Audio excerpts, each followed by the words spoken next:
evacuation, please follow the evacuation signs out the front door and down the stairs out of the building.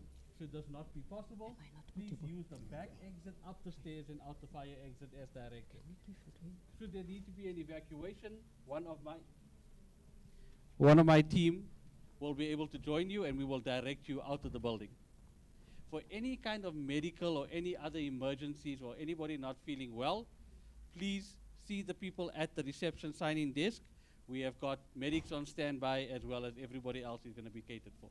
So thank you for your time. Enjoy your day with us at Saibono. Thank you. Thank you so much. Thank you, Cillian. I think now I can greet you properly. Distinguished guests from our lovely country, South Africa, from the continent Africa, as well as other countries that are connected online, wherever you are, I greet you all this morning. We are here at the World Conference on Qualitative Research, and this pre-conference precedes the conference that will be held in January from the 23rd to the 25th. All that background will be given by the speaker allocated. But at least I wanted to make sure that I confirm that you are at the right place in case maybe the GPS misled you, taking into account that the load shedding impacts on the bandwidth connectivity. Having said so, I would like to just briefly introduce, as part of my greetings, part of the people that are hosted here. But before I do that, I would like us to feel comfortable. And you know, for us to feel comfortable, there is a way of talking to everybody through singing. And whoever would like to join is welcome to actually join. And we will then ask that we be led in terms of our national anthem, and you can actually join. Thereafter, I'll be able to address you even further in terms of what else needs to be done. Thank you so much.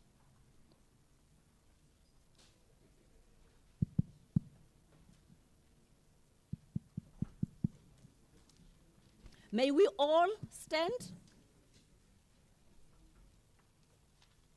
Thank you for rising.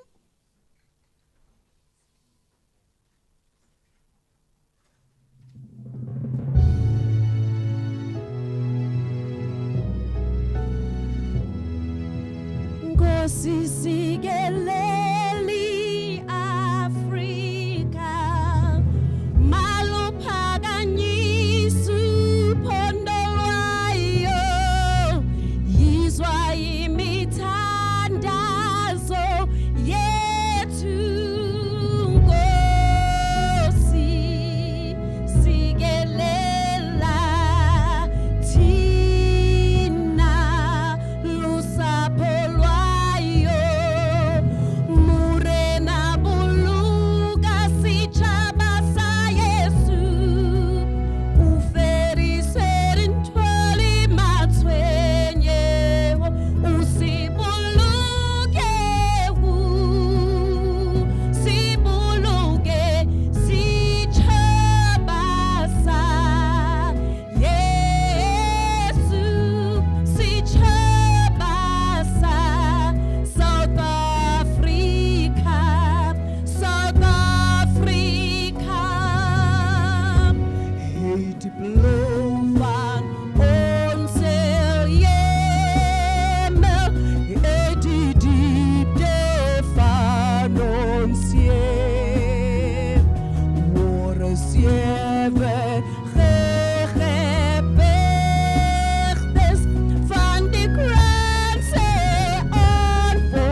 Oh,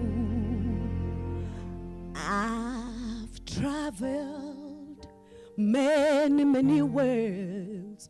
Never have I seen such beauty anywhere. South Africa, my home, my being, my pride.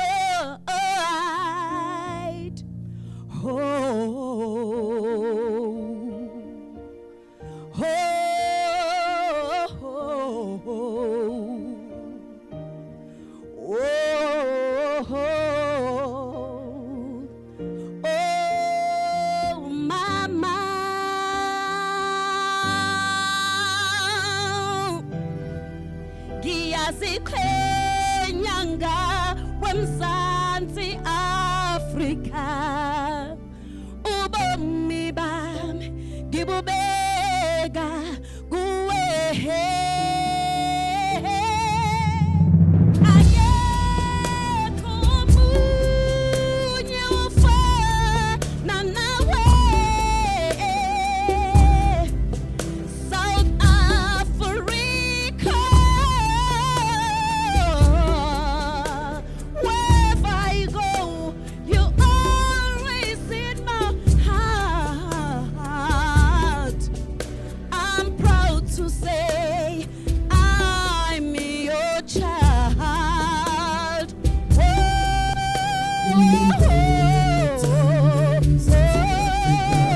Somewhere there's a place, and it's called South Africa. Somewhere there's a place, and it's called South Africa.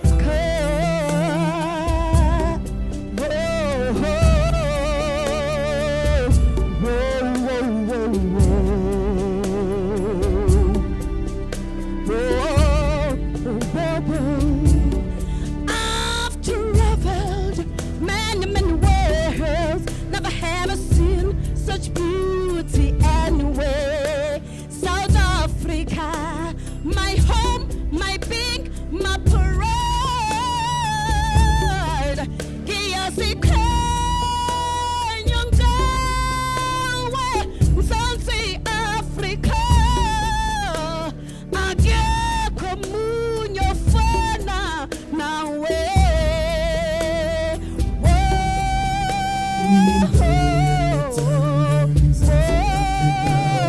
Somewhere there's a place. Somewhere.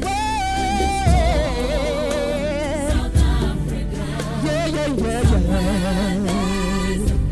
And it's called.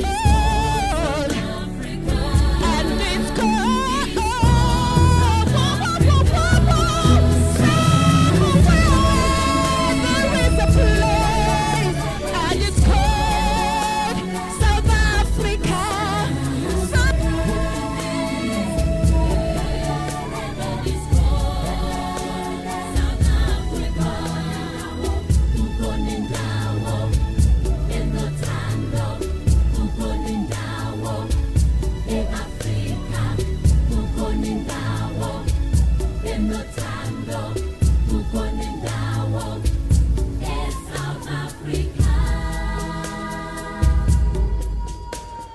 Welcome home.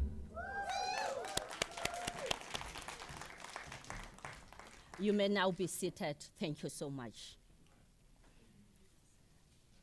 At the moment, I'm not the person that you're going to be hearing much from. But before we go ahead, I would like to explain the relationship between the place you have here and what is happening. We are here at Saibono Discovery Center, a partner to JICA, Global Center for Research, and the academic center for research in terms of the partnership it has with the World Conference on Qualitative Research, acronym JICA, is actually the one that is saying to you, welcome to Saibono. However, as this place is a company that has a father And that father has a makeup of women and men, and that is the board of directors. And I wish to actually request that in greeting our board of directors, I request that they stand up just to welcome you as the host at this particular place today. So Global Center for Academic Research in partnership with Saibono under the WCQR is saying these hostesses and hosts are welcoming you. I'll start with our board chairman, being Mr. Abi, that boy. If you can stand so that the audience can see who is the father of this home. And we also have other board members from the same board of directors, and I would request that as they stand, I call them by name. I see Mr. Zotetsi.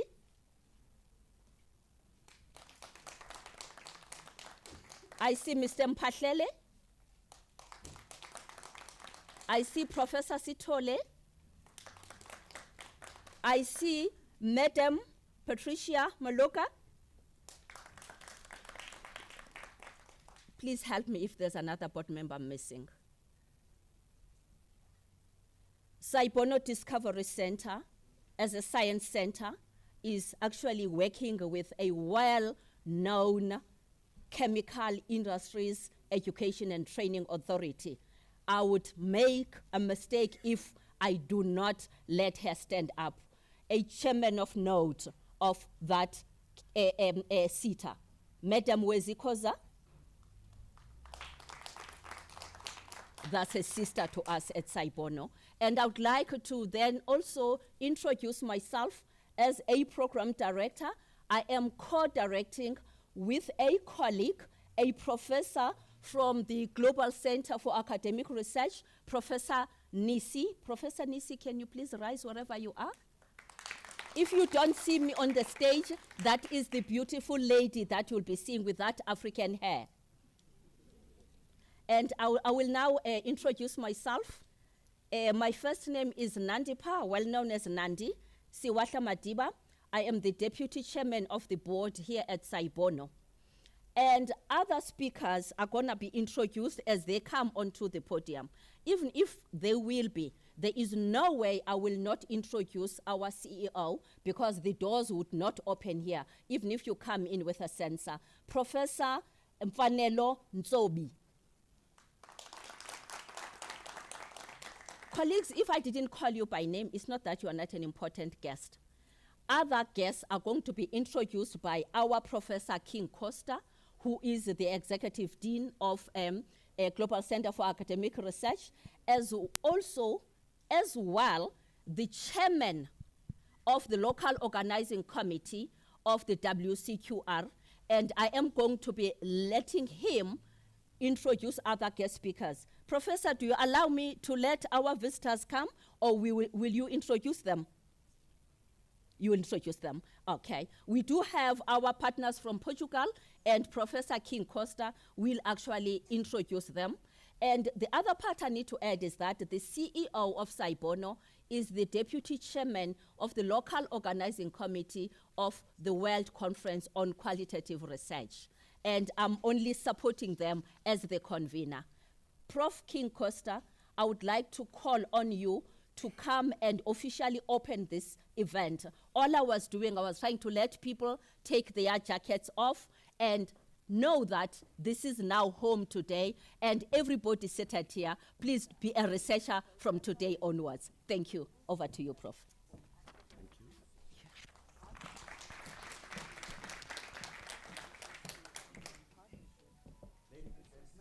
Am I audible first? That's what we do these days when we talk.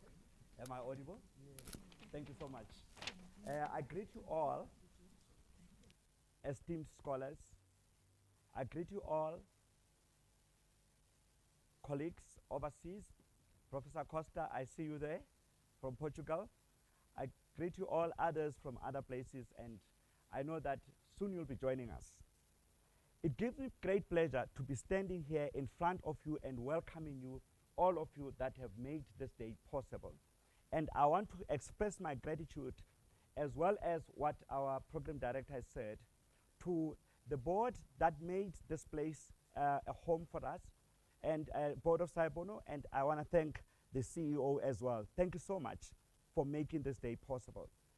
I would just want to say that the Global Center for Academic Research is a body of scholars, of not academics, of academicians. Academicians are people who are passionate about scholars, and they get together to advance, to look at pedagogy, but pedagogy, we talk about it a lot when we talk about learners in school. At the highest level, where we're talking about adults, we're talking about andragogy. This is where we're talking about leading adults as well. This is a home and a platform that has got members and partnerships from all over the world. We've got supporters, we've got people who are with us, and it makes this body that is also in here. Others, we're still expecting them. I think they're coming, and I want to give you a welcome, and I say today we are starting one of the events that will be followed by many as we build up to the World Conference on Qualitative Research. The World Conference on Qualitative Research, and our guests, as I'll introduce them just now, they'll speak broadly about it. But as you know, ladies and gentlemen, you've come here because you are passionate about research. Research is about knowledge. One of the things that we are driving and pushing through as an institution is to first demystify the fear and the notion that research is a scary elephant. This is what we are all about. And qualitative research is that aspect of knowledge or of inquiry that looks at behaviors, it looks at fears, cultures, opinions, thoughts, and the way people behave. Because the way you behave will give you an opinion and a trajectory and a standpoint to say this is how things happen. And that is why we emphasize and we see that qualitative research is very important to help you understand, that's the word, so to understand how we do things the way we do it. My professor, who is not here, the chairperson of Global Center for Academic Research, Professor Lebese, has a question. He says, what makes you do what you do when you do it? That is answered in qualitative research. Qualitative research seeks to understand why we do things. And then we take that by generalizing it in quantitative research and say, how many are doing this or feeling this or thinking this or subscribing to this? So that is what qualitative research is all about. Ladies and gentlemen, most of us have got belief systems, and those belief systems are shaped and carved by where we come from. They are carved by our cultures, they are carved by our religious beliefs, they are carved by what our parents have been telling us. That is what we call our reality, the lens through which we see life. And that lens, in scientific terms, we call it a paradigm, or we call it an ontology, your reality. But as scholars, as we bring different realities, which is a problem between qualitative research, because qualitative research focuses on different realities. We call it multi-perspectives or multi-perspectival approach to inquiry and to understanding reality. You believe in this way, the other one believes in this way, the other one believes in this way. It's all cultures. And qualitative research is especially formed to deal with that, to come up with methods that helps to actually shape the way we live. You will have recognized that the theme of this pre-conference is called qualitative research as a pillar. Okay, you might not have seen that. As a pillar, yes, doctor? For a better world. And a better world starts with how we think about how to make it in scholarship. One of the things that we are promoting as a GCAR and working with scholars from different bodies and universities is to start thinking about making a better world from how we think about ourselves, from how we see ourselves. I talked about multiple perspectives. There's a powerful perspective that I like that belongs to an ontology that believes in a different way.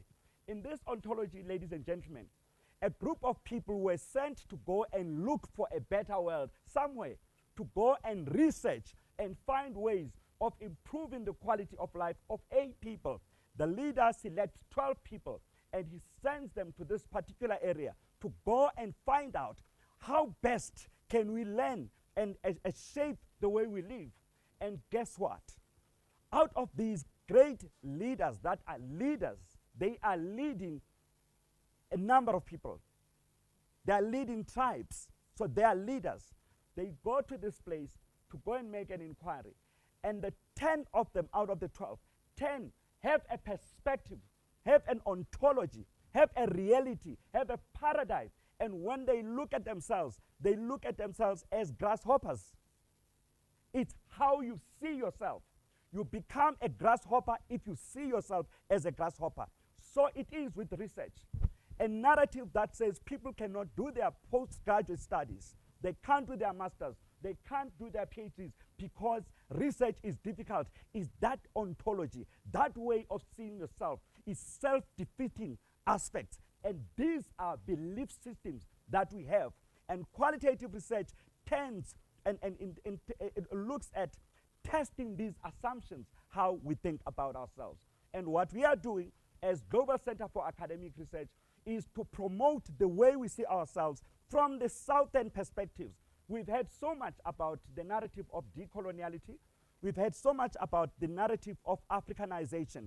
We have so much about similar philosophies.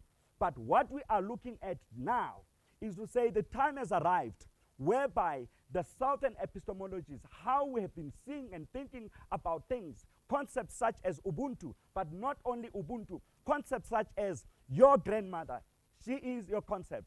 Your grandfather is a concept. My grandmother, who's called Kozana Mamohato, is the one that has made me to be who I am. She is my own Socrates. She is my own Plato. She is my own Aristotle. She is my own Hume. She is my own Descartes. And I think all of us in here, it's about time we start having to look back in our societies and say, what have we learned?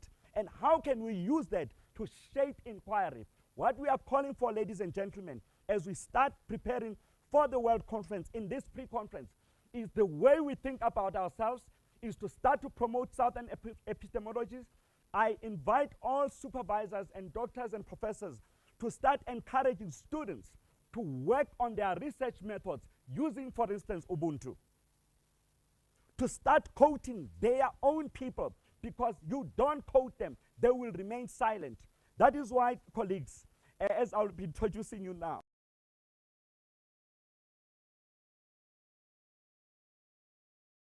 that I have written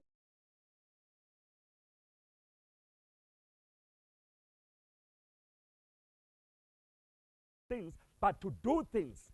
We are inviting so many Costa models in here based on your names, because that is advancing Southern epistemology.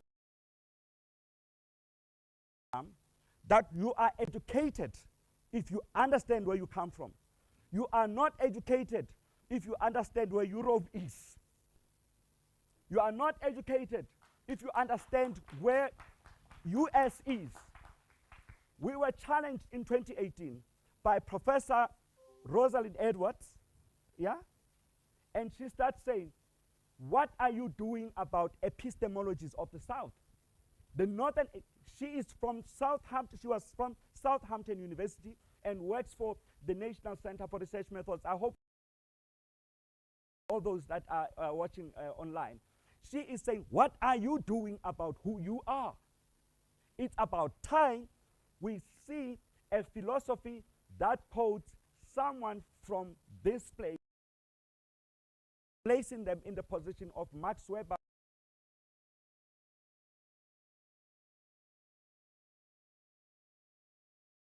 It's about time we start seeing our scholars starting to quote them. And this is what this conference is. As we welcome you to relax and take off your jackets and then put them on your seat and be at home. One thing we could not control is the weather. It's very cold today. But in here, we are looking at you to participate as the program directs you, making history.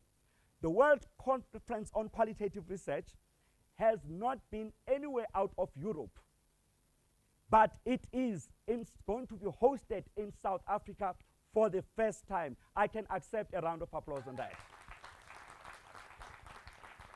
For the first time, you have, I am you, you are me, so we are.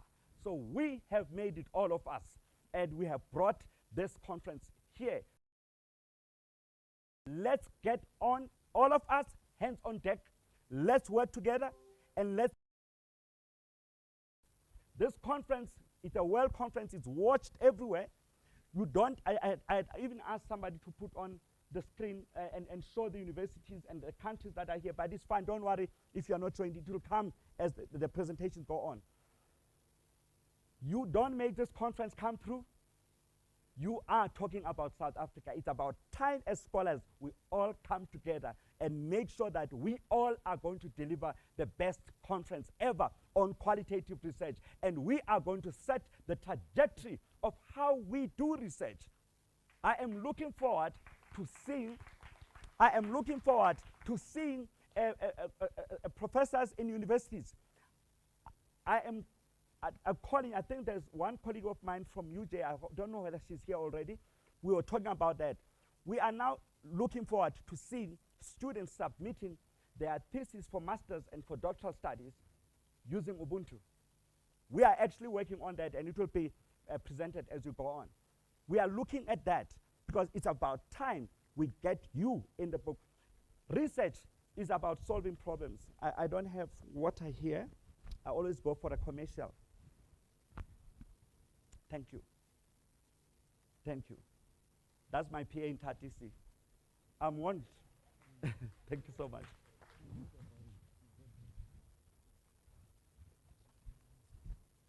As I'm about to go down, and I'm saying that we are going to start, we're encouraging to start to see the thesis and masters and all that put up using the local epistemologies. Okay? So that is a doable thing. That's going to happen. You are educated if you know your background. You are educated if you know who you are. You are not educated if you are going to tell me about other ontologies and you don't know. And ontology is reality. If you know other realities and you don't know your reality, you are not educated. It's about time you solve problems in the African context using African solutions. That is why we are working on this project called Qualitative Research in the African Context, and it will be presented in the next presentations. As I go down, I thank you so much, colleagues, for coming here. We are all scholars. We are all making history. We are all testing our ability to bring that World Conference that will be announced in January 2024. While I'm doing that welcome, I would like to recognize some of our partners, and our partners are still coming on board. I think you are seeing on the screen, on the platform here. I like screens because we're always talking on Zoom and all that. But on the platform here, you see we are hosted by Sai Bono, and they are recognized. They are our key partner. But we are getting new key partners as we go on as well. As you can see as well, we've got Matthew Goniwe. Matthew Goniwe is Matthew Goniwe School of Governance and Leadership. It's almost a boutique a school that focuses on education and working with teachers. Same approach as what Sai Bono does. So these are our key partners. We are asking you, when you're wherever you are watching, come on board. We are still looking for so many partners because the work is for all of us. Let's show that we are still capable to welcome people from all over the world and to do research the best we can do it. As I'm going down the stage, I want to recognize Mr. Rufus Mutlana. I welcome you, sir. He is from the head of department from Gauteng Department of Education, and he felt it important to leave everything he is doing and come and make sure that he welcomes us as well, speaking from the Department of Education, Gauteng Provincial Department of Education. I also want to extend a warm welcome to the CEO of Matthew Boniwe, School of Governance and Leadership, who's also going to be coming on board here and talking to you. You are welcome, sir. And I'm welcoming everybody that I might not have recognized, the GCA tribe, GCA professors, doctors, all of you, and doctors to be. I greet you, all of you. Thank you. Be welcome.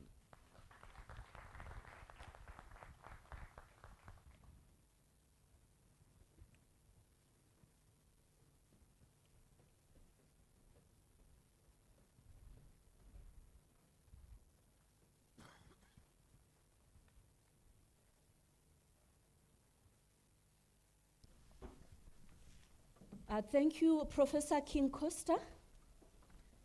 I'm going to be requesting that as I'm introducing the next speaker, you allow me a minute.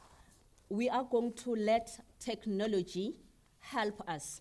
We will be having wastage if as a science center, we do not utilize technology.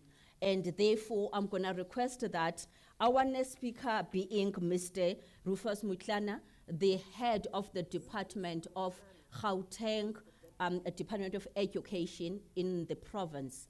I'm going to be requesting that we have his board on so that you don't listen to me, but you see for yourself who he is. Are you ready on your side? Mr. Rufus Mutlana. If you are not ready, let me know, I can continue. Corporate Services from the Gauteng Department of Education, GDE, in the Gauteng province. He will be sharing a message of support from the provincial government for the 8th World Conference on. Mr. Rufus Mutlana is the Deputy Director General of Corporate Services from the Gauteng Department of Education, GDE, in the Gauteng province. He will be sharing a message of support from the provincial government for the 8th World Conference on Qualitative Research in Johannesburg. Thank you very much for that introduction. Mr. Mutlana, you can come to the podium. And I would like to say to the colleagues, we are letting research be something that is fashionable, even at ECD level. That's why we've got the Department of Education being here to actually own this process. Thank you very much. Over to you, sir. Thank you very much, Dr. Matiba. My good because I was like touching for obvious reasons. In my family, I'm the tallest. I'm standing here as Rufus Mutlana, the acting head of Department of Gauteng Department of Education and Youth Development.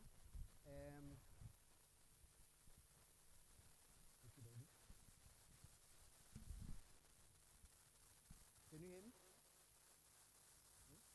Oh, hold it like this. Okay. Thank you very much.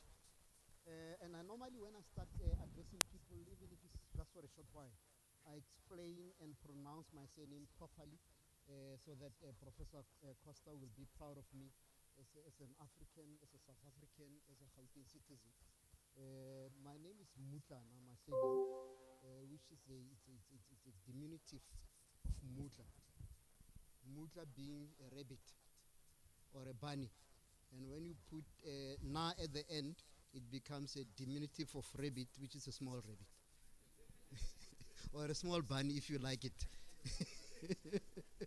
So that you understand where we come from. Probably my great-grandfather had a foresight that maybe we will be short in the family. But I'm also standing here not only as the acting head of department for the Gauteng Department of Education and Youth Development. I'm standing here also representing the the province and welcome you to this particular conference representing the civil service of the Gauteng province. But I don't want to go through all the acknowledgements as they've been covered by the program director and by Professor Costa. I want to express my appreciation for having been invited to this particular pre-conference engagements today and welcome all the institutions both locally and internationally, including all the scholars and academics, the organizers, in particular the Central Organizing Committee, and say all esteemed presenters and attendees, you're welcome to Gauteng, the province which is the smallest in size, but the most concentrated in terms of citizenship and the biggest in terms of the economy of the country. I'm aware that in this particular gathering, we've got a number of people from other parts of the world. You are all welcome. The presenters today were also encouraged to, as Professor Costa indicated, to ensure that the local knowledge and knowledge systems are incorporated in your papers. It is a privilege for us as Gauteng Provincial Government and Gauteng Department of Education and Youth Development to be part of this pre-conference of the 8th World Conference on Qualitative Research, which will be held for the first time, as indicated, on the African soil and in South Africa in particular. Having this pre-conference in our province presents a number of opportunities for us, for our higher education and basic education institutions, scholars, and the body of knowledge in research, and it further provides possibilities and potential of collaborations and partnerships for the province and the education sector as a whole. I must say this particular province and country is a country with 12 official languages. We had 11, and recently we adopted the 12th one, sign language, which is an official language now. But it's only in this particular province where all 12 languages are used. The other provinces will do 2, they'll do 3, they'll do 4, at most they'll go to 5. In this particular province, you get all 12, given the fact that we are the economic hub of the country. And this particular province, as I indicated, that it's an economic hub of the Republic of South Africa. But sometimes when we want to brag a little bit, we normally say that we don't want to compare ourselves with other 8 provinces within the country because it's obvious. So we normally try to compare ourselves and brag a little bit and compare ourselves as Gauteng province with the whole continent. And when you compare ourselves with the whole continent, we rank ourselves the 7th biggest economy in the continent, competing with other countries, not locally. So that is something we need to know as you come to Gauteng. But Gauteng, again, it's a province where everybody wants to come, not only from the other provinces, but from the whole continent, particularly the southern part of the continent. That is why in this particular province, over and above having the 12 languages, you may also have Swahili and other languages from Zimbabwe, from Mozambique, from all the neighboring countries, because we are a magnet which attracts people from other parts of the continent. Having spoken about this particular continent, province, which is the smallest, but the biggest in terms of the population and the biggest in terms of the economy, I want to talk about my department, which is Department of Education within the province, which is a department which supports Saibono and Methogoniwe. They are our partners and they are our agency, and we ensure that they succeed. And they help us to achieve some of the critical elements which are the tenets of what makes an education system tick. Saibono's center supports our maths, science, and technology strategy, both for the learners and teachers, and through them we're able to produce quality learners in the 3 subjects which I've mentioned. Methogoniwe, being one of the anchors and also agency, also helps us a lot in dealing with leadership, management, and governance in schools, but also they're helping us develop and sharpen the skills of our educators so that as we invest on our educators, we can make a difference in the schooling sector, like Saibono doing with our educators on maths, science, and technology. This particular department, it's one of the, it's the second biggest subsystem of education in the country after KZN. It's huge. And when I say it's huge, we are having close to 3,000 schools in the province. We have close to 3 million learners in the province. We've got over 100,000 employees in the province. So apart from being that big, we're also, as a single organization, the biggest employer in the province, which makes this particular department one of the pivotal strategic anchor to ensure that we can take our province to another level. I must say that this particular department, and talking about this one, we need to know that in South Africa next year, we're going for national and provincial elections, which is one of the biggest elections in the country. The second biggest election in the country is the election of the local government councillors and representatives. But as a department, we also pride ourselves that the third biggest election in this particular province and country is the election of the AGPs. And we are having elections of the AGPs next year in March, and that particular election will be a precursor and sort of an orientation of how we run elections in the country in anticipation of the national and provincial elections, which will be held next year in around May, June. Therefore, having spoken about these departments and the province itself, I'm proud to stand here today indicating that as a department and as a province, in today's world, we believe in multiple epistemologies in dealing and solving our global challenges, but that is the way to go. Therefore, qualitative research, as is espoused by the GICA, remains relevant in assisting us to navigate our changing world and navigate the challenges which come to us and face us on daily basis from various angles. Therefore, as the education sector, we still value research. We still believe that our operations and our pursuit of excellence in producing quality learners will be better refined through research. And as an education department in Gauteng, we are looking forward to partner with the World Conference on Qualitative Research and its researchers in sharing and utilizing the research outputs from this and the forthcoming conferences to ensure that Gauteng, South Africa, and the world can become a better place to groom our learners. The outcome of this conference will assist the Gauteng Department of Education and the sector to find sustainable solutions on challenges such as unsatisfactory outcomes across all our grades, insufficient benchmark measurements of learning outcomes, insufficient access to quality teaching and learning, including materials, unproductivity and ineffective use of time in the classroom, and the general lack of access to education. I normally indicate that the education in any society is an interest of everyone.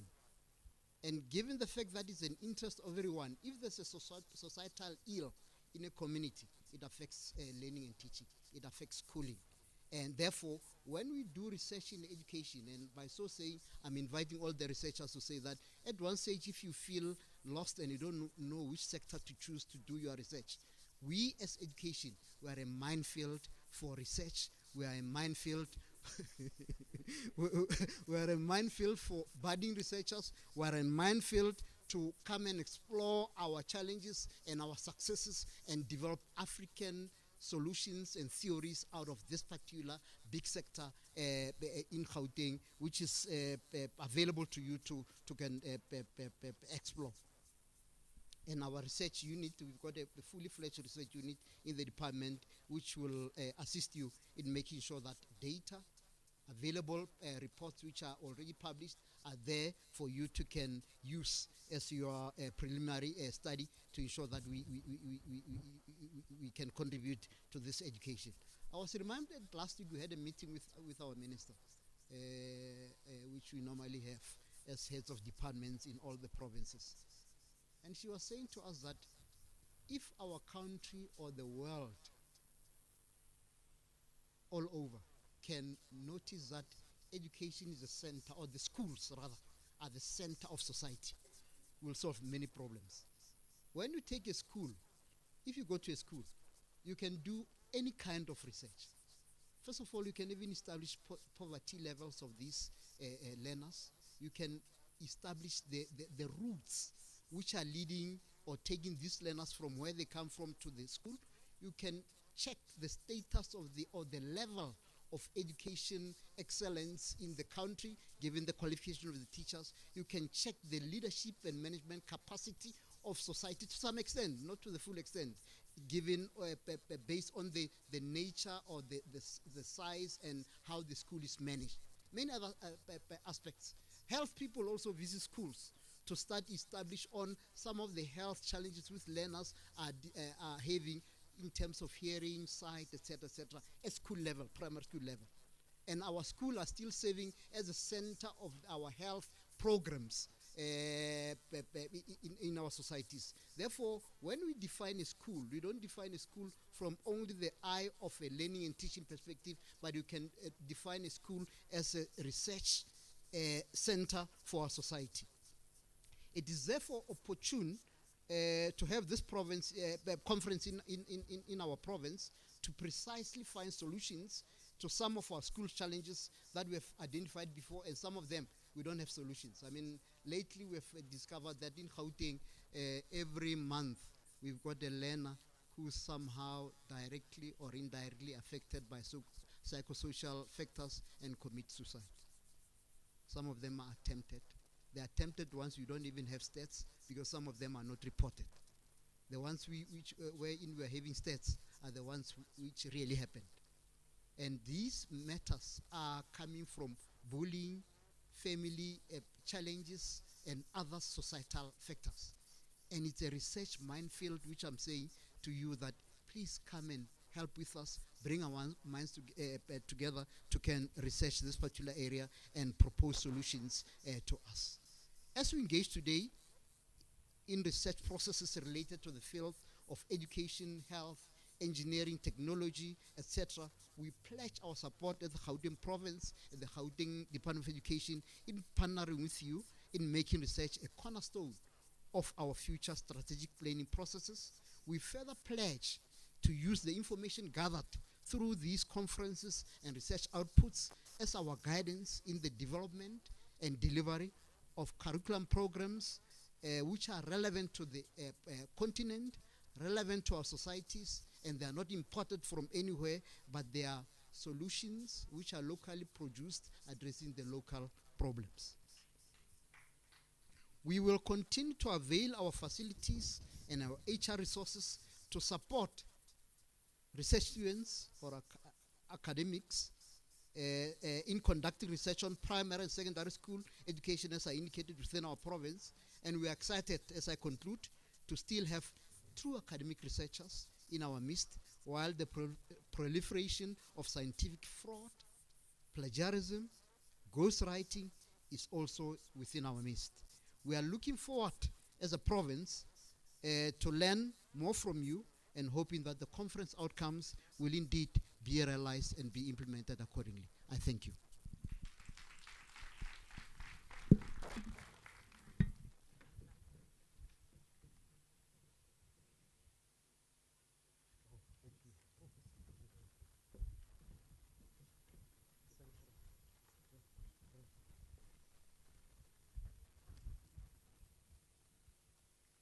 Is it correct?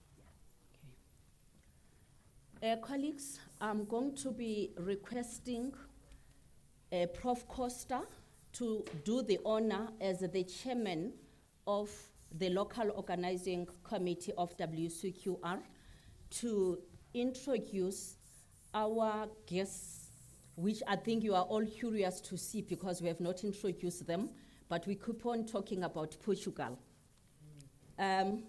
Two professors, bem-vindo. Por favor, lentamente, e quanto vos introdução. Prof, over to you. All I was trying to say is, as we introduce them, we will ask that they rise. I'm teaching you Portuguese, colleagues. I'll email you the invoice. Thank you. Okay. Professor Ribeiro and Professor, he's going to be introducing you now. Okay. Thank you, Dr. Nandi. And I just also want to thank the HOD for the Department of Education. Thank you so much for the partnership pledged. Yes, indeed, we'll work with you. We've had with the research. I would like now to introduce the members of the World Conference on Qualitative Research Central Office from Portugal. They work closely with the chairperson or the coordinator at that level, Professor Costa, who is not here. He had wanted to come here, but for some reasons he could not come here. And he is represented today by Professor Fabio Freitas. And I'll tell you a little bit about Professor Fabio Freitas, but let me continue. And he's also represented by Professor Jaime Ribeiro. So a lot of you know the name Ribeiro in South Africa, and it means a lot to some of us in here. So yes, you'll get to hear them. They will be presenting later on and hear what they've got to say. But just a little bit to say that when we were in Europe, the two gentlemen and a number of people, they always welcome us. So much that we learned, colleagues, that research and scholarship is not intimidating as we thought it is. When we get there, it was demystified, and we were welcomed as just ordinary thinkers and scholars, not anything superficial. So they are here now, and they are representing the whole central office. So we've got, this conference is going to be presented in two areas. It's presented both in Europe and Azores, a beautiful island just in the Atlantic Ocean. Some of the members of the committee are there. They are representing the central office in the Azores, because as we speak right now, also the Azores will be doing the very same roundtable pre-conference tomorrow. There's a pre-conference tomorrow, but it's online and will be provided with these links here. There's another one on the 14th again, and will be provided with the links. But those ones are 1 hour. The only, the one that takes time is ours.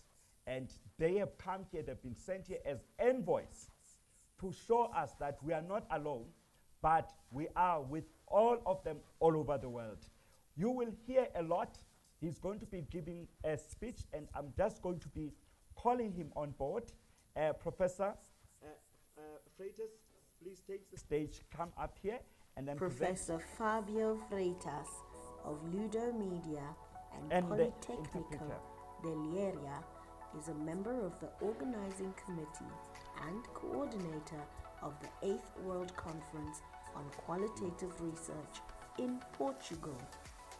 Professor Fabio Freitas will facilitate a presentation on the World Conference on Qualitative Research.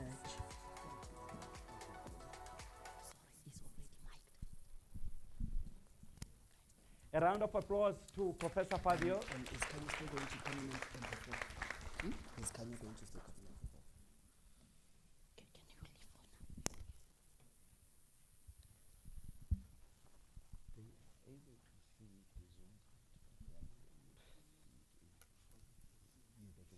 The slides. You want me to tell him to share?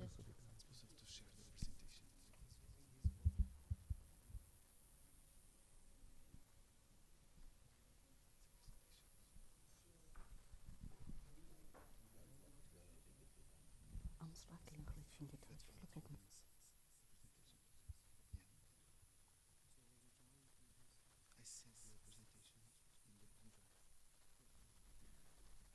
Colleagues, as our speaker is getting ready, I would like you to be advised that after his presentation, there will be a short video. He will remain there for a minute. Thank you.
Sorry, it's about the presentation. We need the file.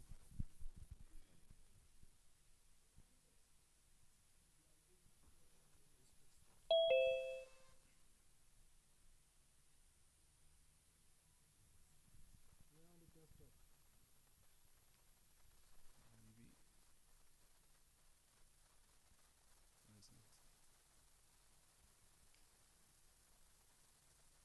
No, no. It's not yet.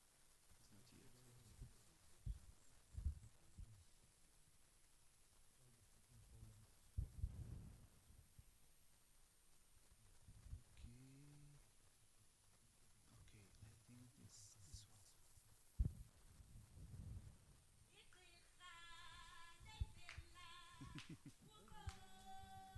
No, it's not mine. It's not this. No, it's not this. No.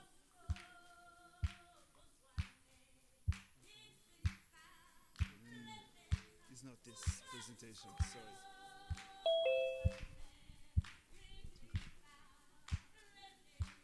the presentation.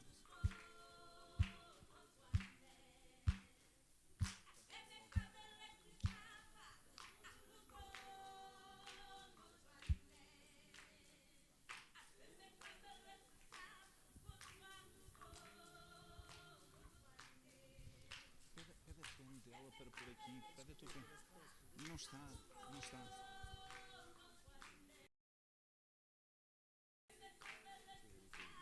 Não está no ambiente de trabalho. Pá.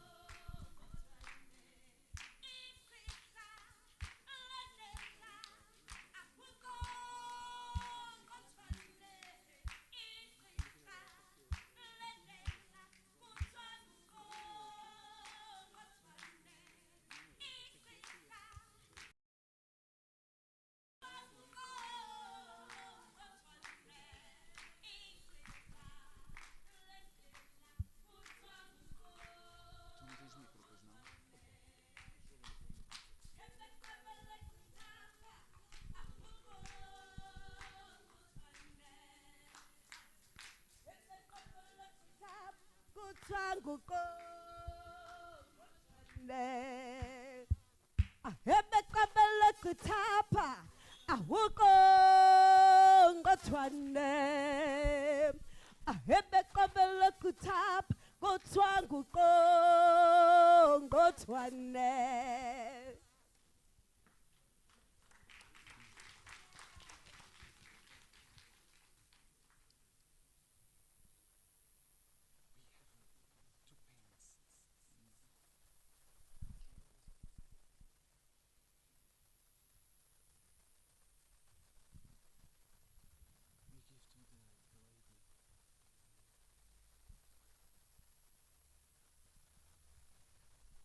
Hi.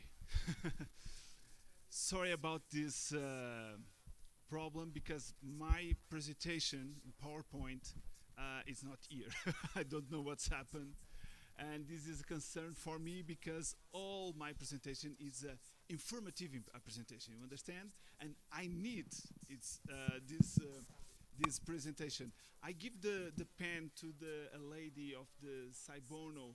It's possible to call her and to maybe to ask to the pen drives for I put and can do my presentation. Sorry about that.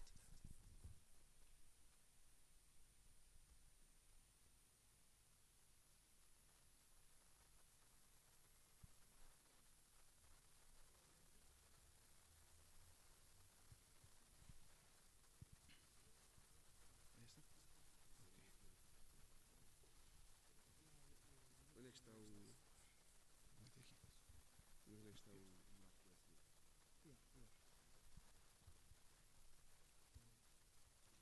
You have to put the finger, yeah. Because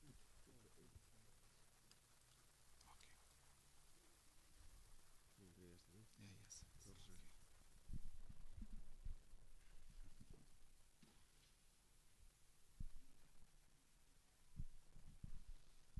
Now.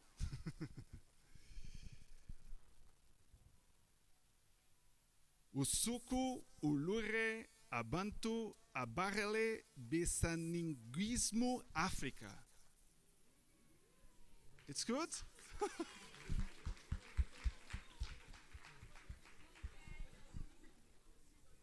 It's my best Zulu I can talk, okay?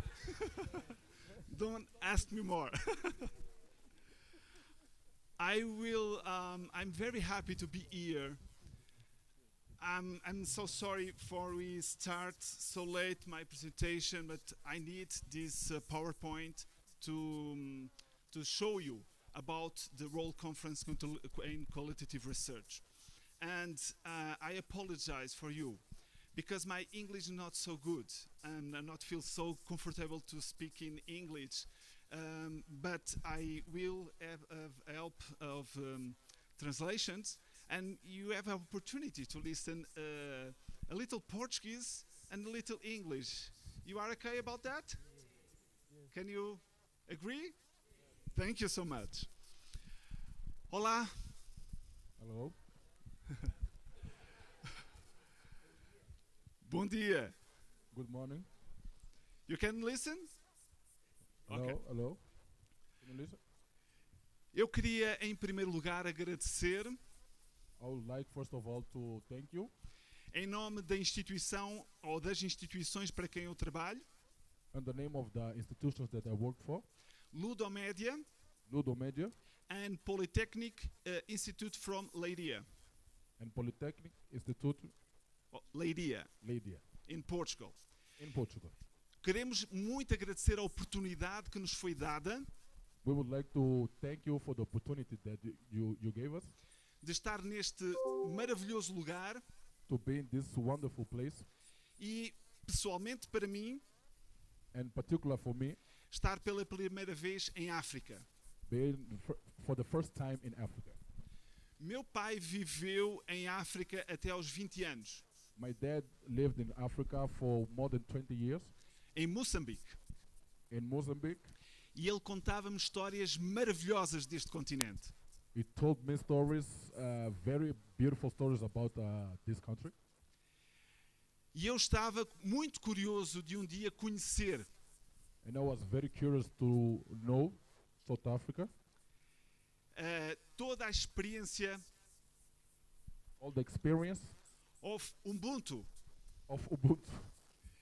E eu estou a sentir-me privilegiado I am very, very satisfied por viver essa experiência pessoalmente. for living and experience this for living this experience now. Personal. E eu ontem tive um jantar muito especial I had a great dinner yesterday com um grupo especial de amigos with a wonderful group of friends que simularam aquilo que é algo tradicional em África. They showed me the traditional things in Africa.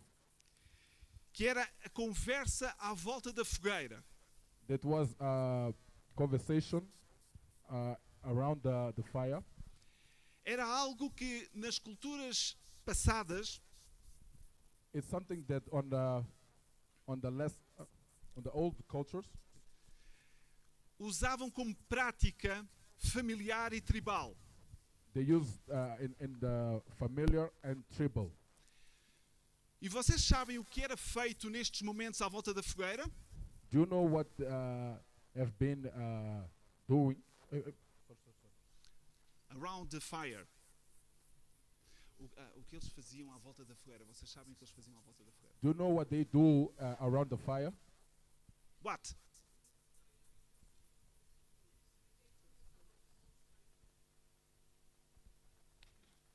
Great. And what is meant? What is meant? Talk about the old story. What is in the... O que é que isso é na prática? What is the meaning of that? Mas o que é que eles partilhavam? What they share. What they used to share around the fire. Great. More. One word. In one word. Yes. Knowledge.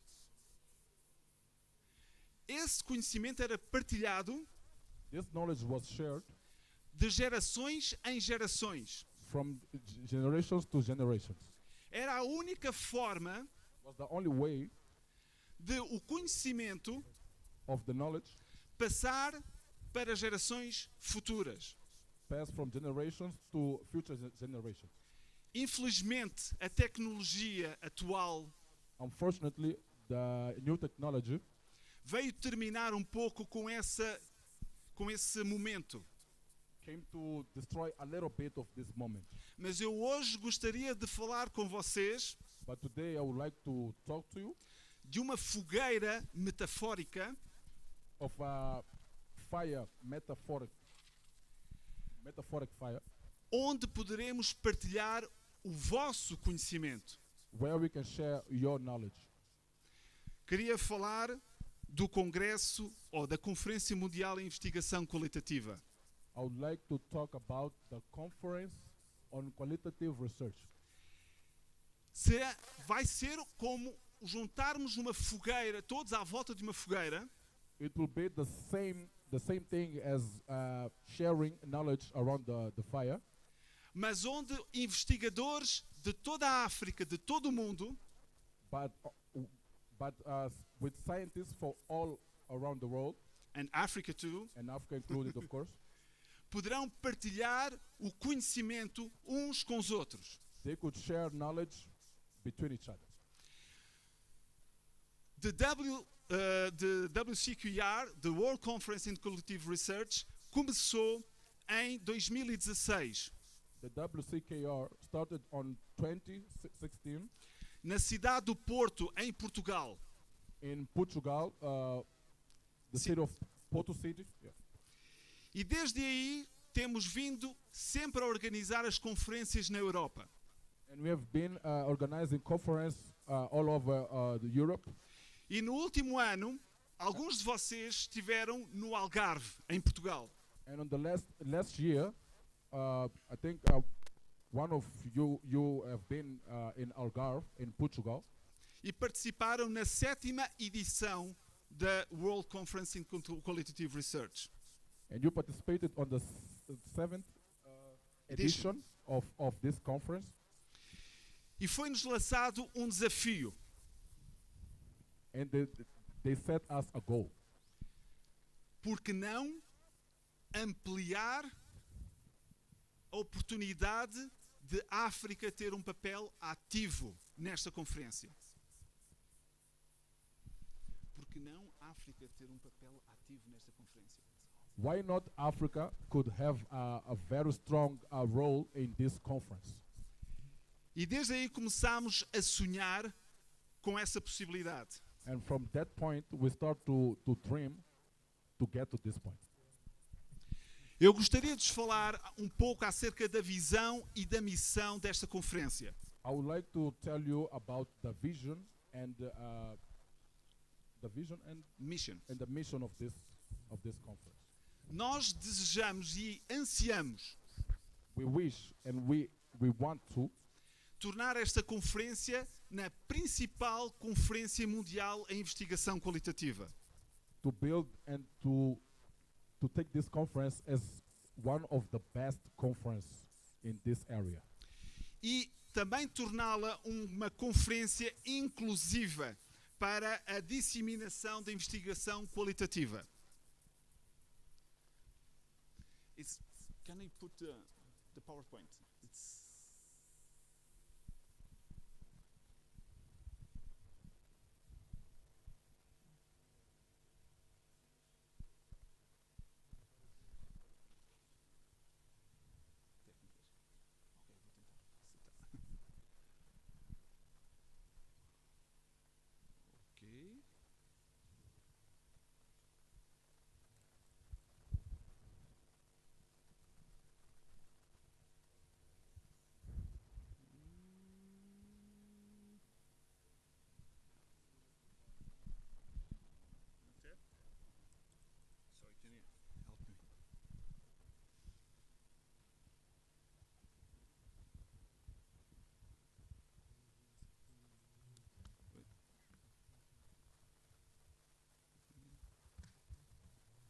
Okay. Okay. Great, thank you. E nós temos estes campos de aplicação. And we have this different fields of application. Nos primeiros anos trabalhámos em 4 campos de aplicação. In the first 4 years, we started with four types of Application fields. yeah. Qualitative research in health, qualitative research in education, qualitative research in social science, and qualitative research in engineering and technology. Mas este ano This year, vamos ter um novo campo de aplicação. we're going to have a new field of application. Qualitative research in business. Because porque nós começamos a compreender Because we started to know, que o mundo corporativo that the cooperative world cada vez mais se interessa pelos dados qualitativos para as tomadas de decisão. they get interest in Qualitative research to the tomada de decisão? to decisions making. Maker. Okay. Oops. Sorry. Okay. Como o professor Kim Costa disse há pouco, As Professor Costa said, nós vamos ter pela primeira vez 2 eventos em simultâneo. we will have for the first time 2 events at the same time. De 23 até 25 de janeiro de 2024, From 23 to 25 of January of 2024, investigadores qualitativos scientists, qualitative scientists, vão estar reunidos nos Açores, em Portugal, will be together in Açores in Portugal, bonitas ilhas no meio do Oceano Atlântico, with beautiful islands in the middle of the Atlantic Ocean, e na grande cidade de Joanesburgo. in the big city of Johannesburg. Vamos ter também uma edição especial online. We will also have a special edition online. Então teremos 3 formas de participar na Conferência Mundial em Investigação Qualitativa. So we will have 3 different forms to participate in this event. Mas vocês poderão fazer uma questão, uma pergunta. But you can always ask a question. Por que participar num evento, numa Conferência Mundial em Investigação Qualitativa? Why participate in this kind of event? WCKO. Uma das grandes vantagens é a oportunidade do enriquecimento geral ou mundial que nós poderemos ter em conhecimento. One of the biggest achievement is ganhar conhecimento de uma forma geral, global. Get knowledge in a general and a global way. Podermos também correlacionar, conectarmos ou fazer networking We can also do networking or connect com muitos investigadores experientes de todo o mundo. with a lot of scientists from all over the world Com outras experiências with different experience que poderão enriquecer a nossa própria investigação. that can always bring something good and big for our investigation. Também promovemos discussões profundas acerca da investigação qualitativa. We also promote discussions about this kind of research, E damos a oportunidade de todos aqueles que submeterem abstracts and give us also the opportunity for all of those who submit abstracts, papers to the conference. Okay. A oportunidade de publicar os seus trabalhos. opportunity also to publish your work. Existem duas formas de vocês também poderem participar ou submeterem trabalhos ao Congresso. We also have two forms of submit your works. Através de painéis de discussão,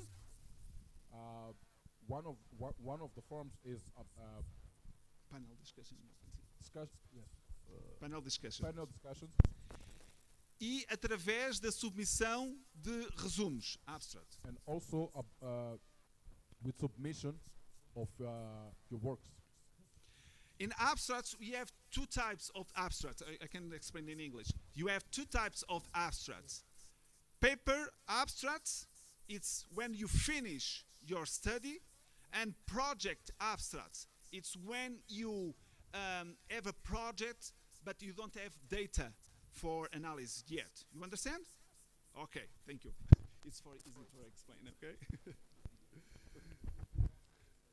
Yeah. But it's the same way. Temos a mesma situação.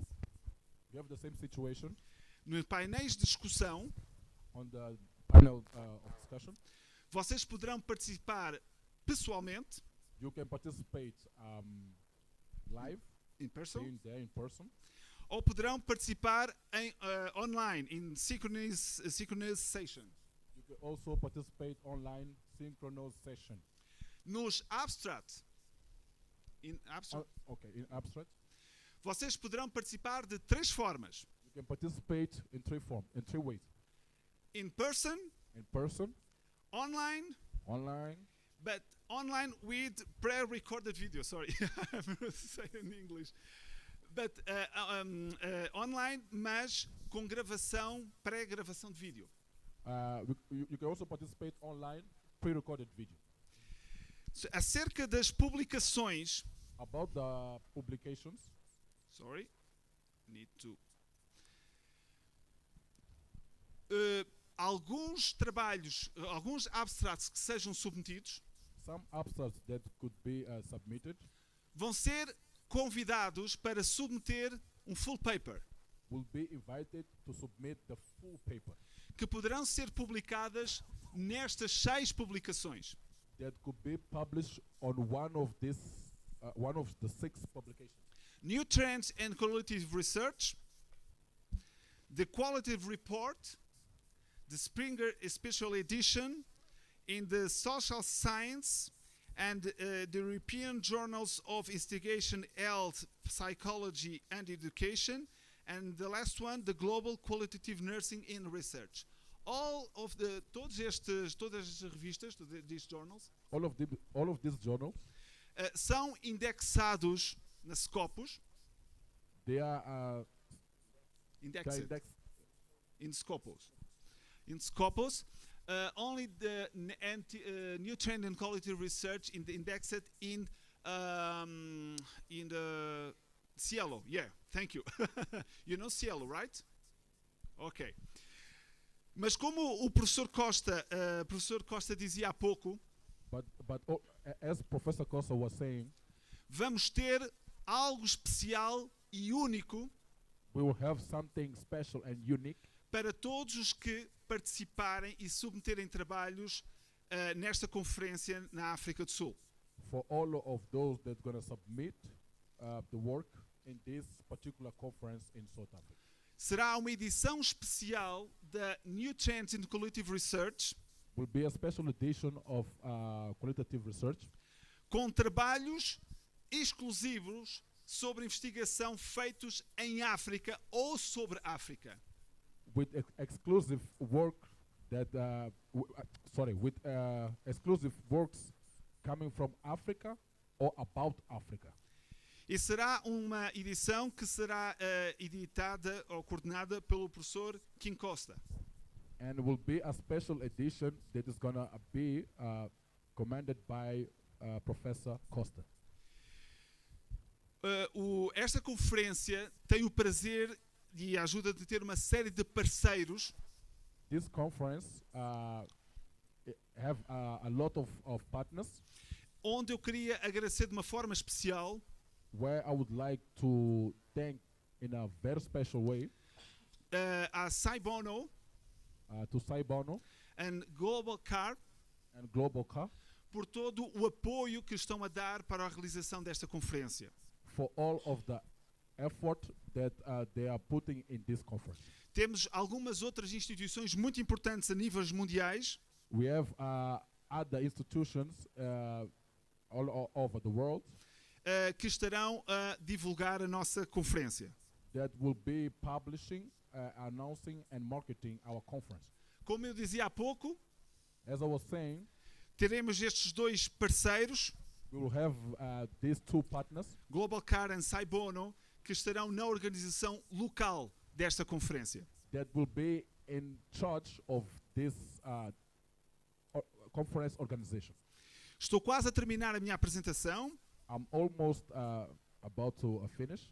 my e eu presentation. queria apenas relembrar que as submissões serão até dia 27 de setembro I just want to remind you that the submissions will be until the 27th of setembro. September, E que, especialmente para vocês que vieram cá hoje and that especially for y'all that came here today, e aqueles que nos estão a assistir em casa, and also those that are watching us at home, teremos um desconto especial de 10% we will give them a 10% discount para inscrições presenciais. for To register in person. in person. Tem aqui um promo code, You have here the protocol, promo code, the promo code. Code. Sorry, the promo code. Yes, e terão que fazer a vossa inscrição até 20 de setembro. Not Your- submit, make a registration. a registration. It's different. Until 20 September. Okay? But only for the attendants to present in the conference. You understand? Ok. Eu queria terminar agora com uma história. I would like to finish with a story. Eu cresci em Portugal como criança na escola e aprendi sobre a história dos navegadores portugueses. I was born in Portugal. I grew up in Portugal, and I learned about the story of the fishermen. No, the sailors. The discovered.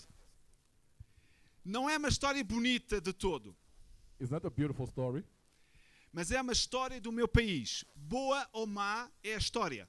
but it's the story of my country. Good or bad, but it's the story of my country. E eu aprendi em pequeno And I learned when I was young acerca de um personagem que vivia na África do Sul.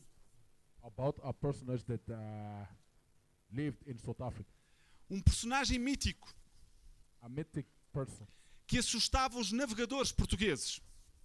that would scare the The Portuguese sailors, navigator. the Portuguese sailors. The navigator is correct. Ok, sailors. O seu nome era Adamastor. His name was Adamastor. Vocês sabem onde é que ele vivia? Do you know where he lives? in Cape Town. in Cape Town. Havia uma história There was a story que nenhum navegador, nenhum barco that no sailor and no ship conseguia atravessar turn de Cape Town. Sim, ok. Havia medo, there was fear, terror, terror, porque o objetivo era descobrir o caminho marítimo para a Índia. because the goal was to discover the way on the sea to India. Era muito importante para a economia do meu país. Was very important to the economy of my country. E apenas em 1488, And only in 1488, navegador de nome Bartolomeu Dias one sailor with the name of Bartolomeu Dias became the first European to successfully sail around the Cape. E viu que não havia nenhum monstro. and he saw that there was no monster there. Era difícil atravessar? Was very difficult to Como se diz? To cross the Cape? to Yes. Metia medo? he was afraid. Yes. Yes, Mas ele não desistiu. but he didn't quit. E isso fez-me lembrar uma frase muito conhecida que eu queria partilhar com vocês. And made me remind of a very beautiful phrase that I want to share with you. I will read. Sorry, my English. I learned that courage was not the absence of fear, but the triumph over it. The brave man is not he who does not feel afraid, but he who conquers that fear. You know who said that? You know who said that? The great Nelson Mandela. Esta é uma lição que eu queria deixar para cada um de vocês. This is the lesson that I want to leave with one of you. Jamais permitam Never let que digam que a África não pode fazer uma conferência mundial de investigação qualitativa. that Africa can't promote and bring a conference like this. Jamais permitam Never let que desconfiem das vossas capacidades. that they doubt about our capabilities. Eu não sou africano, I'm not African. eu nunca estive em África, I never been in Africa, mas eu sinto que eu sou um amigo de África. but I feel like a friend of Africa. E eu gostaria de deixar de ouvir uma frase. And I would like to share a phrase with you. I never want to see again. Que nós precisamos de aprender com os europeus, por exemplo. I don't want to hear again a phrase is like, we need to be like the Europeans Or like learn. or learn like them. It's time to the world to learn from Africa.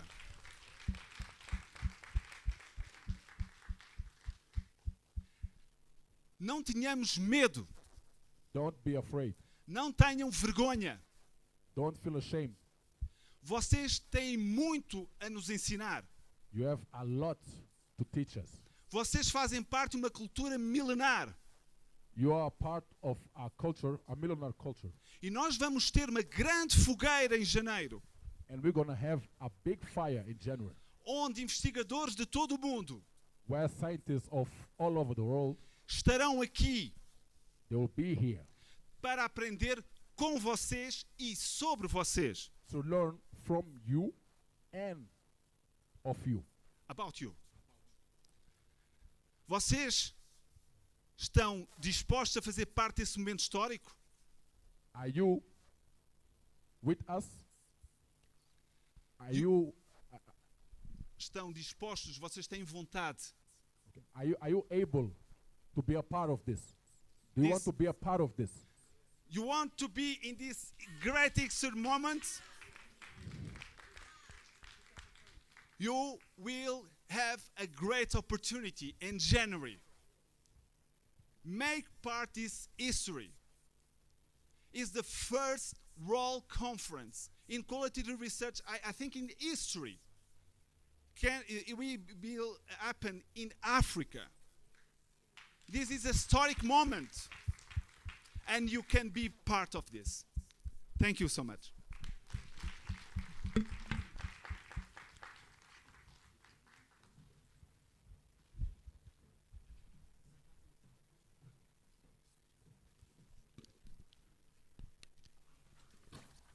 Fabia, you're not off the hook yet. Please come back. Yeah. By the powers I have, I'm bringing you back onto the stage.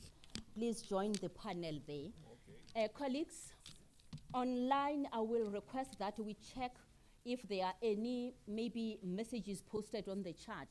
I'm going to allow that we have some comments, questions for the three gentlemen sitting here.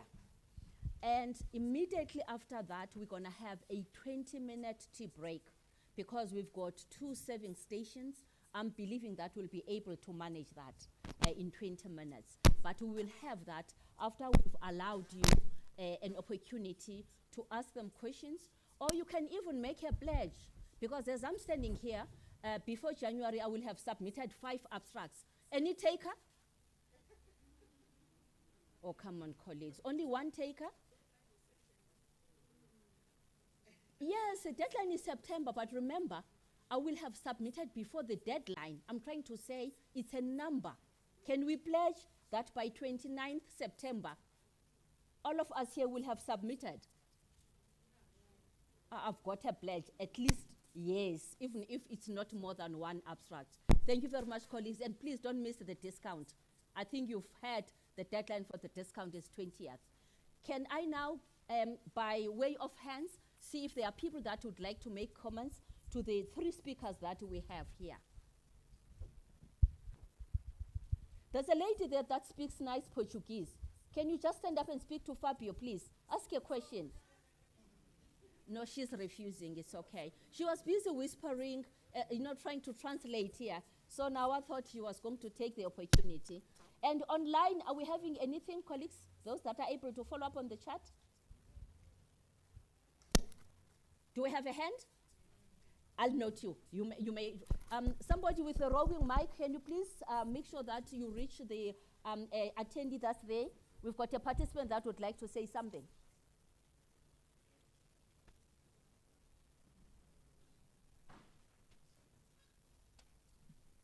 Please do introduce yourself and where you are from. We want to see if you are from Turkey because we did invite people to join us here from other countries as well. Positive inflation energies. I actually have a question to Mr. I'll help you indicate the one this side, the one in the middle, the one that side. Mr. Mutlana. Mr. Okay. Mutlana. My name is Nicolene Trom, and I am from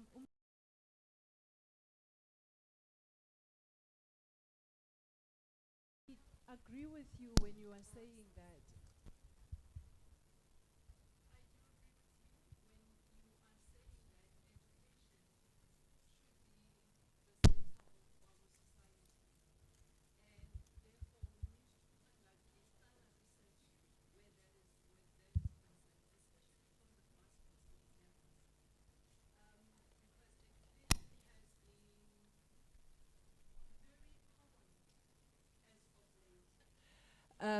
It could be because of the state of the country and the state of most communities.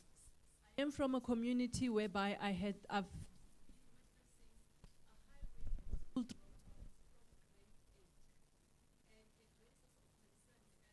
how do we then mitigate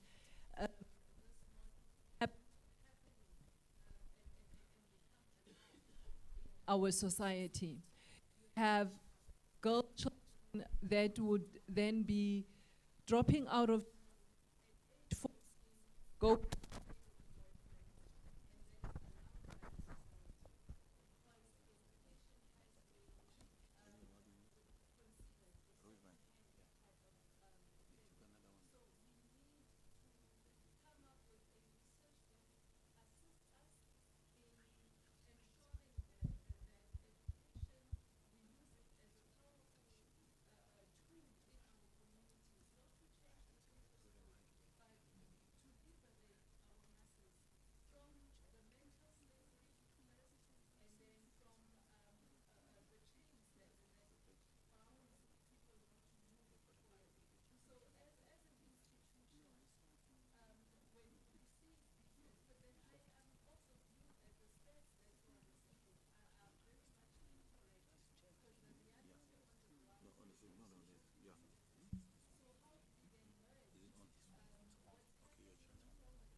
thank you so much for the question, accompanied by a lot of recommendations.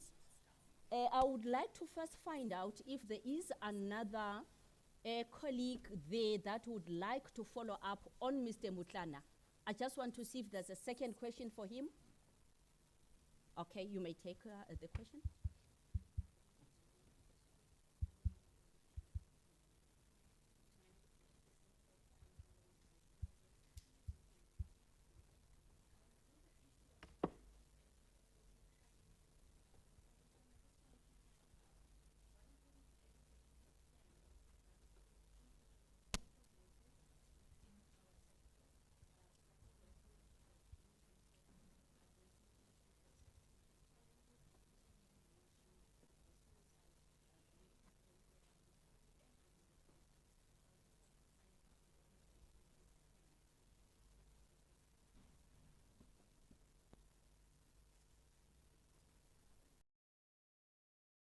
Last one, because we are constrained in terms of time. If there's no other one for Mr. Mutlana, I'll be closing now. There's one more hand at the front here for Mr. Mutlana, and that will be the last one. My apologies, I'm not trying to suppress you, but we're trying to recover the time we lost earlier on due to traffic congestion. We had to wait for our guests. Thank you very much. Thank you very much. My name is Wezi Koza. I would like to make a follow-up to a question raised behind me. I want to believe that there's reason why we've got different departments from national government to provincial to local. And I think it's not by coincidence. And my take is that if we have to be successful in service delivery, whether it's in education, housing, social security and all of that, there needs to be a concerted effort for all these departments to actually meet and actually talk about research from those respective departments so that they can actually show how they relate one to another. An example is, if you're talking about social development, there are a lot of social problems that the lady behind has actually indicated. Now, from the education perspective, if we have got problems socially, how does that impact on the education of the child?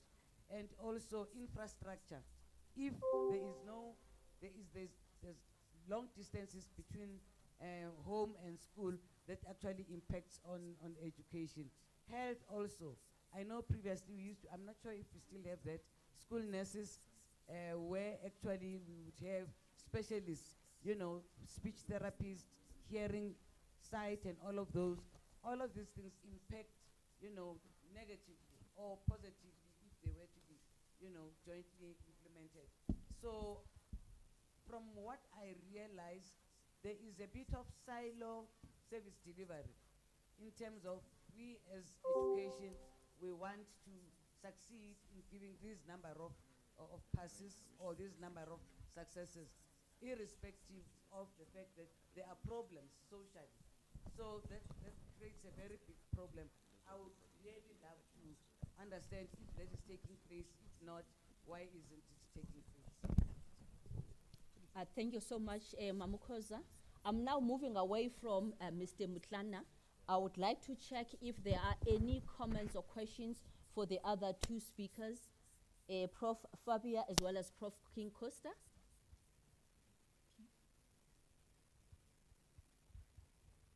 Let's try, colleagues, and not be long on the preamble so that we can be able to accommodate the other guests.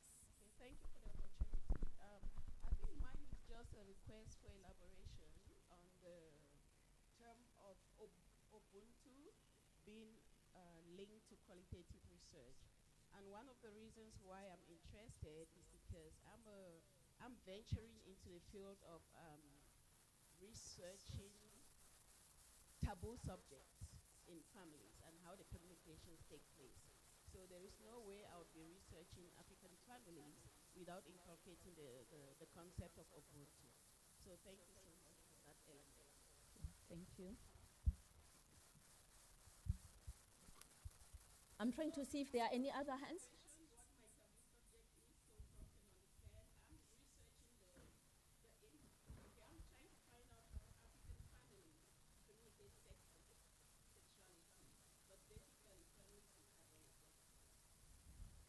Okay, thank you for that additional information. I just want to confirm, okay, there is another hand. And if you can indicate for which of the professors there that is? Okay, maybe it's Professor Costa and Fabio. Okay, you may go ahead. And good morning to everyone. My name is Vincent. I'm working at Saibon. One question is why World Conference on Qualitative Research? Why not on quantitative research? That's one. Number two, I'm one of the people who's doing a doctorate in technology and innovation management, inspired by Professor Nsobi. And he was part of the panel when I was defending my proposal. I wanted to check also in terms of the submission of abstracts. My methodology is based on, it's the mixed method, both quant and qualitative. So if that's the methodology I'm using, am I then allowed to also participate? Thank you. Thank you so much, and I can assure you King Costa has an answer for that. I think there are no more hands. Let me try now and get back to our distinguished guests to actually follow up on all those comments that were made. Can I start with you, Mr. Mutlana? Are you ready to take the podium and respond? Should I respond from this point? You can hear me now. Am I audible? Hello? Can you hear me now? You can hear me now?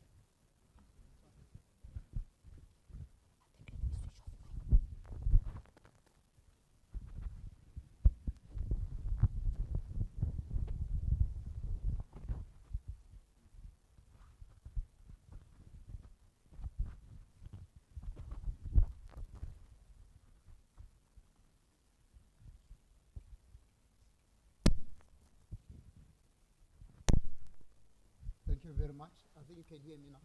I feel like a celebrity given the fact that the mic is being mounted on to my thigh. I just want to, first of all, let me express my appreciation for the questions and inputs from the attendees today. When I came here, I thought maybe I'll just welcome everybody and leave. Dr. Magiba called me off guard to say, no, I need to be part of the panel. But I appreciate it. And indeed, I enjoy engaging with academics and scholars in the area of education, including young people. They've got a lot of ideas. I got three inputs from the floor. The first one is more about the issue of education being a microcosm of our society, and indeed, as my presentation indicated, education is the center of everything in our society. I normally break when we are worried that right now people have been sitting for so long. Yes. Touch everyone in the society. We also argue that there's no community or block or zone in any community without a school. And we'll have several schools in our communities from ECD, given the fact that since last year we inherited early childhood development program and strategy from the Department of Social Development to Education. Therefore, we are studying these young ones from 0 right up to grade 12. And we need to make sure that we look after them. And as we navigate this area of educational delivery and educational research, we are cognizant of the fact that we may not be the sole owner or the sole initiators or contributors in terms of education policy, education direction, and education strategies. Hence, we want academics to be on board with us to ensure that we can deal with these matters. And on the issue of the dropouts, it's a reality that when you look at the statistics from the grade 1 and you compare the number of learners who entered grade 1, 12 years down the line, you check them at grade 12, you'll know that a significant number of them indeed have dropped out. But when we look at dropout from the academic perspective, you need to divide it broadly. Dropouts, if you look at a linear perspective, you'll think that all those learners failed, or they're home, or they're lost generation, or they're nowhere. But from the education research policy at national level and even at provincial level, we are looking at multiple factors which contribute to the dropout, and where we also are grappling with the question to say, where do these learners go? But if you ask that question in a broad sense, you know that learners, like any other human being, they are affected by natural attrition. There are learners who pass away during the course of the 12 years in our society. We also know that in our education sector, if you take the basic education level and the higher education level, there are multiple pathways for learners to follow instead of all of them going to grade 12. Once a learner passes grade 7 or grade 8, even grade 9, even at grade 10, there's a high attrition rate there. Some of them go to what we call our FET colleges, which take them at grade 10 level. Others also go to homeschooling. Others go to what we call private schooling. Therefore, those numbers, as people talk about dropout rates, are not taken into account. We should also acknowledge that there is a, even though not so significant, there is also a large number of learners who are also leaving the country with their parents going for greener pastures overseas due to employment, and some of them maybe going there to study for study purposes. Therefore, maybe that should be another research question which these academics today should help us answer. But where we are sitting at the Department of Education, we are arguing that these learners are not necessarily lost to the system. They've followed other options which are available in our country for young people, like TVET, multiple pathways, relocation, and other factors. Psychosocial challenges, I welcome the challenge from the second speaker to say, what are we doing in the department? On Sunday, it was a World Suicide Day, Prevention Day internationally. We launched a program where we were telling South Africa about our program, and I think we are the only province which has got this big challenge and which has got this particular program, where we collaborate with 4 main departments. It's education, social development, health, and community safety on the issues affecting our learners from the psychosocial perspective. And those 4 departments are working collaboratively on a program which is multifaceted. One element is it's an element where we have deployed learner LSAs, learner scholar agents in schools who are supporting us to support our learners experiencing psychosocial challenges. We also have programs like Imoja, Adopt a Cop, so that we can support these particular learners. But over and above the government partnership of the 4 departments, we also have other partners. Obviously, I need to acknowledge Metho Goniwe, who's helping us to mobilize these partners, and they've been on board over the last year. Now we are increasing capacity of these particular partners, like Teddy Bear, Childline, the South African Depression and Anxiety Group. They're helping us as specialists to engage with our learners, especially in our 245 priority schools. That is schools which are at risk of being affected negatively and adversely by the psychosocial services. Therefore, they're helping in that regard. But over and above that, we also have over 120 social workers who are servicing our schools to ensure that we don't wait for the learner to be a victim or a casualty of these social ills which are manifesting themselves at school level. We deal with them prior to them falling over the cliff.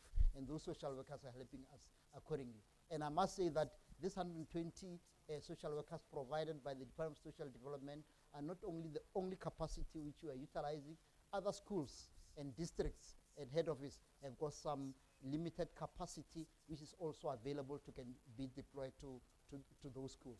But we can engage, and this is another research question which we can tackle. And then lastly, 1 minute, the last speaker was talking about government from national, provincial, local, all those partnerships. Indeed, we're working collaboratively, and indeed, we are not competing. We're ensuring that we can tap on capacities which are available in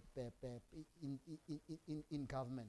And lastly, Dr. Majiba, if you were to allow me, just to add on the issue of education being a societal problem. Over the past year or 5 years, one will have noted that provinces, even national, we're all about focusing on grade 12 results and making sure that our grade 12 are the best. We are the number one, we achieve 90% or 80% at grade 12 level. This particular province, this year, we have decided to change focus. We are saying grade 12 is just like waiting for learners at the end of the stream where they're drowning and trying to save them. We need to go to where the stream starts. And we have introduced a program which we call a program on learning recovery and reinforcement of learning and teaching from foundation to intermediate phase, so that these learners, as they move forward, they're reinforced in terms of language competence, maths, and other subjects, and we groom them at that particular level rather than waiting for grade 12. In future, Saibono will be saying your SIP program should not only be grade 11 and 12.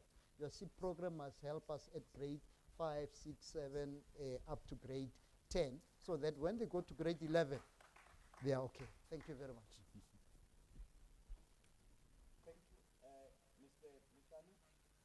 I hope I'm audible, and guys, please help me if I'm not. But you asked a very interesting question. The question of how you integrate Ubuntu to deal with certain issues that are viewed as taboo. And you made an example on the research project that we work on. I want you to understand, ladies and gentlemen, that when you talk anything that has to do with qualitative research looks at how people do things when they do them. It looks at cultures. It looks at views, opinions, and how these views and opinions are evolving with time as time happens. Very, very important to note that. Qualitative research deals with perspectives, deals with dimensions of approach to reality that you're facing. For instance, if you talk about cultures, and I'll just make an example of some of the cultures that I experienced when I was growing, because I grew up in the most rural area of the Eastern Cape, Matatiele. But because of migration and moving to Johannesburg, where work is, those cultures are still practiced in a different context and different setting, but they are still continuing. In other words, there is an evolution. Now the question is, and that will be pertinent to your study, which I won't say it here, but I just want you to understand that one of the reasons we are actually working on Ubuntu, as a matter of fact, we're working with Professor Nsobi, there's a project working on called Ubuntu as a research philosophy and as a research strategy. So as a paradigm and as a means of collecting data, Ubuntu on its own. Because if you are not using your ways of living and you are using ways that are not necessarily inherent in how you live your life, your study or the knowledge that comes out of it will be merely a knowledge, but it will not be helping to solve the problem. Particularly, you're talking about sex as a taboo. I've worked on HIV since 1994. And I've worked across different departments. And one of the biggest problems we had during dealing with HIV and coming up with interventions was exactly what you are talking about. And culture was inherently involved in how we dealt with HIV and coming up with interventions, because sex was actually seen as the greatest portal through which the infections were happening. So it's a serious matter that you're talking about. It's about scholars changing their mind, embracing their cultures at the same time, and folks looking at it head on and dealing with these issues that you're not necessarily dealing with. Culture evolves. Find difference between culture and tradition. And that's your study as well. Thank you so much. Can I talk about the question about why qualitative and not quantitative? Yes. Okay. This is a great question. I don't know who make this question. Sabono. Yeah. Why? What a question, huh? We don't have time. Sorry. I promise I will be very quickly. And sorry again about my English, but it's possible to make this little comparison. You know, when we have children, and the children grow up, who is the question that the children almost time? Why? And why the questions make this question? Yes. Because. Why? Because they want to understand. Yes. They want to learn. And when I think about the question why, is because they need to learn. This dimension in qualitative research give me answers about the other dimensions. For example, if you permit this kind of example, in Portugal, when we have the pandemic, we have a statistic, data, quantitative data. And the statistic we saw in Portugal, we have the second country on the roll where the people most take the vaccine. Is right? The vaccine. Yeah. The second, a little country in the Europe, and the second country in Europe, the people accept the vaccine. And when we see the data, we can see the other countries more development, like for example Denmark, Sweden, and other countries not accept the vaccine. And this is a data, this is a fact. But what we don't know about that? Why? Yes. Okay, we have information, we have data, we have the quantitative data, the quantitative dimension, but we don't know why. And for you know why, what you need? Quality. I think this very little simple explication make you understand what we need the qualitative research. We need learn with the why questions, okay? Great. Thank you so much. I'm believing that all the questions have been answered, and fortunately, as an employee of Saibono, you can get further explanation on this. Prof. King Costa is here all the time, and the CEO of the organization as well. It's a scholar. It's an esteemed scholar that we know. It's a legend that I can indicate we have within the company. So you'll get more information. But in a nutshell, you have been told that whilst the name is WCQR, World Conference on Qualitative Research, but it's actually mixed methods. Because at the end of the day, the statistics that you are collecting, in respect of what is it? Can you just bring numbers without knowing what is it that you are trying to answer? So I think you will be covered even further. Colleagues, thank you very much for your time. I don't think any of our speakers here have not answered your questions, and therefore now we're gonna have a tea break. And may I request that we confirm the time we are departing for this tea break, because it's only gonna be for 20 minutes. I know that in terms of the program, it was meant to be 30, but you will agree with me that we're trying to catch up with the lost time. Therefore, we are requesting that we have a tea break only for 20 minutes and no longer for 30 minutes. And we've got 2 serving stations there whereby you can be able to have your tea. My watch says that the time is now 11:46. May I request that, I hope, let me confirm if everybody is agreeing with me, because now it just changes to 11:47. Maybe I'll give up the 3 minutes and say, let's count 20 minutes from 11:50 and be back at 12:10. If you happen to have an emergency to deal with and you can't be back here in that 20 minutes, when you walk in, we appeal that you walk in very quietly, because we will proceed with the program at exactly 12:10. Thank you so much. Those on the line, we will keep your refreshments preserved for when you come to South Africa in January to attend physically with us. Thank you.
The agent knows your behavior also, then it can suggest further papers that you can kind of read, and guidance to relevant text inside the article itself, so it will guide you to the relevant text. And then we've said also statistical verification as well as matching. So, and then we say at a higher level, the possible advantages of 4IR technologies, they include connectedness. The connectedness of 4IR is a great advantage for the elimination of duplicated efforts. So then, if we have access to all the articles that are published or so it will be difficult for people to duplicate the efforts. So, by the way, I always see the duplication of efforts as unethical. So you're doing research that has already been done, what's the point?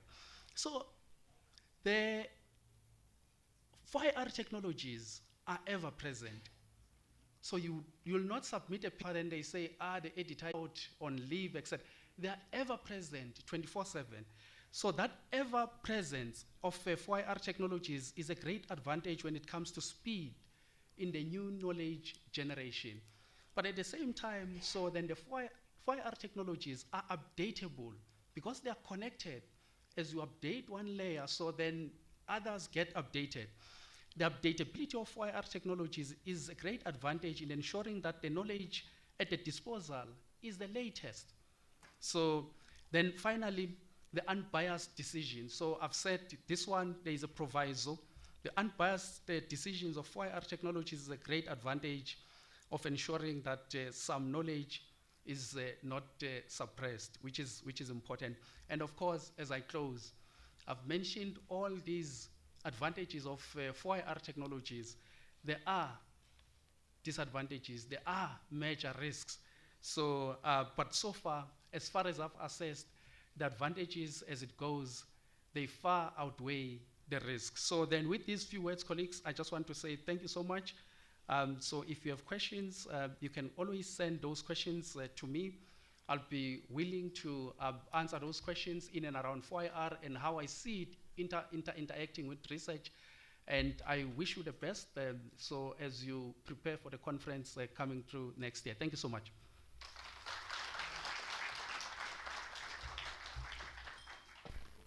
Thank you so much, Prof. Thank you very much. What I have personally taken out of this is you can do your abstract in 15 minutes. Not to mention the paper, you can do it in 2 hours. if you have listened very well. I'm just a little bit sad that he won't be here to answer the question, but if I was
Prof.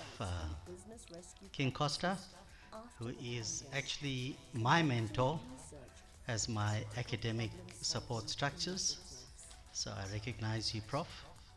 I recognize the organizers of the event, and I thank everybody for the opportunity to present to you. My presentation is actually going to be, oops, I think we've got the wrong presentation on the screen. If somebody can please assist me.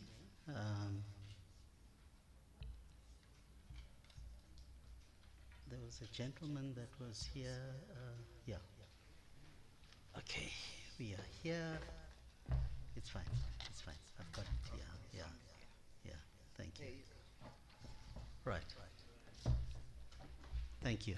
So my presentation is actually going to be on my PhD thesis, which obviously are going to be presenting or preparing for publication a few articles that would come out of this.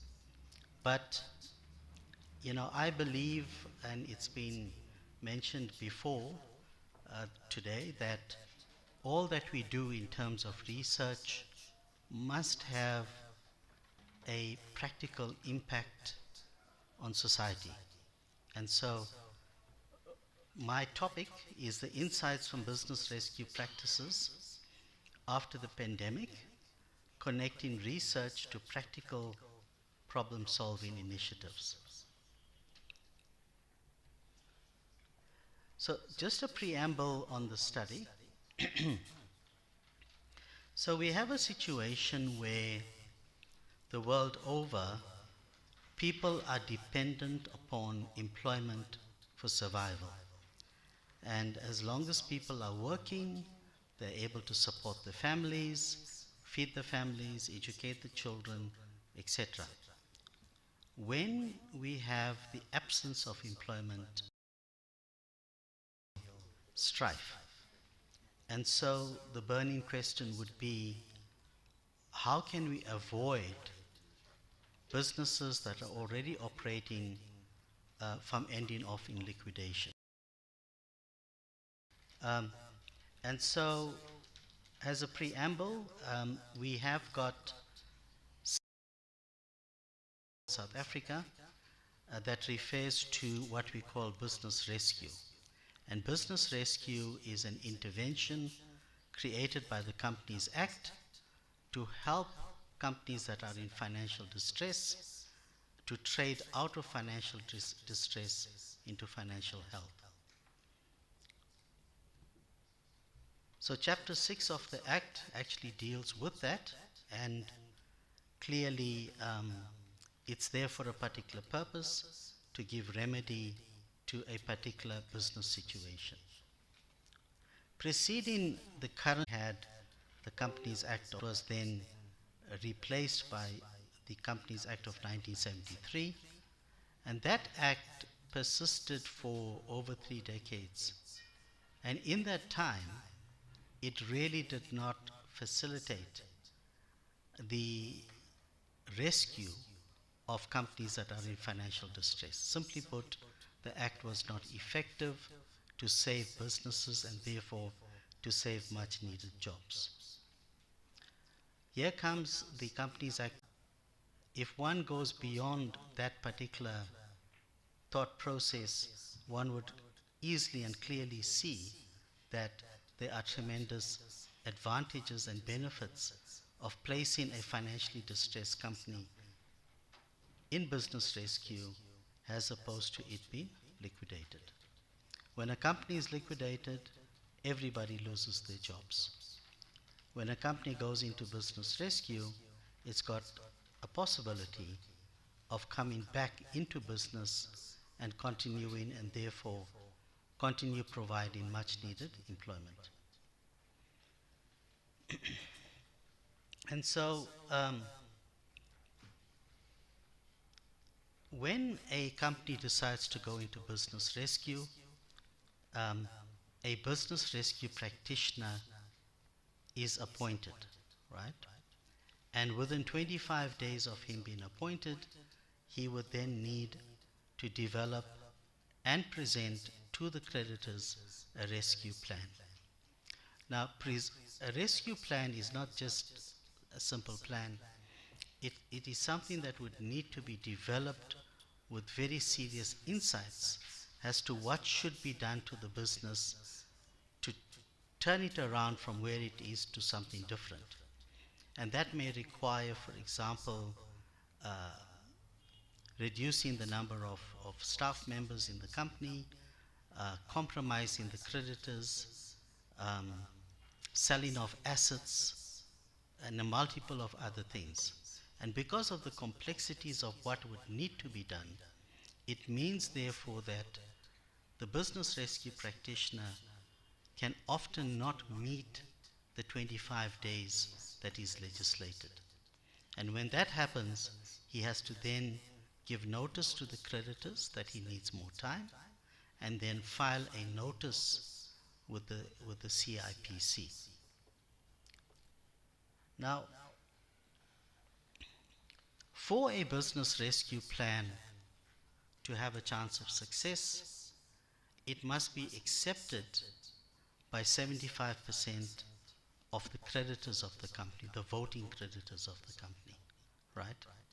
And very often, it's very difficult to secure the majority vote purely because the creditors know that they are going to be subjected to a financial loss in the event of them agreeing to the rescue plan. However, the decision making of whether to vote for or against is not a simple one. It simply means that the creditor would need to take a view to say, yes, I may be compromised down to 20 cents in the rand, but if the company is rescued and it continues trading, I will have an opportunity of recovering part of my losses through future sales to the company. Okay? On the other hand, if it goes into liquidation, they may get less than 20 cents in the rand and with no prospects of future sales because the company would be wound up. Now, in order to determine what would be a compromise figure, the rescue plan will have to then indicate what can the company afford in its current position, in its current situation, in its current state, to pay off creditors on a compromised amount and therefore be relieved of the heavy financial burden, the financial debt that it is carrying, and then to continue trading. So those are complex issues, and therefore putting a rescue plan together in 25 days does not become practical. And so, at the heart of the matter, this whole issue around a company being in financial distress really sits very neatly in academic terms in the whole theory of corporate decline. Okay? And so, what we are really trying is avoidance of corporate decline, okay? Which is our first prize, because if you're able to avoid corporate decline, it simply means that you can avoid getting into financial distress, into trouble. And so I've developed a 5 stages mapping of corporate decline, and you have it before you on the screen. So effectively, we deal with the first stage, which talks about management's inability to recognize adverse changes that they are experiencing, right? And this is one of the deep fundamental reasons why companies go into corporate decline, because management is focused on what they're doing, they're focused on revenue generation, they're focused on many other things, right? But if they're not able to understand the changes that are going on in the space in which they operate, well, they could very soon end up becoming irrelevant. If one looks at the classical example of Polaroids, right? Very, very successful company, huge revenues, but what was happening around it? Technology was advancing, okay? And with the result, Recording in suddenly progress. technology overtook Polaroid. The result? No need for a Polaroid, okay? So management needs to be forward-looking, they need to be insightful, they need to understand what's going on around them and in the space that they operate, okay? Many strong brands just dropped off the face of the earth purely because they had become irrelevant. So the next thing that we talk about is failure to take corrective action. Failure to take corrective action can come from various sources. It could be management inertia, narcissism, it could be many things, right? So if you have a management mentality that's rigid, that's fixed, and that's not forward-looking, it means that even if management becomes aware of certain challenges and problems and changes taking place, they do not respond to that. And with the result, they fail to take the corrective action, much to the peril of the business. We then deal with an ineffective response. An ineffective response is one of the major reasons why a company ends up in financial distress, either going through a business rescue or being liquidated. And that's because it simply means doing too little too late, okay? And then you have this question around the disunity amongst the leadership, the disgruntlement, the lack of coherence, and the lack of being what we call goal-orientated, okay? Goal congruence. The lack of goal congruence means that you have a soccer team that's running all over the field and kicking the ball in the wrong direction. Reform effects have failed, stimulating increased internal conflict. So again, if there is a conflict in the environment, it means that management is fighting with each other rather than making concrete decisions for the benefit of the company, right? Now, we have many, many examples of companies going into financial distress, right? We've heard about Steinhoff, most notable in South Africa. We've heard about South African Airways.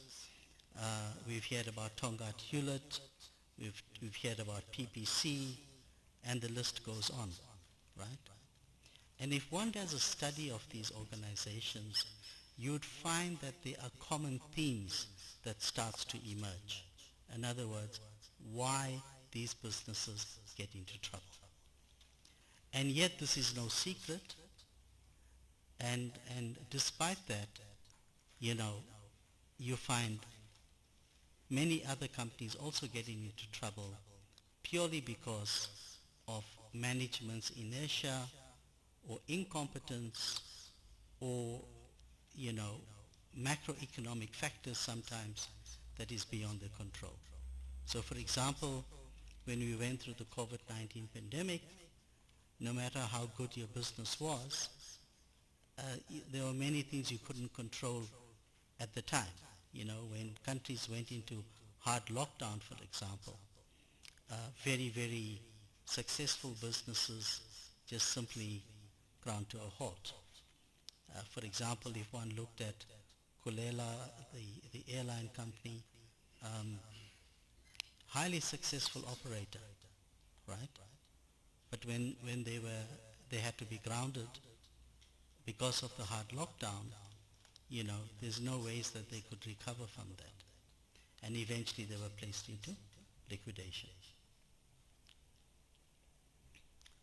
So, in the normal course of business, some of the factors that would lead a business into financial distress could be a decline in the revenues, it could be increase in costs, it could be a loss of the competitive edge. I've spoken about that just now. The inability to service long-term debt, that's a very critical problem, because when you take long-term debt, you normally try and match that to an asset that's going to give you long-term revenue, right? And if you're not able to generate that revenue from that asset, it means that you're not able then to service the debt over the matching period, and you end up in all kinds of trouble. When your customers start not to pay you on time, right? Or they go into liquidation, or whatever happens to them, it means that you are unable to recover, right, from the direct loss in the collectability of the monies. And then of course, every business has got key personnel that are absolutely needed for the functioning of the business, for the prospering of the business. And if you lose key personnel, it means that you are losing an asset that's going to directly impact on the profitability of the business. And so we've spoken about force majeure in the form of the COVID pandemic. We have many other examples. For example, the war between Russia and Ukraine. You know, if you were running a very successful business in Ukraine, it's possible that right now that business is no longer successful. It's not due to the management, it's due to macroeconomic factors that's beyond the control. There is a direct correlation between strong corporate governance and growth, revenue growth, right? So those businesses that have got very strong corporate governance practices are able to then demonstrate growth in their revenue, right? Those are very well-run businesses. So for example, if you look at the company listed on the Johannesburg Stock Exchange, those companies are highly, highly regulated and highly compliant to corporate governance practices. But then you also see the benefits on the balance sheet. So the question now is, what is the criteria required for a company that is in financial distress to qualify to be placed into business rescue? Not all companies are eligible for that. Some companies are so far gone that the only remedy is liquidation, right? And so the company must be financially distressed, that's obvious, but there must be a reasonable prospect of rescuing the company. Reasonable prospect means that when you do a rescue plan, it must demonstrate that the company can be effectively rescued from financial distress and be returned back to financial health. If that is not demonstrated, then clearly it is not a candidate for business rescue. And so I'll go into a bit later why many companies fail the test, and that has everything to do with the management.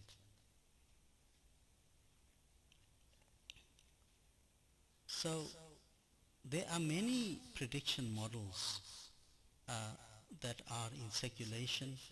Many of them are used by management, but again, it's a timing of when you invoke a predictive model, okay?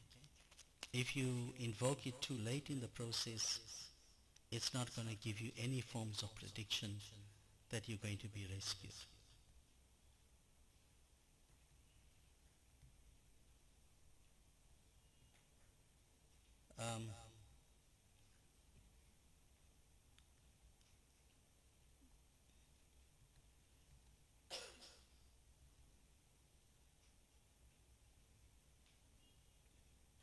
So we now get into the practical applications of the whole business rescue scene. Now, what we have got before us are some statistics. Per the CIPC, for the period 2011, which is when the Act was promulgated, and 4,599 businesses were placed into business rescue. Okay. Often, business rescue practitioners would place a company into business rescue knowing that it has got no chance of being rescued, and what it does is that it just buys management some time before the inevitable happens. But notwithstanding that, over that period, 943 businesses were substantially implemented. In other words, what it means is that 943 businesses were returned to financial health, right? And that is not a very strong statistic. However, the reality of the matter is that if one looks at Stats SA, in the period from 2007 to 2023, there was close to 12,000 businesses placed directly into liquidation. Okay? And that's a very high number. Even 50% successfully, that means 10,000 businesses would have avoided liquidation, would have been rescued successfully, returned to operating normally, and all those jobs would have been saved. As we know, we have a very, very high unemployment rate in South Africa. And it's more discouraging to note that many young graduates are sitting unemployed at the moment.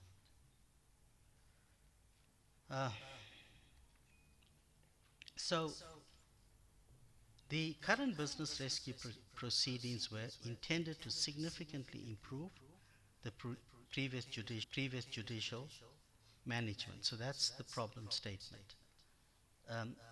Although the legislature has tried to rectify the legislation of the shortcomings, judicial management could have been more if management could flourish. The success rate of rehabilitation was low, and the question immediately arose of how to effectively apply business rescue interventions to circumvent liquidations. And so this was what the study had sought to achieve, right? And to some extent, we were able to understand why, the why factor, that our colleague from Portugal was talking about. And so the purpose of the research was to explore the application of Chapter 6 of the Act. You'd recall me saying that Chapter 6 of the Act is very empowering legislation intended specifically to restore financially distressed companies. The study uncovered significant root causes for the poor success rate of business rescue interventions in South Africa. The research intends to provide a far-reaching and specific critique of the current flawed approach to business rescue.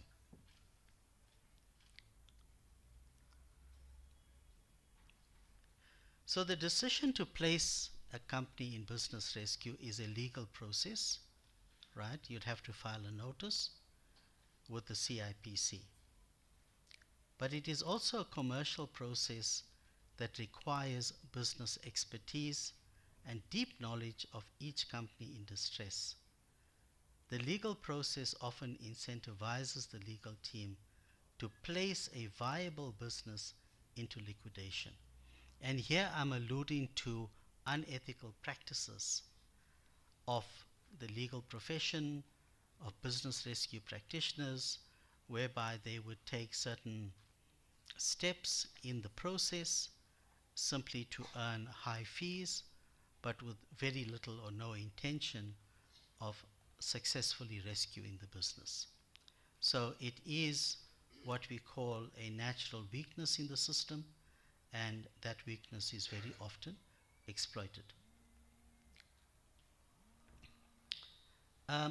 For a business rescue practitioner to take on a business rescue, he has an ethical and moral responsibility to ensure that, firstly, the business meets the test for a reasonable prospect of being rescued, and secondly, that he has got the knowledge to do what's required with the business, and thirdly, to be able to draw in what we call post-commencement finance, and I will talk to that a bit later.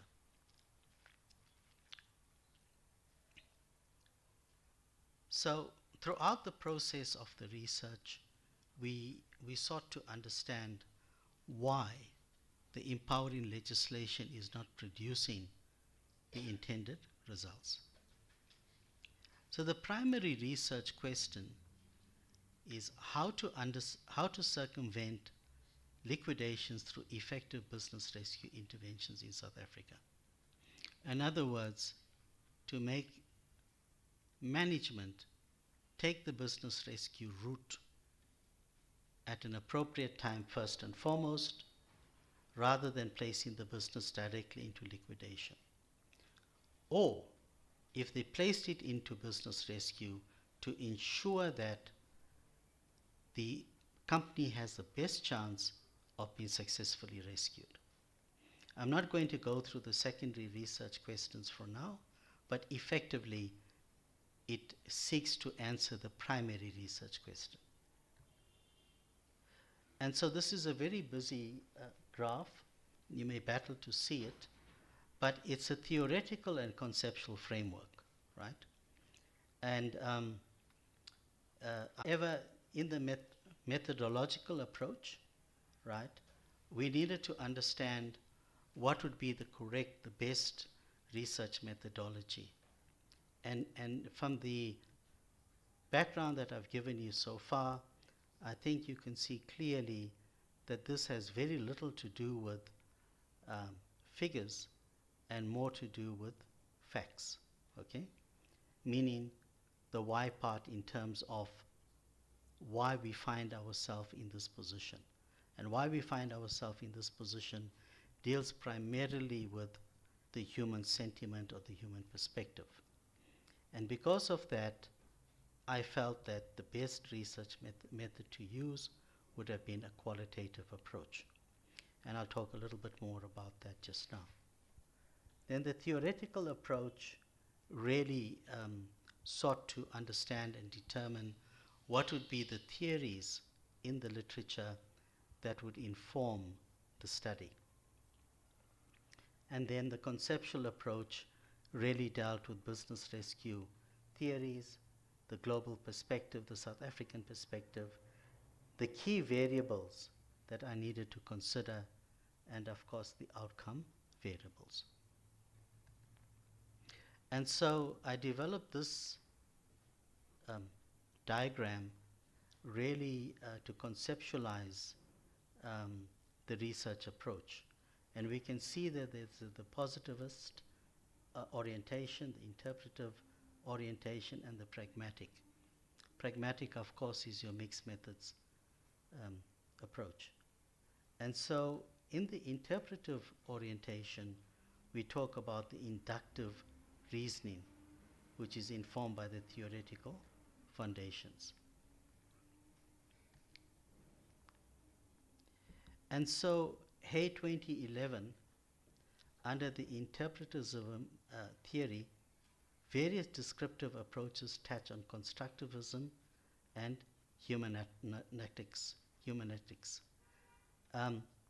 And so at one stage I was considering doing phenomenology research, but I felt that I could get more through the classical qualitative approach using case studies.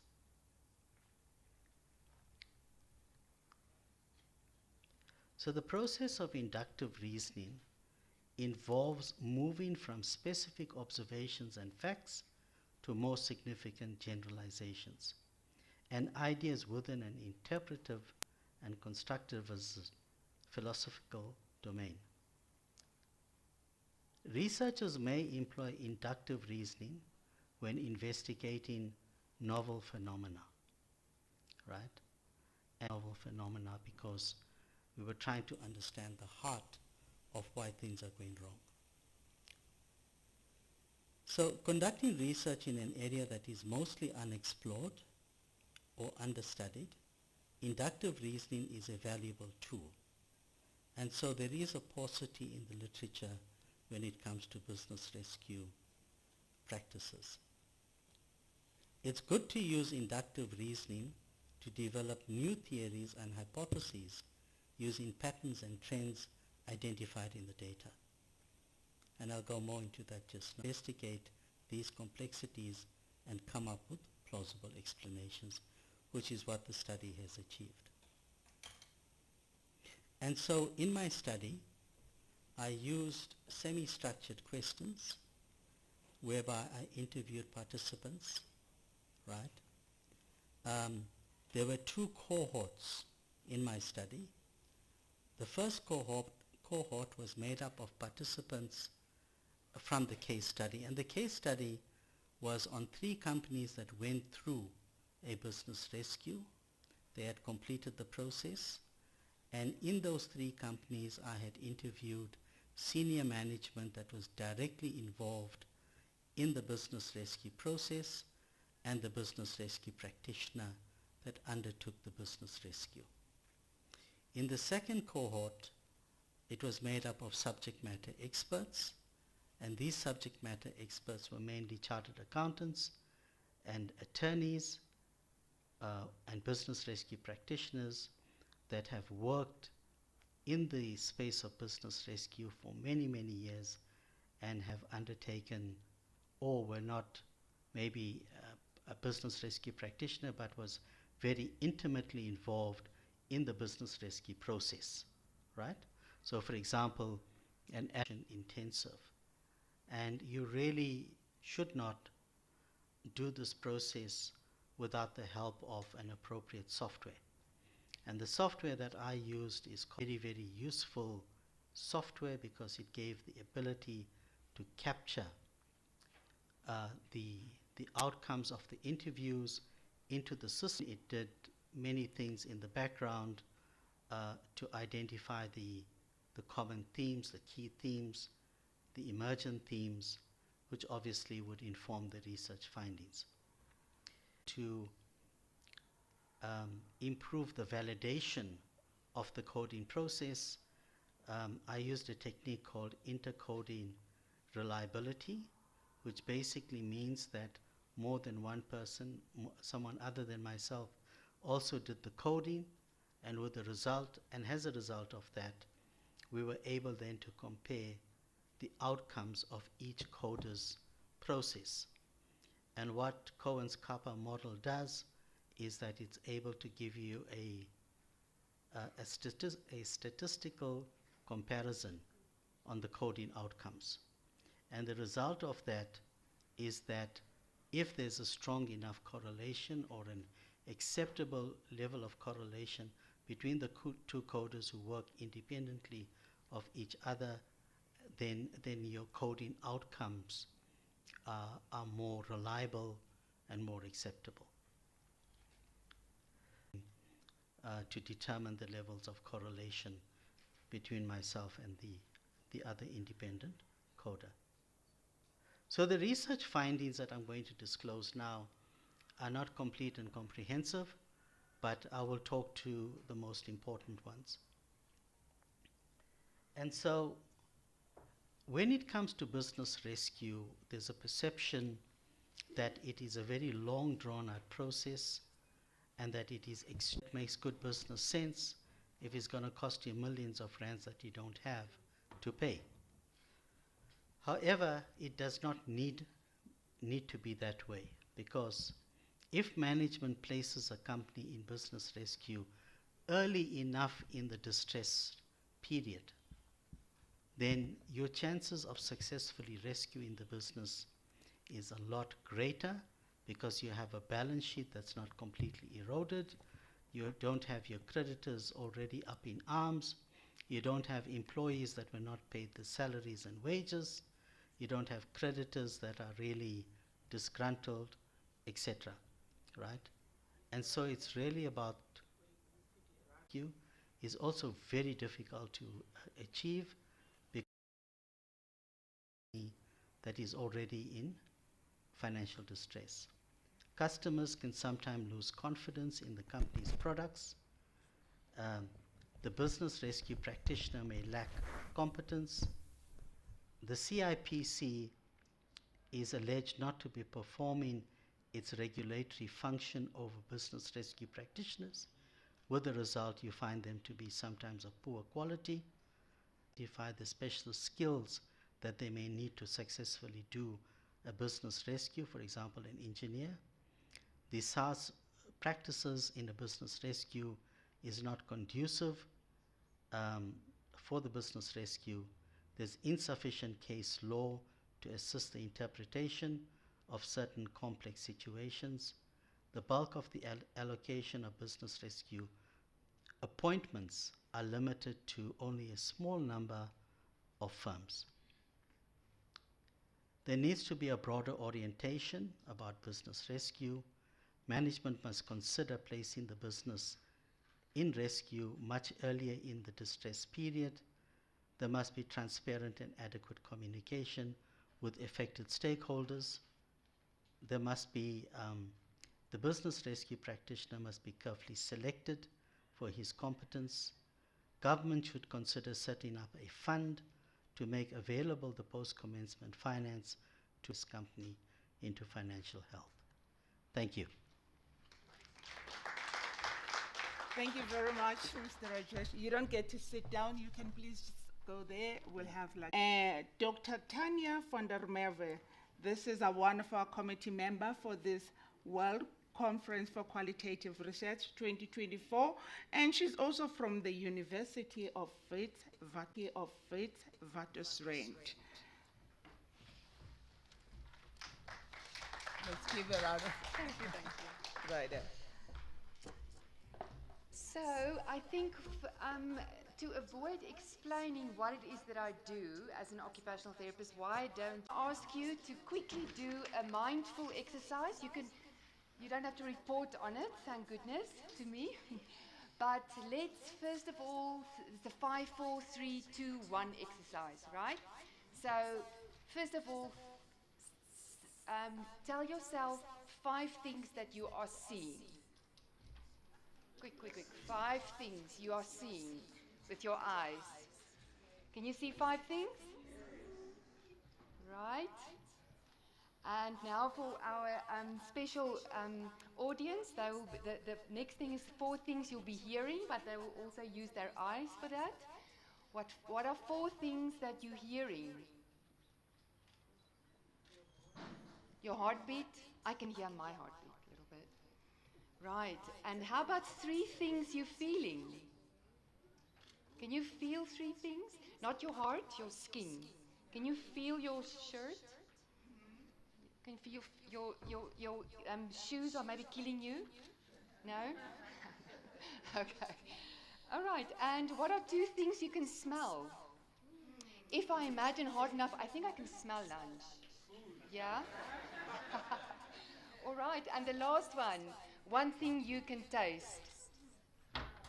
Lunch coming there. Right. Okay. So let's start, you guys. I'm not going to keep you too long, but thank you very much. I am deeply grateful for Professor Costa, who trusts me with this topic, although I will declare my intellectual humility just in a short while. But thank you so much for being part of today. But like I said, I need to disclaim my intellectual humility, and part of that is to state my positionality, where I come from and who I am and who on earth am I here. I need to disclaim or explain that occupational therapy does ontologically straddle both the so-called hard and soft sciences. And my research fields include curriculum study, contextually responsive services, intimate partner violence, caretaker burden,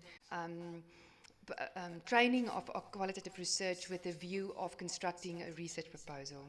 So I just would like to know, to assure you that I absolutely don't know everything about qualitative research. So let's see. I'm stating the obvious is that COVID-19 pandemic has wrought unprecedented disruption across the globe, profoundly affecting the way that qualitative research is conducted. And here I am at the risk of probably quoting something a little bit out of context, but Thich Nhat Hanh will say that to understand is the basis of love, and philosophy is about the love for wisdom. And that's why doing qualitative research is undergirded with a pedagogy of love, in my view. So researchers have had to adapt, innovate, and reimagine their methods, tools, and approaches to navigate the challenges posed by the pandemic, from the restricted physical access to participants, as well as to the shift of research topics. Now, what I want to add just here for a moment, just to add a little bit of the layer of complexity, is that a little bit of a counter-argument in terms of the so-called post-pandemic or COVID-19 pandemic is that there's actually an ongoing argument that we might be at the brink of what is known as global polycrisis. Not only the ongoing effects of the pandemic, but also crisis that everybody's sitting with at the moment in terms of global warming, wars specifically. There's many wars, but specifically the Ukrainian war that have effect on food and energy security, and the implications of artificial intelligence. As helpful as it is, we still do not know what the delimitations of that is. So a polycrisis is when occurs in multiple global systems and become entangled in ways that significantly degrade humanity's prospects. And it's commonly considered that it's the best way to tackle the impending risk is to understand the effects of the events holistically. And what else can tackle that than qualitative research? So the bottom line is, when our first hard lockdown was announced in March 2020, the worlds of research were turned upside down. I'm just going to leave you for a moment to think about how you remember that. I don't know, do you guys remember how hard it was to, and girls, how hard it was with Teams? You know, you couldn't find the button, then you muted, then you're not unmuted, or not muted while you should be muted. And yeah, you remember that. So that was crazy, no? But yeah, so one of the incredible, well, let me not preempt, let me go on, otherwise I'm distracting myself. going on a tangent. Right. So this is just shortly an overview of a couple of a few things that that speak to how qualitative research was impacted and evolved post-COVID pandemic. Now, first of all, I need to disclaim another thing, and that is by no means this is a systematic review or analytic, a very rigorous analysis. It's really just sharing thoughts and really just trying to ignite a discussion, even if we do that around a cup of tea and some lunch. But yeah, so one can read as many books as you want, or as many. Yeah, maybe I can say this. What I did do is when I put in the Boolean phrase qualitative research methods in a surface search into Wit's library, there was 400,000 results. So good luck to anybody thinking about doing that systematic review. And if you put, and then if you taper it down a little bit, evolution plus qualitative research, and you demarcate it between 2020 and 2023, it still yielded 4,000 results. So I am just saying then that this is definitely not a systematic review, because I would be grey until the next century if I try to do that. This is also, this is also a really great book which I'll refer to later on. Right, so we know that when COVID hit, there was an accelerated adoption of digital tools and platforms. I just alluded to that a little bit. Teams, Zoom.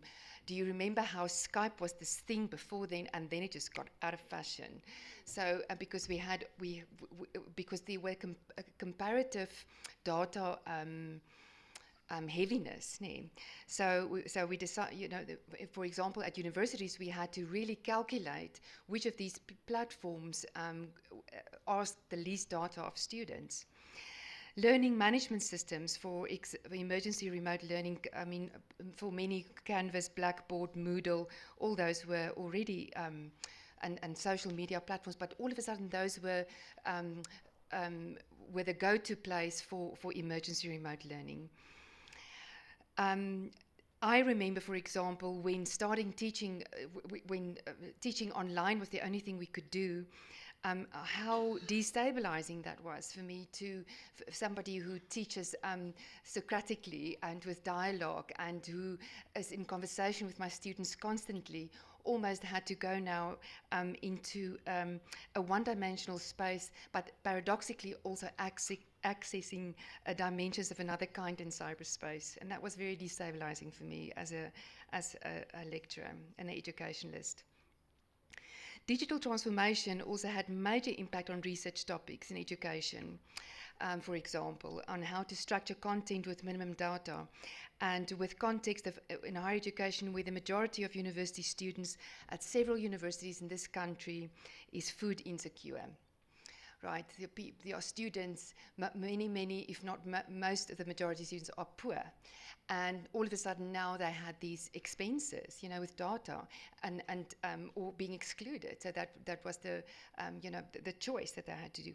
Or they were, many of our students were in context where it was not well understood. Like, how can you be in front of this computer and engaged, but not present to do your chores and to do the rest of your things, and environments that were highly, highly distracting. So the focus of research changed drastically. And one example I want to elicit was a beautiful study done by Mthembu and Bell, titled The Experiences and Influences of COVID-19 Confinement in the Occupational Engagement and Mental Well-Being of Adults in South Africa. So what they did is they looked at studies done by undergraduate students and did a meta-analysis on how did people cope with hard lockdown. And what they actually found, and this is now just to illustrate how multidimensional the digital age is, and this digital transformation is not only one thing, it brings many things to us, and that's of course what qualitative research can uncover, is that the use of technology is assisted actually in maintaining interdependent relationships with friends, family and relatives and colleagues, which was helpful in coping with the ravaging challenges of the COVID-19 pandemic, such as feelings of anxiety, loneliness and depression.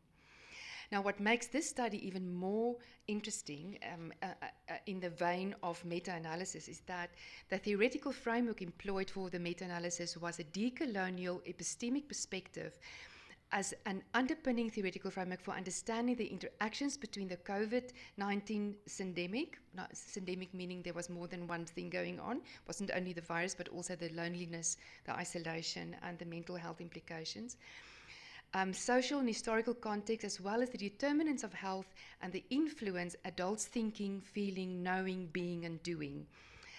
Since this theory aims to dismantle not only the structural vulnerability of individuals and communities, but also to overcome the coloniality matrices of power in their daily lives. Because history does repeat itself, doesn't it? We know that. Digital transformation also had an impact on trustworthiness. For example, there's evidence of scholars doing an online huge study, not so that big, but big enough, 300 interviews, and they looked at in-persons, oh no, I'm preempting again. So scholars found, so this group of scholars, what they did is they did a analysis of semi-structured interviews of the audit trail. In other words, they went to look at the detailed notes that they made during online interviews. And of course,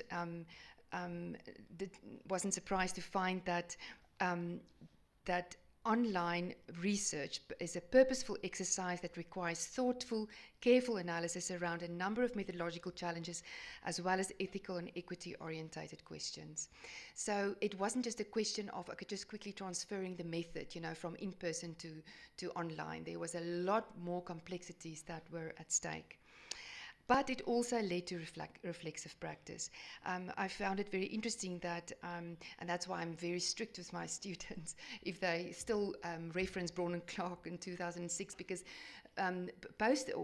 shortly after COVID pandemic, Braun and Clark actually wrote a couple of deeply reflexive pieces on how they are being misinterpreted in their thematic analysis, and how part of these interpretations were an either-or choice, and that coding can be either semantic or latent, or inductive or deductive, rather than a mix of semantic and latent, inductive and deductive codes. So just once again, what happened was that the complexities dealt with in qualitative research urged scholars also to embrace the complexity of methods and not as essentialist as we would comfortably like to do.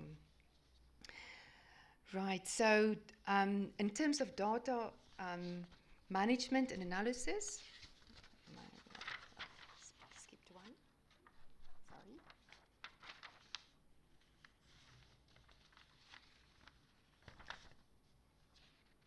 Oh no, I think did I skip? Oh, that's what happened. All right, sorry. Okay, so the remote research methods and designs, we had to rethink our research designs. We were sitting with a couple of cohort students, for example, and not even to mention our postgrad students, who all of a sudden had no access to their participants. Some of these protocols research proposals were already through ethics, but the structural restrictions, there was just no way that they would be able to collect data. So we had to amend those protocols. And of course, one of the methods that came out was systematic reviews. But there were many other virtual methods: online interviews, focus groups, internet-based archival research and ethnography, participatory video methods, photo elicitation, and digital storytelling, and I can go on and on. The implications of these were varied. So once again, just to show the multidimensionality of findings of qualitative research. So the implications of these virtual methods were, on the one hand, this was the study that I referred to a little bit earlier, is that a group of scholars did 300 interviews in person, telephonic and Skype, and unexpectedly found that there's a richness of information that was inevitable at the cost of remote interviewing. So you just cannot access the real life beingness with a human when you speak to that person and with that person. But that was on the one hand. On the other hand, there was a counter case argument that was made by another group of scholars that found that remote interviewing with elderly people suffering from deteriorating physical strength is actually an effective, if not a necessary method to better health management. So there we have it, not the one thing or the other, but both. So in terms of data management and analysis, there's a lot to be said for the enhancing, which used to be the computer-assisted qualitative data analysis and evolved into the acronym of computer-assisted qualitative data analysis software. And I don't know how many of you know that this book is one of the artifacts or one of the products of the World Conference on Qualitative Research. It's I think in the third or fourth, maybe even further editions, but this is the 2023 one, and there's several examples here that I can pull from to show. Yeah, it's been edited by quite a few people in the room, and yeah, and but there's a lot of examples that I can extract from this book to show us and to illustrate how software is being used for analysis. But at the risk of going over time, and of course, when you start include, you also exclude. I'm going to cop out for that one. But there's a lot of wonderful examples of studies done on how software assists not only in research, but also in doing research. So not only in the analysis of research, but also in doing research together and in groups. Yeah, I don't have to. I mean, I'm sure many of you are very well versed in software like MaxQDA and Atlas TI. I mean, these in vivo, one of the most amazing for me, and can you believe it? I only discovered it recently. Was the incredible purpose that these platforms give in a systematic or not systematic literature review in the sense of a methodology, but how to do your literature reviews systematically, and grouping your concepts together so that you can write your literature review in a way that captures conceptual information, captures your arguments in terms of concepts. It's just incredible. So I'm not even going to try and tell you anything about AI and virtual reality, but we've had several we've had several guest speakers. I can just, for those of you who have students and are postgrad students, I mean, this is just an incredible source, very generously made available by Professor Johannes Cronje, who is from the Cape Peninsula University, and he is a professor in digital teaching and learning, and he's from the Department of Information and Learning. So he has, so his site is Landscape Learning, and he has several archives. I mean, since 2013, I think. So he has, for every year, he has several archives, and one of them is, look at this, you guys. I mean, and girls, I've never seen this. You've got to be inclusive, So, so he has a whole list of various AI tools for postgraduate students. Can I just keep scrolling and scrolling? Right? Yeah. You can't see it. The point is, there's many. So that's actually. So I mean, let me get a feeling from the room. Who of you have played around with ChatGTP? Yes. Yeah. Right. Who of you are using it, those of you who teach students, who of you are using it as a learning tool with your students? Yeah. It can be an interlocutor. Yeah. So you can use it as a peer reviewer, and then you ask your student to reflect on that input, you know. But of course, I mean, having said that, I'm not, you know, gleefully advocating for, you know, for the irresponsible use of AI. The point is, it is here, and ignoring it is not going to help in our teaching, because our students, even children at school, are using it. Right. So, and there are ways to actually learn how to see when the circular reasoning comes in, or when it starts to hallucinate, you know, and give you information that is actually not accurate. But you need to work with it so that you can see it when your students use it without declaration. Anyway, so that is okay. Where do I go to my? Okay, so that's it. So I'm happy to give you the link, Prof. Cronier will be happy if I share that with you. Right, and then of course there's also the notion of processing large volumes of qualitative data, which I'm not going to go into. It's just a point that one can discuss. So fourthly, then, the ethical considerations of the evolution of qualitative research. Now, there's quite a few examples in literature for the whole notion of informed consent on digital platforms. How do you do that? You know, many of your participants, even if they would have a computer to log in, or a phone, would not have the software for electronic signature. Is verbal consent enough?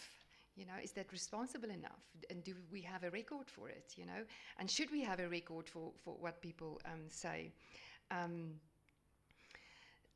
Privacy and confidentiality, practical things was surfacing, such as the immense logistical planning and training that needs to happen before you actually do an online focus group, for example. You have to let your participants know that they need to put another display name on it, anonymous display name, so that their own names are not visible.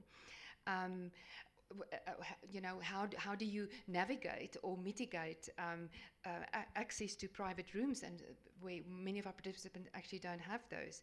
Or how do you, you know, did all of we, for example, alert our participants, like if you do consent to an online camera interview, you know, are you blurring your background, for example? Do you know how to do that? Yeah. So there were many ethical and I think many of those things we only realized, you know, after the fact. There's at least, I think, at least one colleague who is far more an expert in litigation, but I've stumbled onto the National Committee of Research Ethics and the Social Sciences and Humanities in Norway, and they have very clear principles for not only online research but for internet research, and which I thought was really something to chew on. The researchers, what they state categorically is that researchers must protect personal integrity of their participants, preserve individual freedom and self-determination, respect privacy and family life, and safeguard at all costs against harm and unreasonable strain. And for that reason, we should actually regard all of our participants, research participants, as vulnerable. So they go further on to say that there are 4 factors that are especially relevant in an assessment of internet research ethics. And that's the accessibility of the public sphere, the sensitivity of the information, the vulnerability of the participants, and the interaction with the participants. And therefore, these 5 principles are very, very important. The distinction between private and public, the concern for children and vulnerable groups, the responsibility of the researcher to inform and obtain consent, and this is not negotiable. This responsibility of confidentiality and anonymization and sharing of data, open data, and then big data, of course, is a whole different discourse. So At the end then, ethical considerations for qualitative research methods during COVID-19 pandemic and in other emergency situations is a navigating field, and that online methods need to be considered unilaterally riskier than in-person data collection. However, they are clearly not the same as in-person engagement and require thoughtful, reflexive and deliberate approaches in order to identify and mitigate potential risks and dynamically evolving risks. Dynamically evolving risks. In other words, that you cannot always anticipate all the risks. So even consequential ethical reasoning, which most ethical committees use, is not always enough. Okay. Almost done. So, what is one of? So, fifthly, what came out of the evolution of qualitative research is, of course, the collaboration with the diversity of disciplines. The COVID pandemic, if we return for a moment to the idea of a polycrisis, it boils down to systems. And we need to research more than one thing in a system. And no one person can do that. No one group of people in one discipline can do that.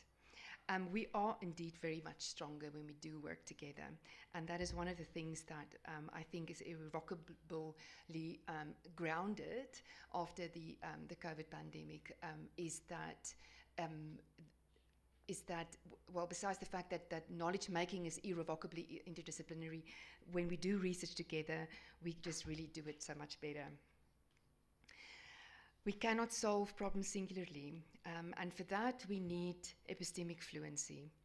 Epistemic fluency is the antithesis of what Ben Okri said in his beautiful writing, The Age of Magic, is, are we made of habits, compressed by time like layered rocks as professionals? So that's the question we need to ask ourselves, the reflexive question. Epistemic fluency is the capacity to understand, to switch between and combine different kinds of knowledge and different ways of knowing about the world. So finally, the effects and future. Of course, the question is what next? So this is just a really useful, for me, diagram of the, in simplistic ways, the ontologies, which is the axis, and then the epistemologies, which are situated in the quadrants between the various ontologies. And of course, we can see how qualitative research paradigms very comfortably straddle all of these ontologies. The question is, of course, what is next? What will evolve now? What are the lessons that we learned? What are the innovations that's shaping future qualitative research? And of course, what are the challenges and opportunities? One of the answers to this is maybe situated in a concept called vital materialism, which is explained as a type of scholarship that adopts the perspective that brings ontologies, epistemologies, and ethical issues together as inextricable.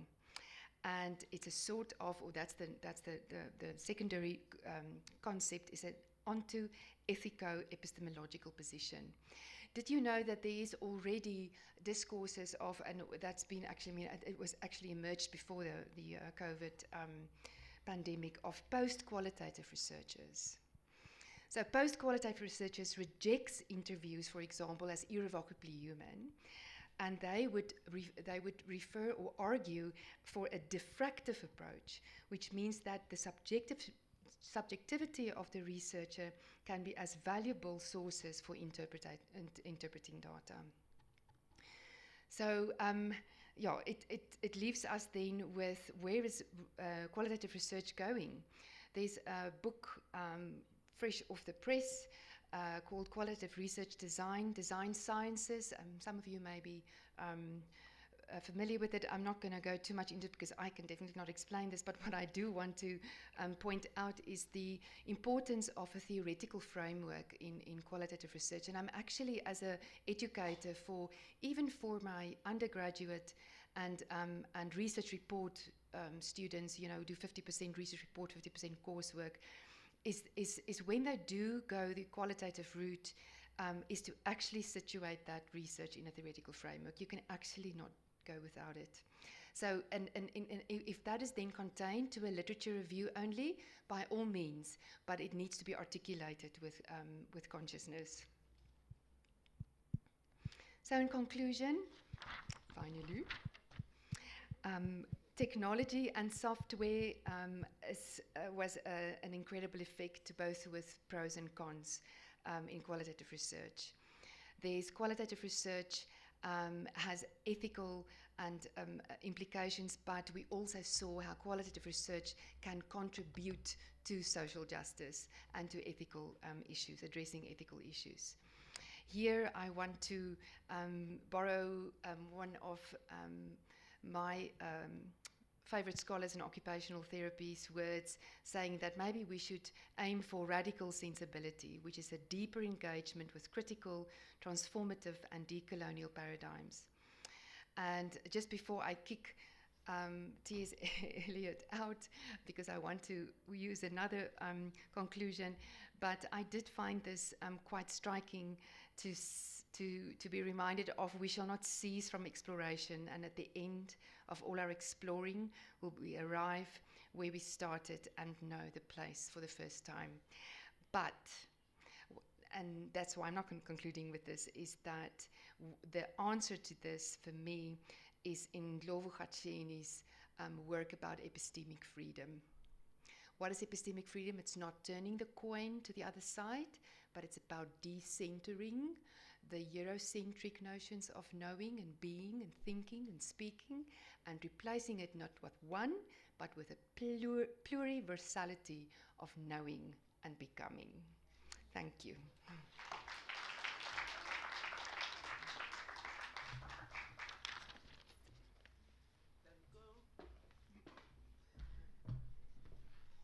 Thank you very much, Dr. Tanya. As you say, compressed by time. So we'll allow both of our speakers to engage with the audience. 2 questions only for each. I think we can allow you to do that just before lunch. 2 questions for our speakers.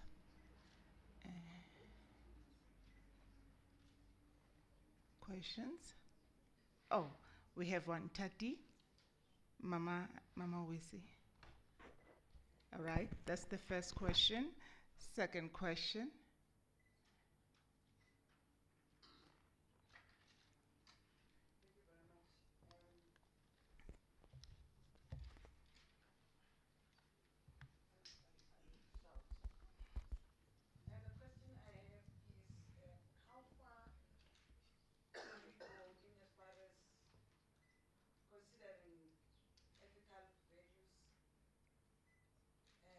To the speed with which AI is actually turning out. So without stymieing, development in as far as AI is concerned.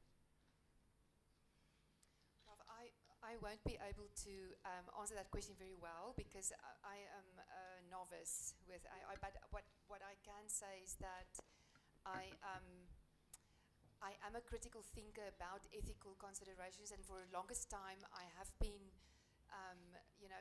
critically engaging with my students with the fact that consequential ethics and duty ethics is a long shot from being complete to the package in ethical reasoning. Also for protocols, for example, if we just think about egalitarian research, transformative research, where our participants want to.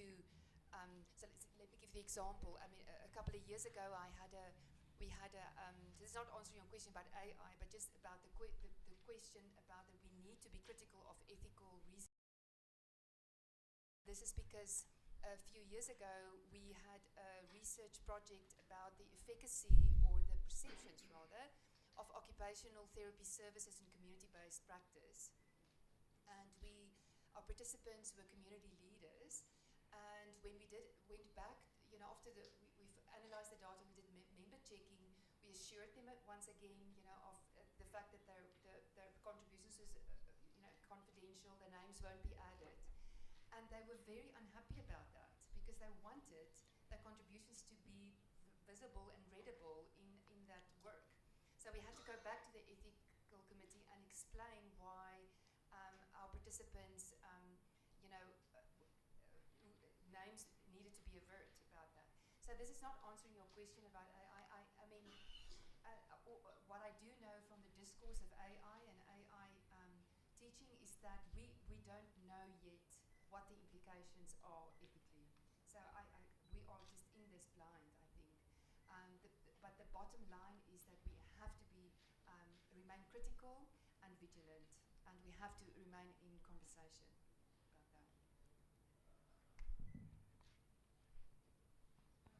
My question is for Prof, the gentleman. Nice presentation, but I'm not going to ask my question from a corporate perspective, even though it's a corporate presentation. The first thing is I just wanted to find out which organizations do qualify for BR, and because I didn't pick that up in your research. And secondly, how do you factor the human sufferings that families possibly go through when you consider your research on the impact of corporate survival? So basically, I didn't hear any element about how the DR practitioner will handle the impact of a business either crumbling or being rescued to family members. Thank you. So, in terms of which companies qualify to go into business rescue, there's no limitation. It can be companies in the public sector, companies in the private sector, but there is a test that one needs to comply with to establish whether a company is eligible to go into business rescue. And that test is the question of reasonable success or reasonable prospect of being rescued. What it simply means is that if you do a rescue plan, and that plan is demonstrating that there's a chance that the business may be rescued, then it becomes eligible for business rescue, right? Even at that stage, having complied with the test, it doesn't mean to say that the company would be successfully rescued, right? Now, in terms of the impact on employees and their families, that's a very real dimension. It's a very hard dimension because when a company enters into business rescue, many jobs are still lost. However, some jobs can be saved. And the remit of the business rescue practitioner does not extend to assisting the families of affected employees in that case. Now, what this means is that, therefore, the legislation, Chapter 6 of the Companies Act, does not provide for any form of reconciliation or engagement or support of affected employees and affected families. Thank you. Thank you. So my question is directed to Professor Rajesh. And I must say thank you for a very, very interesting presentation. I wish some business people, SMEs, were here to listen and maybe learn from the presentation. So we know that there is a huge drive, by government and private sector to support SMEs because we believe that, SMEs are very key in the economy, in terms of, growing employment opportunities. And however, looking at the structure of SMEs, we find that they are mostly, led by a single person or mostly two or three people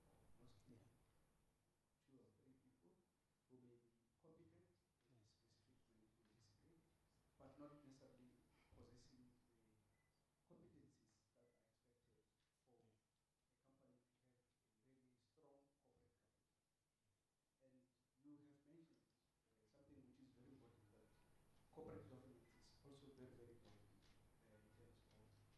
ensure the sustainability of a business to avoid business rescue and so forth. Now, my question is, you have listed some of the big companies that have gone through problems, and I believe that there are many SMEs who would have experienced the same, if not worse.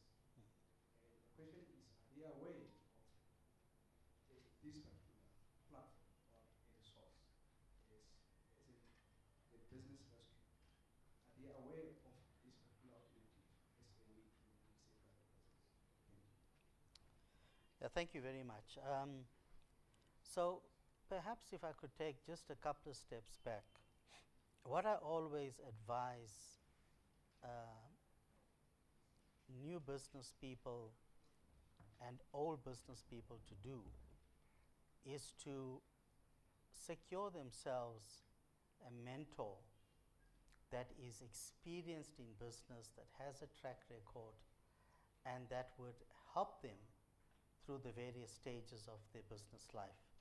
That's very important, and I think if all business owners can adopt that philosophy, they would find it to be extremely, extremely useful, right? Now, coming down to the awareness around the business rescue facility, it is true to say that it's a concept that is relatively well known, but not as well known as it should be. So in other words, government needs to do more, particularly the CIPC needs to do more to orientate the business communities around the whole philosophy around business rescue, the ability to use the business rescue regimes, the act, the interventions. So it does need more awareness creation around it. In terms of the corporate governance issues, I did say in my presentation that there's a direct correlation between strong corporate governance and a successful business. It's not the only ingredient to be a successful business, but if you've got strong corporate governance practices, strong administration of your business, your accounts, the tax returns, and all that good stuff, the chances of your business succeeding is greater than failing, right? And so through the mentor, through your accountants, through legal advisors, you can be properly supported to ensure compliance with the law. Thank you. Thank you. My question goes to Rajesh as well. My limited understanding of the subject of brand management says to me that when a company gets to a point whereby it must be rescued, it loses public trust. Yes. So issues of reputation are at stake there. So I wanted to find out if in your business rescue model or framework that you have created, are you also considering brand reputation and issues of brand repositioning in there? Yeah, absolutely. So if a business rescue intervention is done responsibly, right, then a lot can be saved as far as brand damage is concerned, as far as reputational damage is concerned, because it's been done in a transparent manner, it's been done with good communication to stakeholders, right?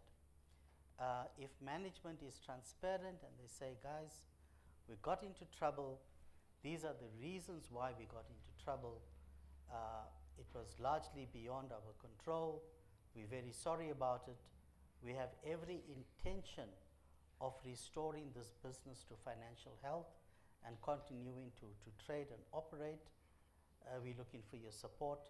It's that integrity and transparency in the communication that can go a long way towards limiting the impact, the negative impact on the reputation of the company, the brand, as well as the reputation of management. Because end of the day, the relationship between management and the company is almost an invisible one. So it just depends how one does it. Where I think things become a little bit rocky is when management deliberately is not truthful to its stakeholders. They're not transparent, they're not integrous.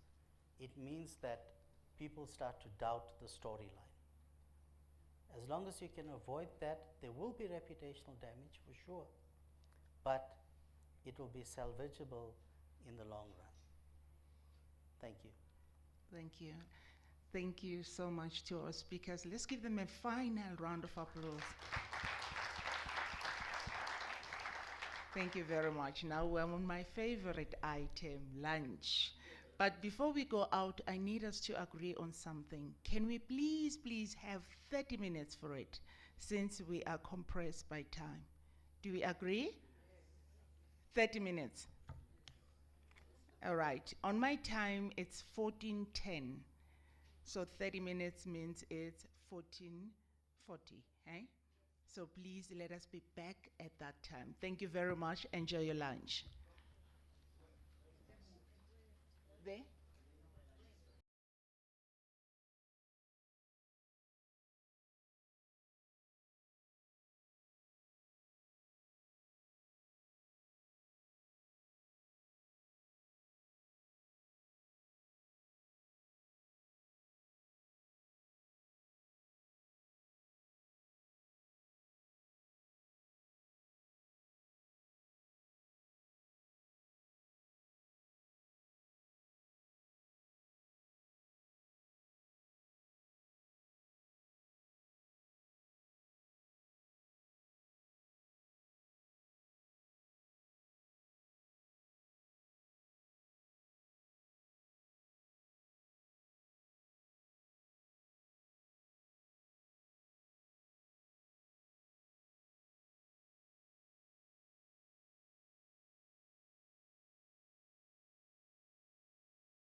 Okay, so good afternoon.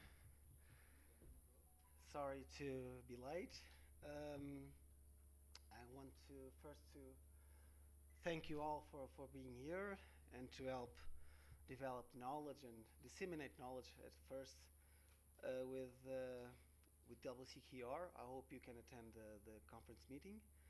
And I'm not going to say anything new because Tanya already said everything I was going to say, so I'm just going to leave my presentation and leave.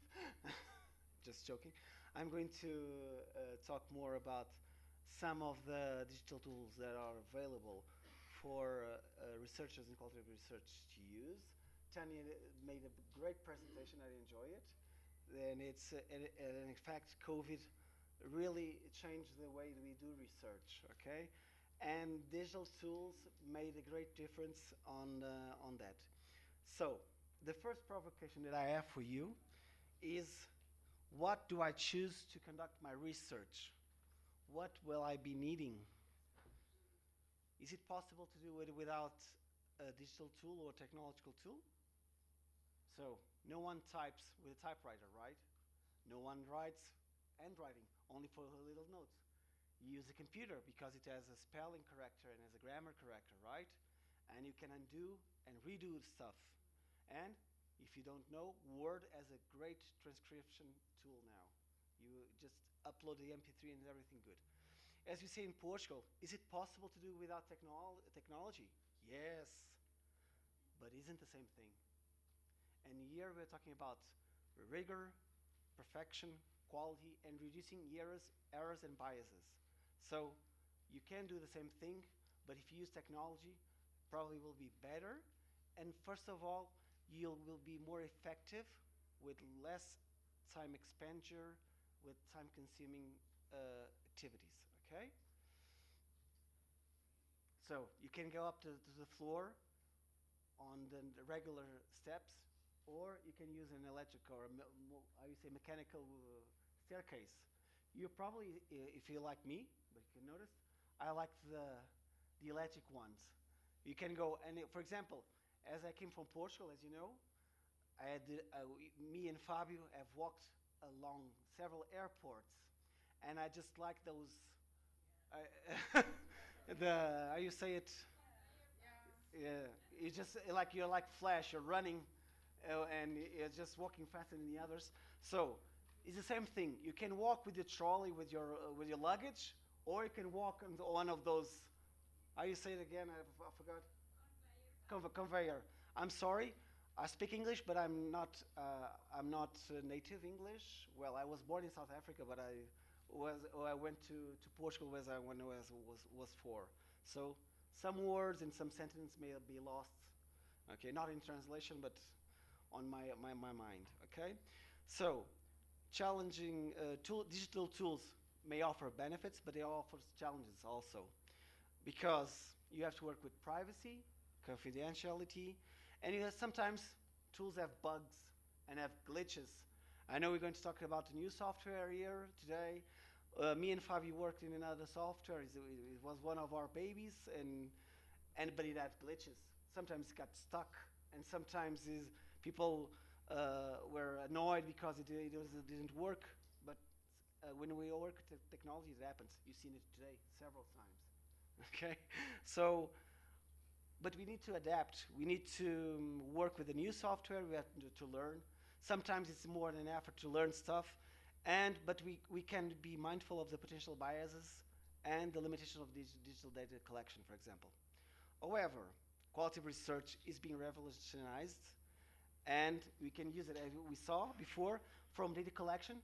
Now it's easier to get to our participants. We can do online interviews. We can do online focus groups. We can do another thing is working collaborating, right? In collaboration networks. So we'll be exploring ways that technology can upgrade quality research, okay? Research has gained greater scientific recognition in recent years, given the improvement of denser methodologies, more backed by knowledge from different areas of expertise. One of the factors that contributed to improving the quality of qualitative studies was incorporating a set of tools, most of them digital. Although these tools can support and reduce subjectivity, they must be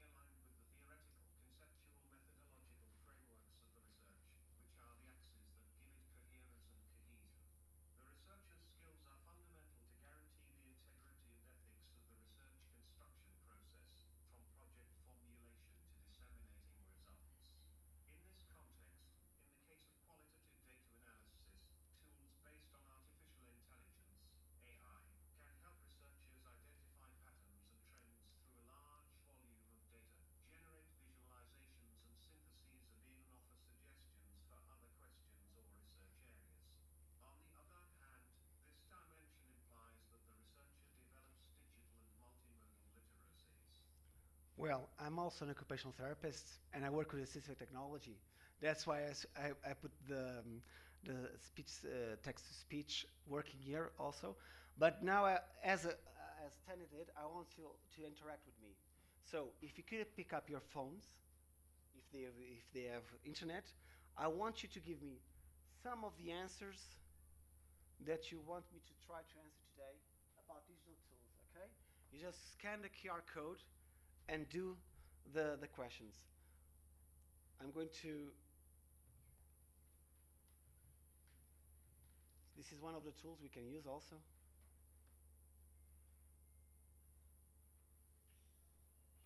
Okay.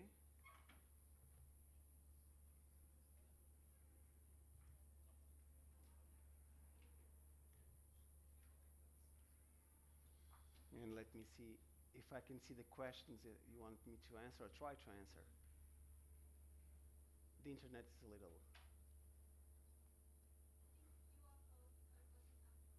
Okay. Not this one. Sorry.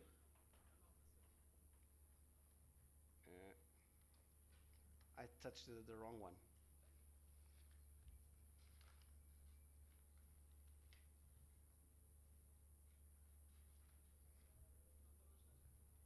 Era aqui, mas estava. Assim.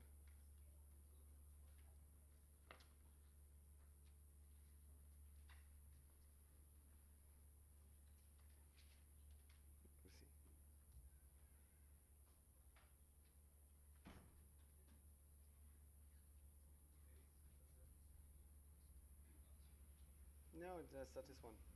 It's this one I want. It's this one I want to show.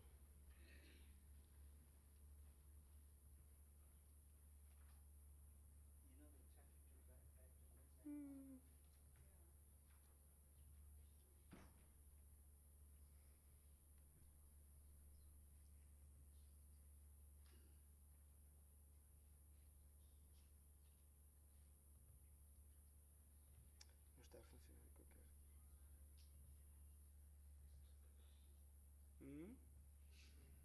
No. I think I have a bug.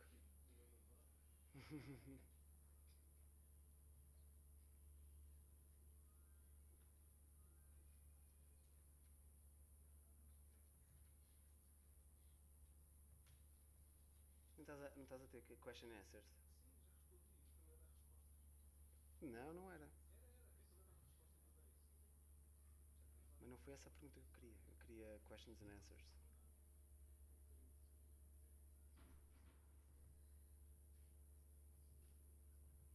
It doesn't appear to be showing what I want. Ah! Now it's happening.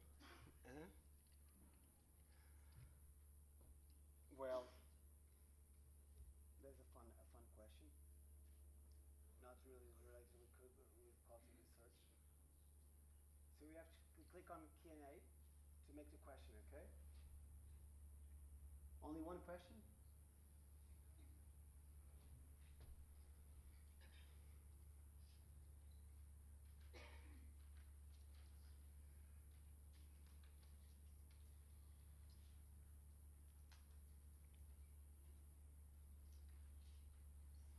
Well, guys, don't be joking. If you want food, you can go outside. You're welcome to.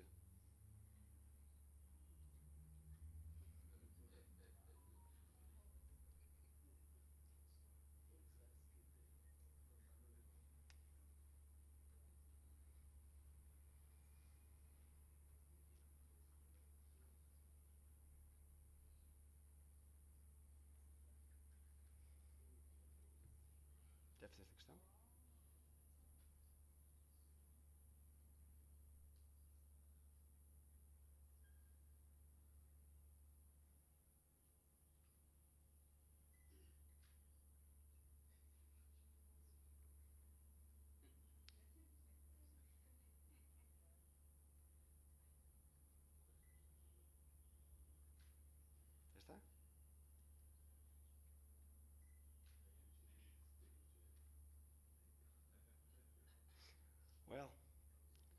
let's try to answer the question so the time won't be expensive.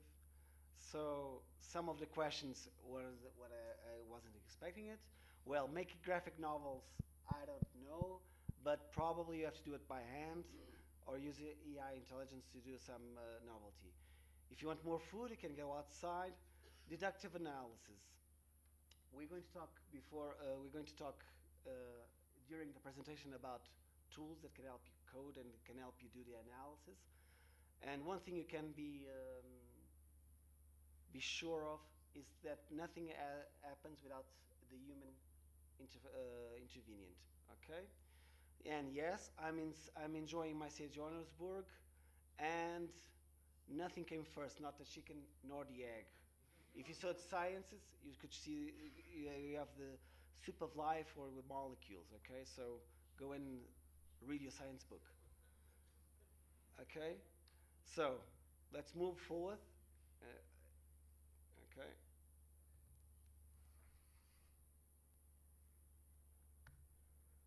So we're going to talk about the impact of digital tools in quality of research. We have several challenges, as we saw before. We saw COVID context. We saw business context. We have lots of different research contexts and variety and diversity. We also have diversity on formats and data types. As you've seen, we can work with words primarily, video, images. Everything can be analyzed through a perspective, a qualitative perspective. But you have to change it into words that can be interpreted. We have large amount of data, especially, for example, one of the major, we saw that one of the speakers in the morning have lots of data to analyze. If you do an interview, for example, 1 hour of interview, I believe it's like 10 pages of written text. If you do a focus group, well, that's almost like hell. If you don't moderate as good, you're going to have lots and lots of written information to do a focus group. So how do you deal with it? You can do it in Word, you can do it in a spreadsheet, but if you get anything wrong, if you try to correct it, will be harshful time. Now, as you know, I've spoken this week, qualitative research made the path. Although we're talking in African context, you will have your path to go on qualitative research. It took a long time to get, I said, the recognition by the scientists, by the researchers. People thought that we did qualitative research because you didn't know math, you didn't want to do statistics. So it's the easy way to go to do a case study research and use words in interviews. But even a case study research can work with quantitative methodologies also. But you have to use it together. And how you can do, I'll use a triangulation. You can use technology for that.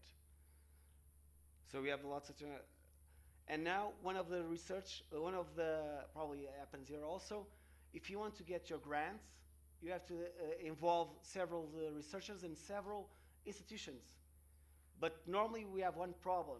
Although we like traveling, the expenses aren't always paid. So we have to work with Teams, right?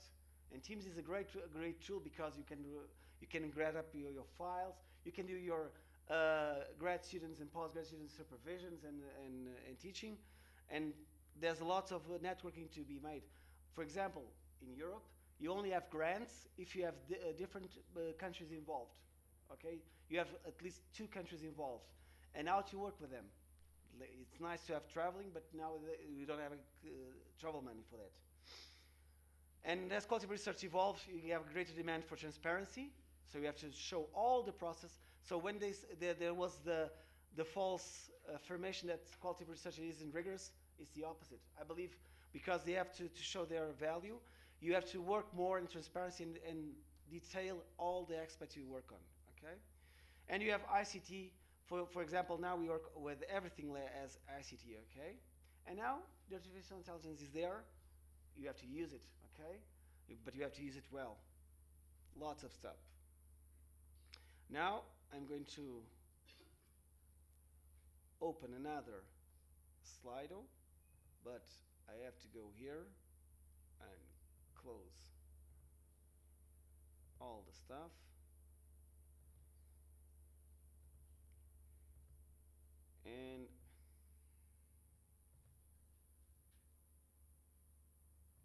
Okay. You'll have this one. I try you to answer and make what do you think that digital tools, with the help of Tanya in the morning, probably you have more aspects you can do. So it's the same code. Okay.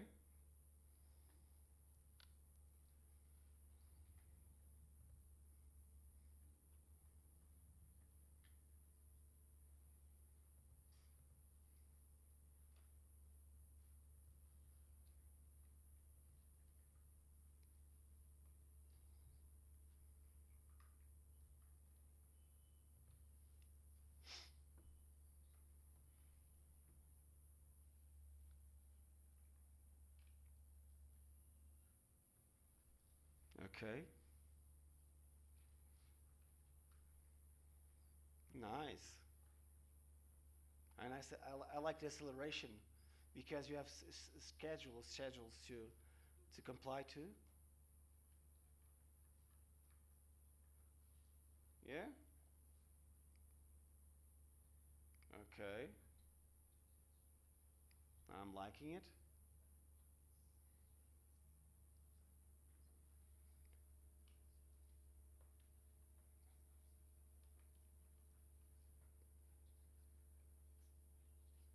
So I don't need you to tell you anything. You already found out everything. Well, and that's how we're living. If we have less work to do, the researcher will have better quality of life. Simplify things. Well, I could be, and I need to be honest. Yes, it can simplify, but it's not that simple. Okay, you have to work. Collaboration is okay. Systematize and reduce error is the best of things. Time effective, the save time everyone is telling.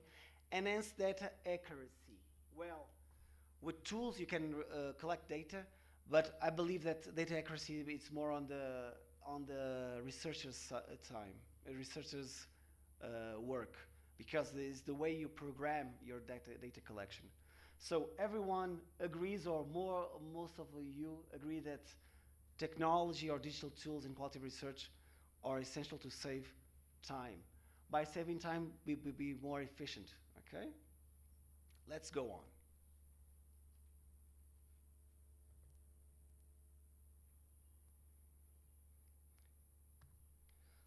I don't know if you can see, but I did a question to ChatGPT yesterday.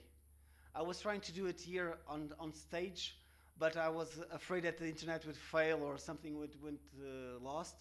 And you can see there's a lot of the questions you made and the answers you gave. So the first thing that ChatGPT says is efficiency. So we can streamline and be more efficient. You can organize your data. This is one of the things that I most appreciate. You can organize, like inside the software, like it was your personal folder, the nodes, or I don't know, you call it nodes, category codes. You can put your sources, internal sources, the files, the audio, the interviews. Then you have the one thing, everything about even the journals. Although we do qualitative research, everyone likes a good graph.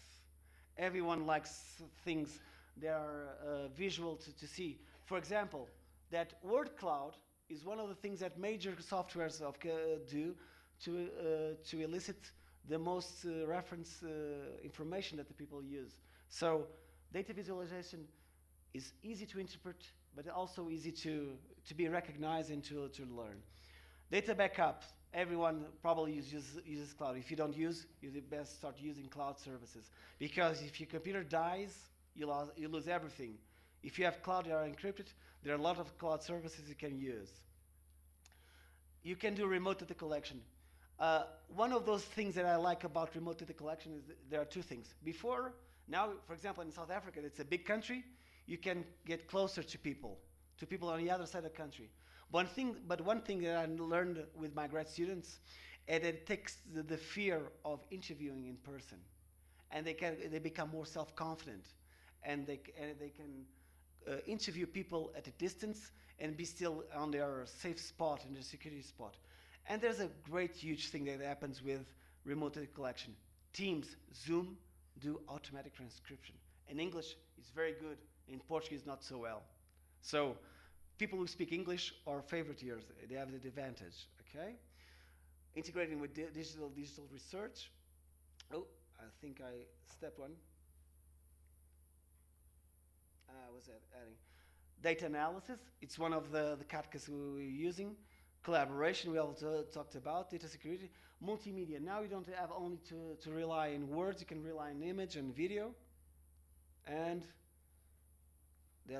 so this is what ChatGPT, and I think it's a great answer, okay? So there's a lot of software that you can use to use in qualitative research. We talked about literary reviews before.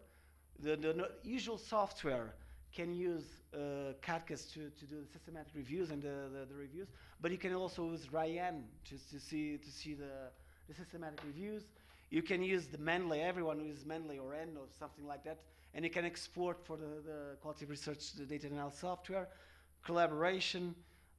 For example, one of the main things we like is the online forums, so they can export the data. There's one more software that I would like to tell you is WikIDA. You have qualitative analysis, and you have ResearchGate Academy to get in touch with other researchers. And even Mendeley does the same thing, okay? Now talking about the digital tools, they can efficiency, and they can do a lot of stuff we like, right?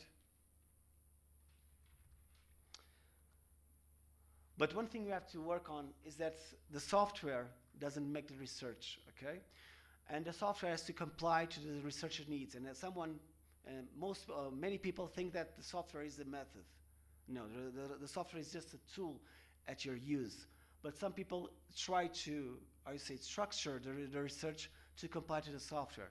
It's good you know the software because you can do better questions, and to better analyze the questions afterwards, okay? But you can't be dependent on the software to do the stuff you need. So, one more question. What you'd like to see on a software that works with qualitative research?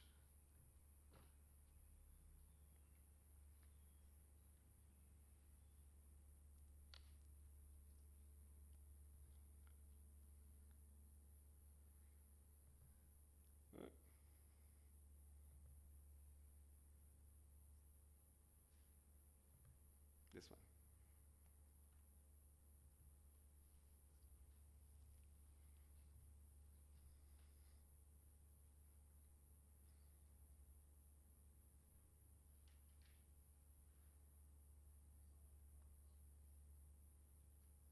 Okay.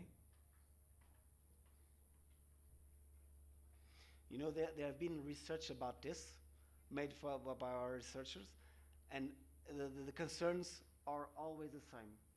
Intuitiveness, user-friendliness are all related with usability. I don't know, but who of you reads manuals? You read manuals before using something. I think you're the exception. No one else is. Normally, I only use manuals when I make a mistake or an error, okay? Yeah? So, normally you want to try and work with the software first and see how it works. And normally software is built now to resemble the other software. So, the ease of use. But one thing you can see is that some software has too many tools. For example, you talked about NVivo. It's crazy the amount of tools. I believe they are all useful, but I only use 10% of them. There's other softwares, they're simple, do the same thing, and even cheaper. There's even free software that does the same thing. So everything, automatic coding, yes. There's the tools that do automatic coding, but you have always to validate the coding because you will use algorithms, for example, with most used words and stuff like that. Don't forget that qualitative research analysis or data analysis and qualitative research are not delegable. You can't pay someone to do the research. The research is the most important tool. You have to do it. So you want a tool, first of all, to be user-friendly and functional, okay? Accurate. I'm going to stress again, accuracy is on the researcher, on the researcher's method, okay? Not on the tool. The tool doesn't know if you're accurate. The way that you collected the data is where the accuracy came, okay?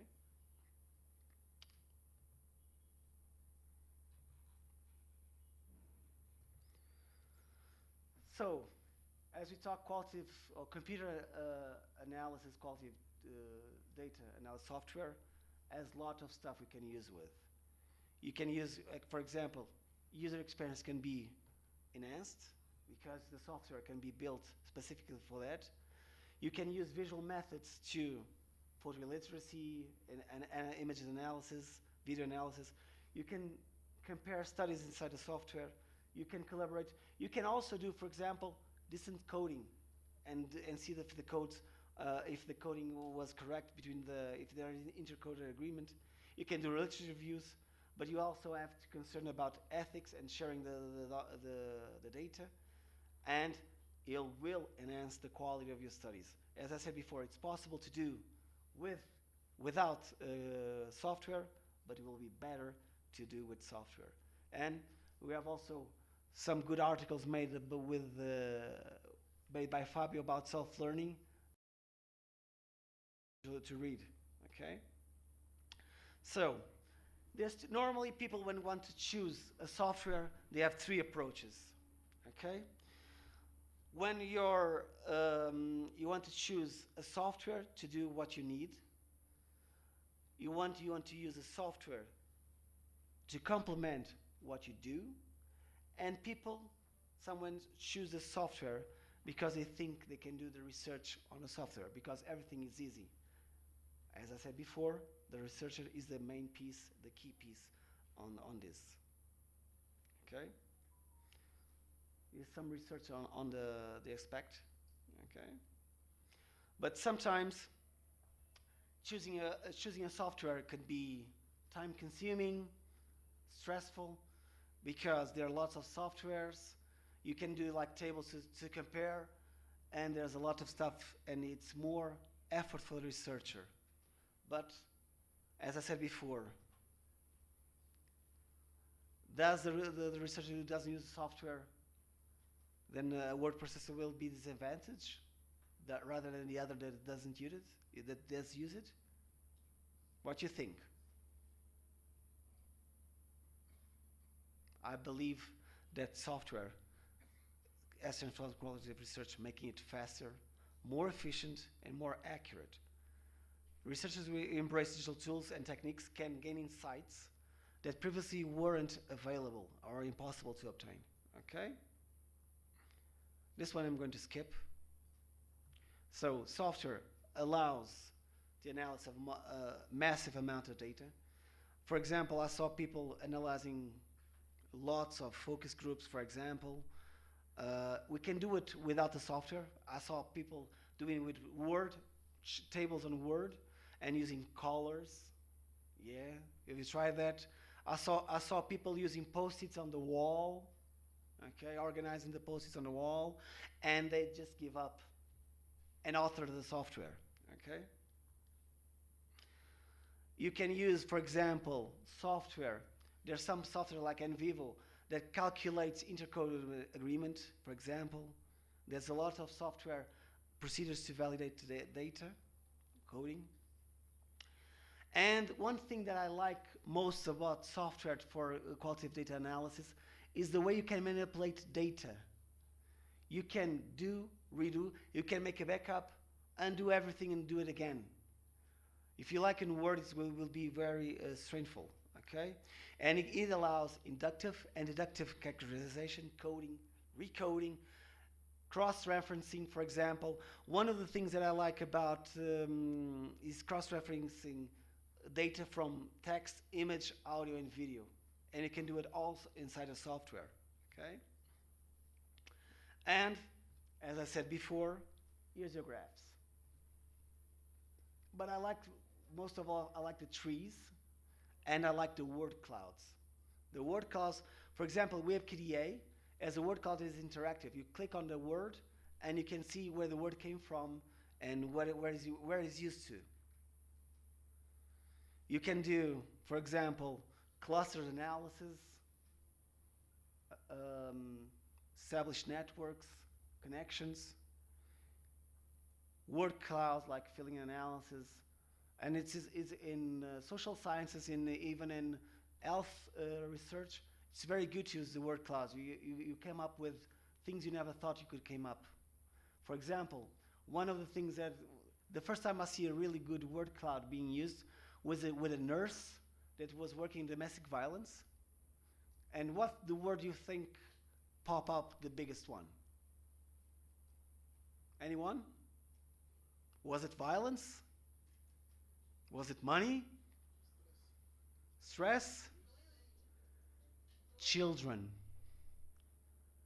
Why? And then she, in front of me, she did the interpretation. I was amazed.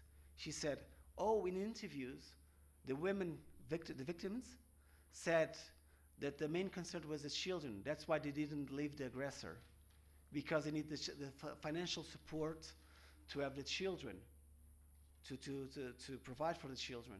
So, and they also needed that the children need the father, okay? And that research connected to ways and services that we can provide to eliminate, for example, the economical dependency of the aggressor. Okay, so there can be made programs for that, and some countries have the program, so the victim doesn't need to be held hostage of the money that the aggressor provides. Okay.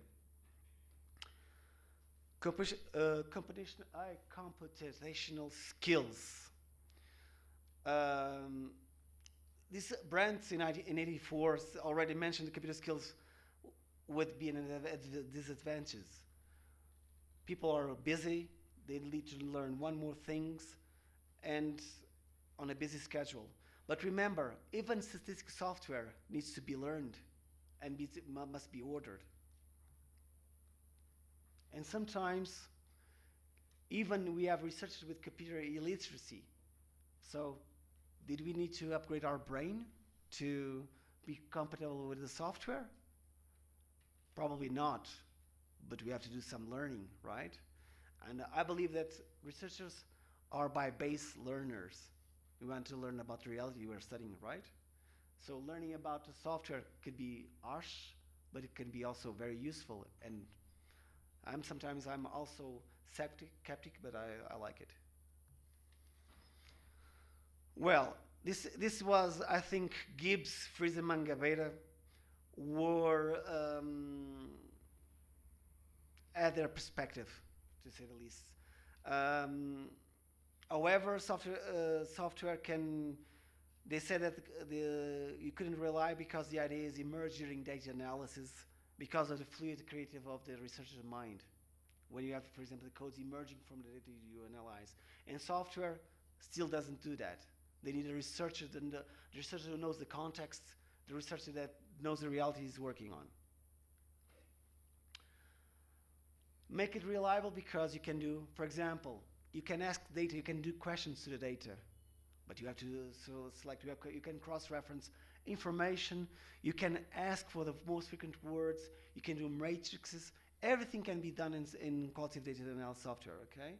So software package will be essential to learn how to do more qualitative research and more quality research with quality, okay? As I said before, also Meyer and Davis said, and this is very useful, it's still the men and the women it's behind the computer that takes the decisions, okay? And when to use it and when to apply is very essential, okay? We often see people confusing research method with the software, but you have to be in charge of the software, okay?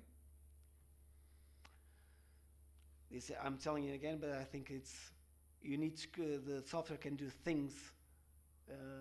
Inside the software, you don't need to use different tools to do it the same, okay? But you have also the possibility of losing control of the coding process. For example, you can use unnecessarily increase the amount of data because you think you can handle it, okay? Have you heard about data saturation, right? So it's when you're doing interviews and you're collecting data and you reach a point that you don't know anything new. But some researchers said, I can handle it. I get the software. But the software doesn't work by itself, okay? That's what they're trying to do. You have to work it. But you can lose hand of the process of research you're doing.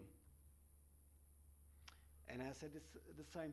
Some people, I already was reviewing papers, and in the methods section, they said I did an interview with and analyzed with QDA. That's for example, the research they did. I did an interview. I did a questionnaire, and some people, even students, do lots of that. What's your method? I'm using WebQDA and SPSS. They do a lot of this, okay? And I said, okay, using for what? And where's the data to put it on, okay? And there's no such thing as a best software. Each program has disadvantages, has advantages, and for this reason, there's no software that's better than others, okay? There can be some features, but some features you can use. It's like, for example, one of the examples I most give, it's some people like to use NVivo because it's the most known, the most certified. And I compared sometimes for people who buy, sorry if I'm going to offend someone, iPhones Pro 14 or Pro Max that costs a fortune, it costs more than a laptop. And they use it for taking pictures, going to WhatsApp and Instagram. And you have like, I don't know in rands how much it is, but it's like a 2,000 euros, $2,000 phone. When I have like, oh, my costs 200, do the same.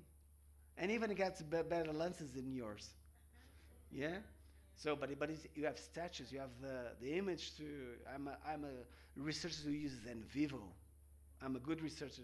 What stuff do you use? I use Dudu's or the ones, the KDI Miner, for example, that it's free.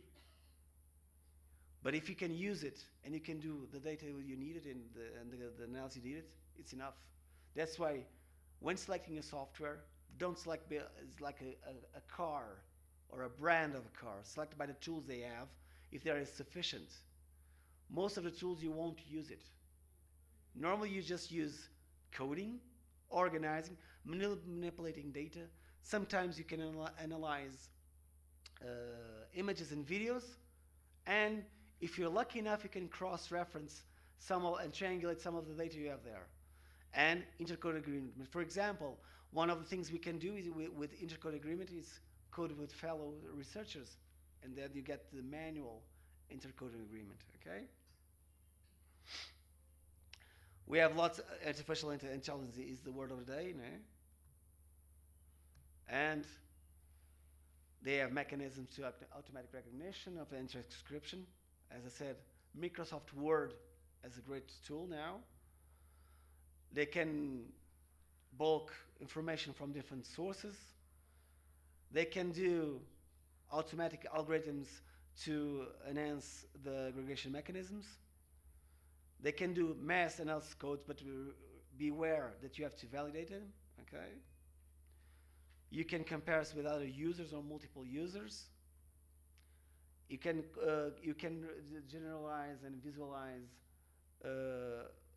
visual models of information exposure.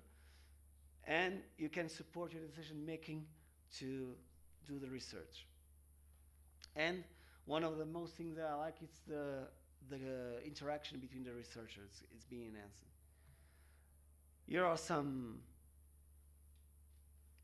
If you search up intelligence, qualitative research into artificial intelligence, there will be several articles, but most of them come from WCQR. I don't know why. Okay, probably there's an hub aggregating information. The bonfire you talked in the morning. So there's a lot of tools. Tanya showed a version of 2023. This is 2019. So there's a lot of, good reasons to come to WCQR and to find the evidence that is made. And as health researchers and health practitioners, we like to base our practice on evidence, right? So this is to base our research on evidence made previously. So artificial intelligence can enhance everything, okay? But you have to have the skills and develop your skills.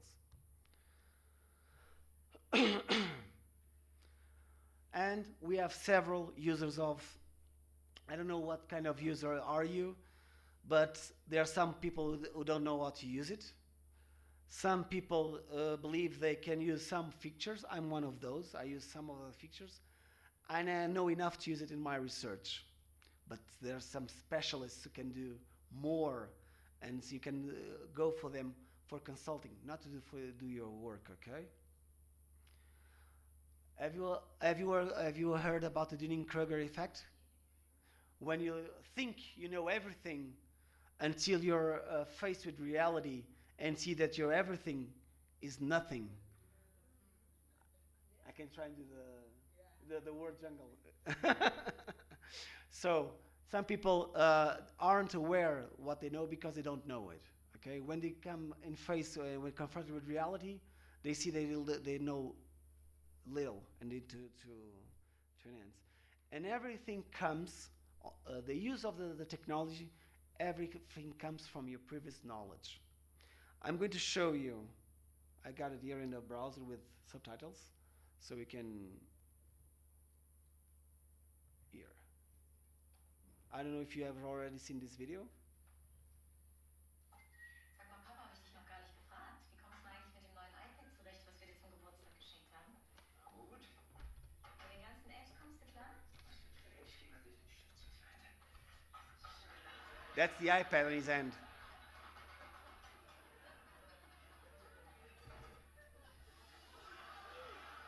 Not over yet.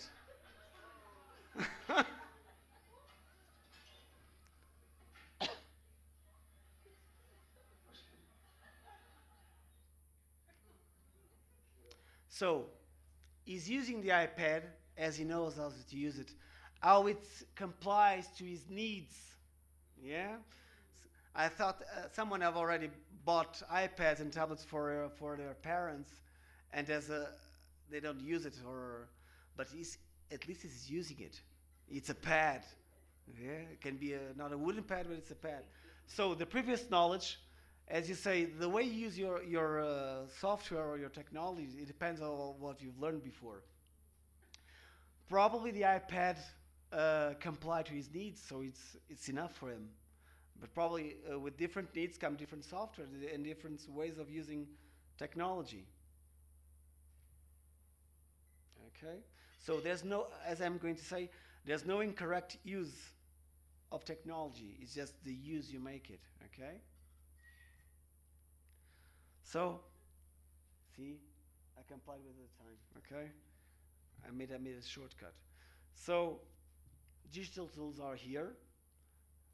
In the morning, we saw they being very well used. You can use lots of tools. You can enhance your research. You can gain more valuable insights because the way you manipulate your data can show you new ways of seeing or new data inside that data analysis. And even today, I was doing a master's thesis assessment, and the student was very, I say, happy of the things that she learned, because when they start, as a friend of mine says, sometimes research is like I say a sour medicine or medicine, yeah, and you have to take it fast so it doesn't cost. But when they are really good involved and they have good supervision and they have the tools to enhance their qualitative research, they find new stuff that they weren't expecting. Okay. She wasn't expecting that, and she liked. For example, one of the things that I did in my research with mental health patients and occupational therapists, because I'm talking with my colleagues over there. Occupational therapists work with activities of daily living, problem solving, and stuff like that. And the colleagues were working that they have to work on activities of daily living, routines, and stuff like that. I interviewed the therapist and the patients. The perspective of the therapist was they need activities of they need problem solving. And that's why when we're moving the data around inside the software, you can find things like that and say, wow, I agree with the patients. So we have to show the research to the practitioners so they can change their practices, right? So there's a lot of stuff we can evolve and we can do with qualitative research and technology. So technology is evolving, is there. We can avoid it, so we better use it with a good use. So there'll be new tools soon. There will be automatic transcription inside of the software. There will be, I would say, quick coding, automatic coding. You can, the research will be more faster, more efficient, more usable. And qualitative technologies has transformed qualitative research. And the researchers who will embrace these tools can gain insights on people's lives, because qualitative research, as King Costa said in the morning, is about people's lives and people's perspectives. And with the software, you probably can gain insights that weren't visible before. Okay, I hope I wasn't too boring. Thank you. Definitely not. Thank you so much, but you're not off the hook yet. Okay. Because you're going to join us there for follow-up Okay. by our guests. But thank you very much for the presentation. Another round of applause. I don't want you to estimate his age, but he's declared it himself that he left South Africa about 41 years ago. So do your own quantitative analysis. I'll come back to you. Colleagues, the next speaker that we're going to be having now is none than our legend in qualitative research. And he has spoken to you opening this conference this morning. He has to come back now to talk to us about Costa QDA. This is a qualitative data analysis software demonstration that he is going to be covering. I don't know why that lady is following me. Okay, thank you. So we're gonna let him come onto the stage, and thereafter you will follow up on why he is also promoting a software. I heard that Prof. Roberia says he is using it for own work and he doesn't need to know everything. When I first met Professor Costa, I said if I had met him about 10 years ago, I would be having 40 PhDs now, not only 2 doctorates. So therefore, even if you want to use it for own use, but you can still work faster, I think let's go beyond our own use.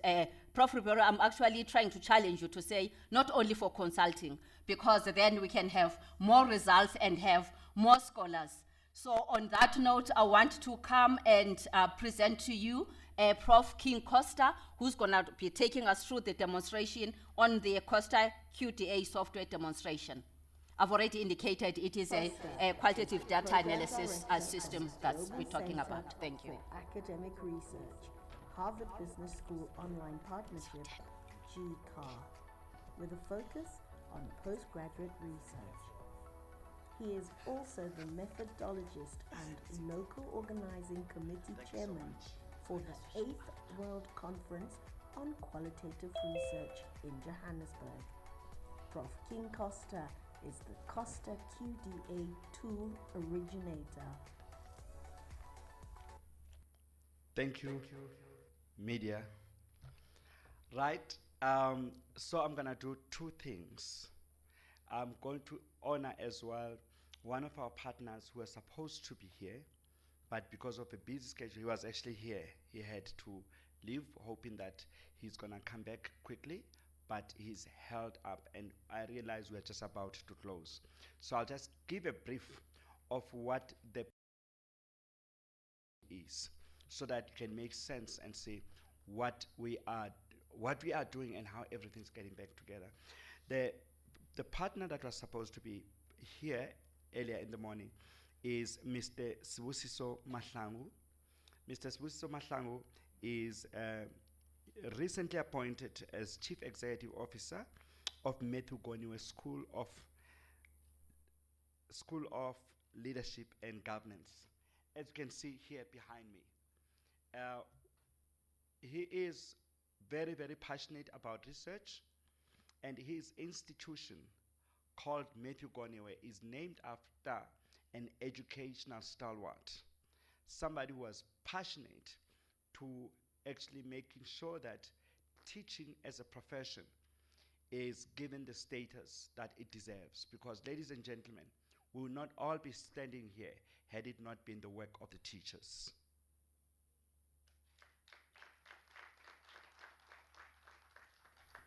Matthew Goniwe was, now I'm no longer talking about Matthew Goniwe the person, the natural person.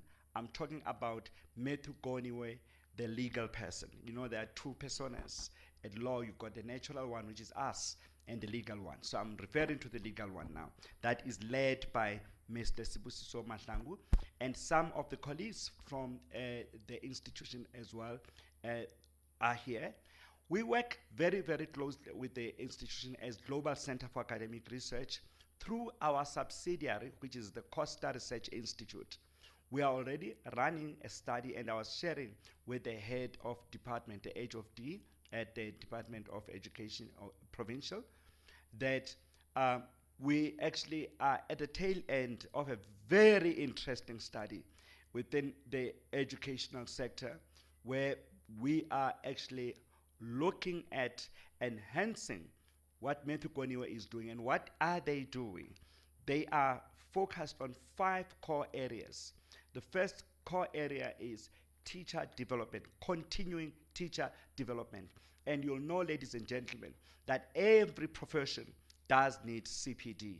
And the Gauteng government saw it important that they actually encourage the setup of MGSLG, that's how we call it, as an agency that helps in ensuring that teachers are supported. And supporting has got a whole lot of things besides supporting them in knowing about the curriculum that is coming, but they supporting them with research. That is where we come in as well as researchers, to ensure that the institution provides one of the best research outputs in terms of their work, supporting the teachers. Similarly to what the institution that is hosting us here is actually doing, which supports learners. While here we support learners, at MGSLG we support educators. And as GCA, we support research. Isn't it a good partnership, ladies and gentlemen? Thank you so much. So, at what I'm going to be demonstrating here, this software has been used by quite a number of students that we've worked with. As you all of you said, colleagues, softwares are evolutionary. Softwares have got things, but they're not static. They don't stand at one point. Matthew Goniwe, the institution, or MGSLG, has actually gained benefits by using this software to analyze their data. The software that I'm going to demonstrate, it assists in ensuring that first bias of the researcher is moved. There is evidence and there is credibility that can be attached to the research outputs or the research findings. We know that in qualitative research, we've got our guru called Gubai and Lincoln, or Lincoln and Guba. They came up with the 4-dimensional strategy that says rigor in qualitative research has to have credibility. So please, in qualitative research, always make sure that the language that you use is not quant, is qual. So in qual, we use trustworthiness. And trustworthiness establishes credibility of the findings. These are the findings of a qualitative study. And credibility itself, students, you are encouraged not just to say you ensure there is credibility, but you must demonstrate how did you ensure that credibility. By proper use of, for instance, respondent validation. We'll do those things when we teach. Today I'm demonstrating, but the need to ensure that. So credibility is established, but how are you establishing it? Are you also using triangulation to establish it? Are you also using prolonged engagement to establish it? But there must be evidence. Now that's one aspect. I said 4 dimensions of rigor determination. One aspect is credibility, It doesn't end there. Within credibility, there are strategies. The next aspect is transferability. Your study, if you've done within qualitative research, and ladies and gentlemen, I must submit, qualitative research uses smaller samples because what we are interested in doing is actually to understand the depth. I'm seeing Dr. Shai there. Dr. Shai, can you raise your hand? I'll tell you why I want Dr. Shai to raise her hand. The study we conducted with her was not just on gender-based violence, but it was on the rationale. Why are the people perpetrating gender violence? But Dr. Tanya, it was interesting that we actually had to deal even beyond just perpetrators of violence. We had to actually conduct interviews with the people who had committed, how do I call this? Death? Or I don't want to use the word killed. So, who had caused the demise of their partners through what we call intimate partner violence. How do you ensure that these findings that you bring, there's credibility and transferability in them? Now, when we interviewed, we had about 15, 20 people, but we could not interview all of them because of saturation itself. So when we were saturated at interview number 12, we already found out that there was anger. We found out there was cultural issues like peer pressure.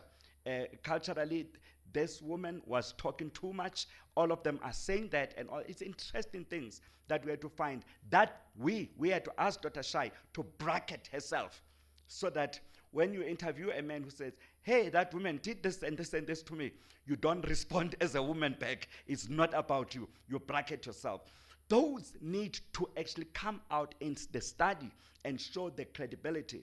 And so I'm going to be demonstrating how we can use Cactus to actually portray those human elements of research. The third one, outside of transferability, is dependability. Very, very, very important. How do we ensure consistency of the methods that we are using? How do we know that the methods that we've used can actually be reliable? So dependability talks about reliability in quantitative methods. When you talk about reliability in qual, we talk about to what extent can these findings be dependable. That is why you need a partner like Cactus as well to do that. And the last part is, well, I almost said objectivity, but the last part is confirmability. So confirmability, not conform, confirm. Can we confirm that the findings reflect the actual experiences your participants portrayed, or is it your interpretation? That is a real big problem. My grandmother was my stalwart that I talked about in the morning. Whenever she saw something, she would really emphasize it, and you would really build bigger than exactly what it happened. Build bigger, bigger, bigger. So as much as she is my philosopher, I can pick up as a scientist now that she actually was not necessarily using the principle of conformability or objectivity.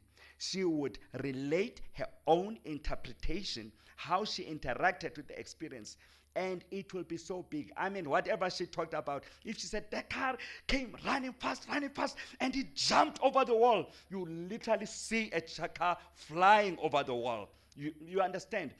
Isn't it how we speak as a people? Perhaps the way we speak, because we want to express what we are saying, we are likely to actually take those tendencies in what we are finding. Nolo is not here. Can I get my water and you know, they call it commercial. Yes, you can help me. You can. Those that know me, I need a commercial. They know what I mean. So please help me. So that's how. Thank you so much, sir.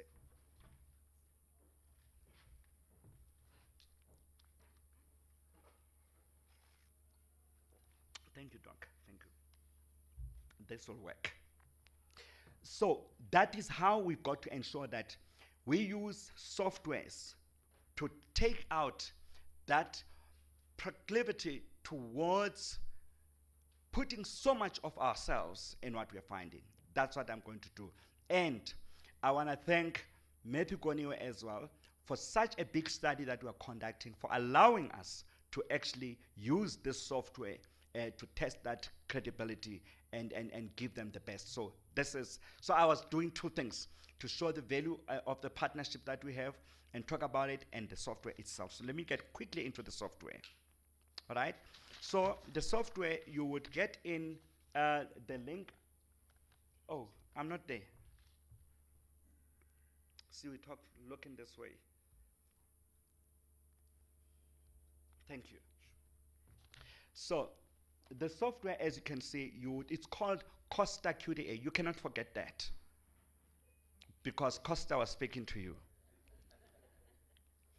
But interestingly, I don't want to ask you, Little Honolo, what that means, but I'm sometimes tempted to ask you what is Costa meaning. But Costa, in the context of the software, it's not even about the theory we developed. It's about coding, organizing, searching for themes, testing, analysis. That's what it is about. So when you do your research, your findings, you use methods that's called coding. Don't miss to come to the World Conference, because a guru in coding, Johnny Saldana, you've seen the video as it rolls, the guru who's got more than 30,000 citations is actually part of this World Conference that we're bringing. Though he's going to be presenting from the Azores, but he's part of this World Conference. You can give yourself a round of applause to be part of that. Thank you so much. So don't miss, it's about coding, so that's what coding is about. I'll be very brief. So you create a profile. As you can see on the software, on this page here, if you are not in there, and I want to check all of you that are in here, will get, if you have not registered, you just came in, please, I think the host, when we finish, show the website where you register. Still register, because we need to get your emails so that you who are in here in this conference, we are going to give you free trial license to the software so that you can go and experience what I'm going to present here. So make sure that we not only ended up registering there but also register online so that we can get that list, and we'll make sure that we give you an access of what I'm talking about. So when you get that access and you get to this interface, you go just below there, so you register as a user first. So you don't just put your credentials because you are not yet a user. When you become a user, it gives you this interface. For me, these are my projects. And because you can actually see a list of these projects, you will also see how many projects I'm doing with MGSLG. If you can stretch your eyes right up there, let me see, is this? Yeah, that's a touch screen. So if I do this, you can actually see how many projects I am doing with this major research that we are conducting in Gauteng for MGSLG and other researchers, projects. I put this for you to be able to see, and even the project type, and I'll explain why you have a project type. So you will have that functionality, and then you will have to create your own project. So you get up there, you click create project, and then you'll name your project the way you want to name it as a qualitative researcher. And then let's go inside. So there, as you create a project, you need to decide, is it an empirical study or is it a literature-based study? I want to encourage you to go to literature-based study, because a lot of you are also doing your studies in different universities or in organizations. You are probably dealing with reports, board members. You're dealing with board reports and all that. You'll see exactly how that can actually enhance that. So businesses, marketers, and all that, you're dealing with different study. This software has got capabilities for different audiences. So when you register, rather go to register it as a QES. Select QES or literature-based study. When you select that, it will allow you to see what can happen. So with the study, as Professor Ribeiro just presented here, and I think you also presented something like that, with qualitative data analysis, it allows you to also to look at different methods of analysis, not just one. So we, with the Costa method of analysis, we encourage mixed methods of approach. We encourage the use of deductive and inductive approaches. With deductive, you come up with, of all, anchor codes, or what you call pro forma categories of whatever your study is. That's what you see listed as categories. Once you've created that, and I'll show you how you create that, then you go to your articles. It could be your literature-based articles, or it could be your interviews that you collected. But on the software, it's still called articles. And from there, simply code inputs, as simple as that. You understand the procedure, it's not going to take you that long. Yes, I don't think there is any best characters. All characters are to help you organize your data.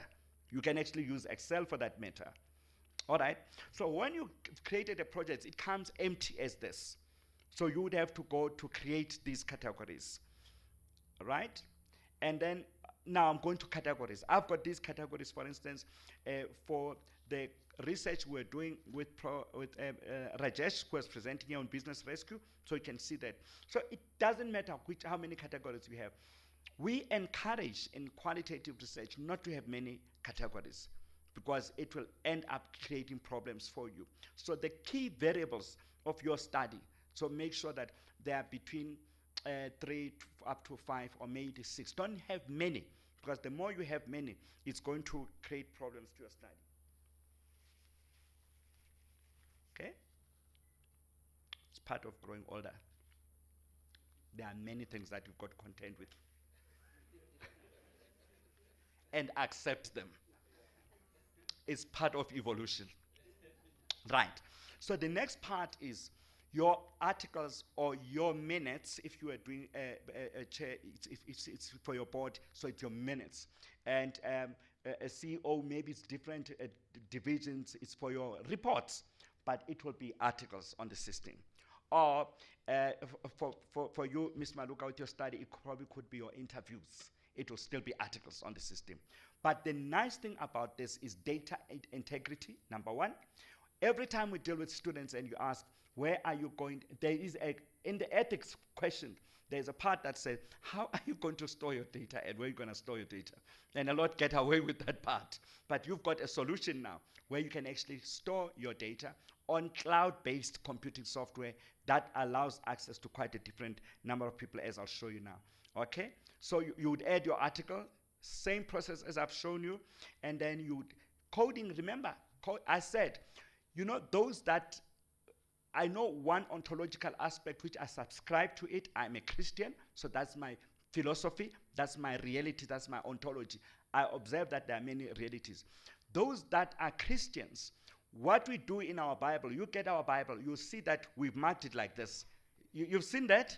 So when you read, you underline, you highlight, it's a blue pen, it's a blue this.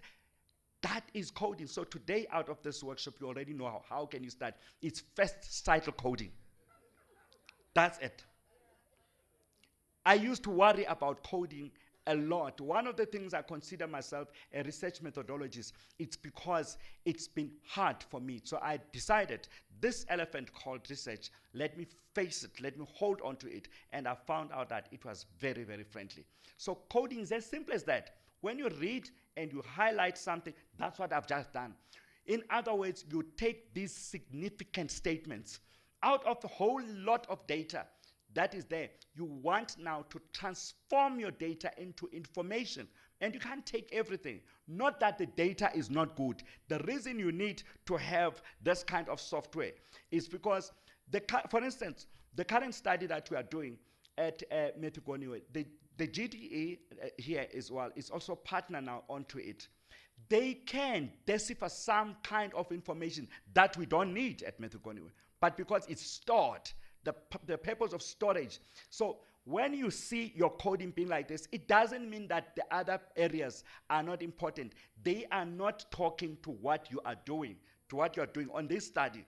You might be conducting another study again. You have data already. You can actually go back to that data and get different things. But what is most interesting is that other scholars that will work with you, if you are in an academic institution, probably your supervisor, but as a professor has talked about intercoder reliability that I'll show you, that means you are working with other researchers as well.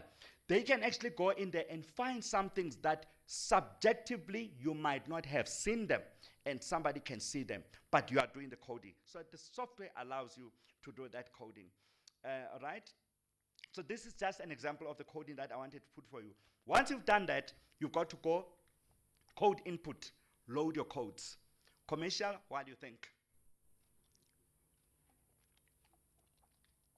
So you can go now to add inputs and on your codes. And your codes, you can either upload them or even on a CSV software that is, you can actually upload them onto, say, if you've got number of codes, or you can work with a single codes that you are putting up. Once you've done your codes, it already gives you visualizations. What you need as a researcher, even as a business people, when we did this, Professor Fabio, is because we used to work with Qual for, yes, Qual for Business. I actually presented a DDDM, data-driven decision-making case on this very same project. So business people, when they sit there, when you say you've conducted research, they want to look at visuals and understand what's happening. They want to see stuff like that and say, what do you mean by that? They don't want to read a lot of repositories that you've got. Even if we're analyzing your board meetings, chair, or we're analyzing your reports, Mr. Marketing Manager or whatever, HR, we're analyzing reports. Your audience is not now looking at reading this line by line. They need to know the visual and say, what does that mean? And the software helps you right at the click of a button because you've uploaded that. It also saves you from manipulating data according to how you want. So part of the integrity is that as you put up the codes, it already started to populate and do quite a number of visuals. And there's a lot. I'm just giving you a few. I won't go to so many of those. So you can see the code inputs. There it is. You are importing a list of codes, or you are dealing with single codes, depending on what you want to do. Once you've done that, in each category that you've selected, as we are uploading the codes, they are assigned to their different categories. And that's why you are seeing that. But the nice thing is, the moment you start creating subcategories, which is themes, because if you've got all these codes, they're assigned to categories. What, again, as a researcher, you ask yourself, what do they mean? You know, when you do that, we call that immersion in your data. You yourself are transformed. You are becoming part and one with your data. You are asking yourself, what does it mean? That's when you get to subcategories or sub-themes. The software helps you through those graphics. As you create that, it allows you to create these sub-themes and assigns a number of codes to them. Very, very important. Why does it assign these codes? I said we use both deductive and inductive. The moment I say deductive, you are already thinking quant, numbers. You are already thinking how many. And when I talk inductive, you are already thinking what came out of the observation itself. So the reason that it's showing numbers are important in terms of the Costa QDA, because as I talked about Dr. Shai was sitting up there, and I was talking about a study, we only knew the magnitude of the problem by seeing to what extent are people angry. And you could even do comparisons.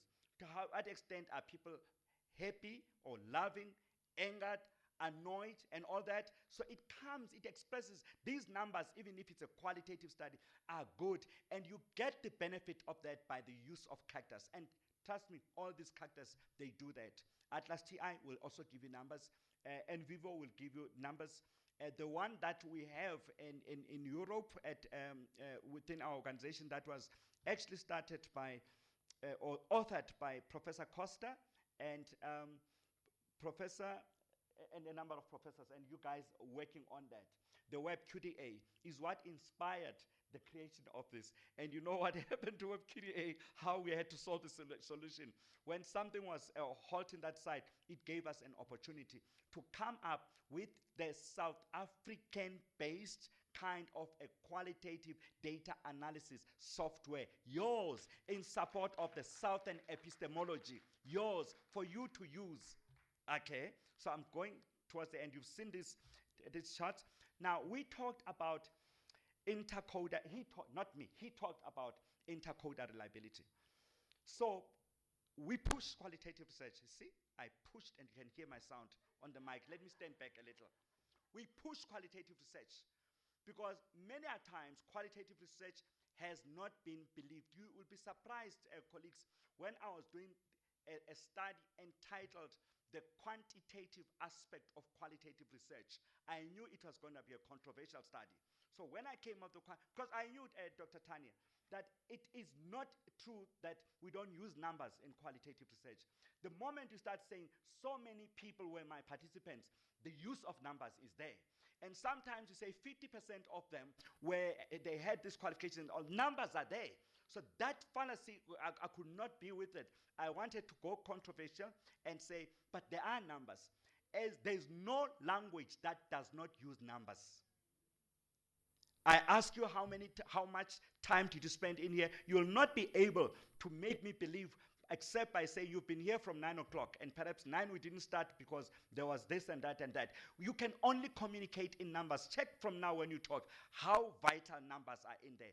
Numbers are essential and they are foundational in qualitative research. But now you need a software so that it can convince and put qualitative research in its place, on its par, with those that don't believe that qualitative research can help.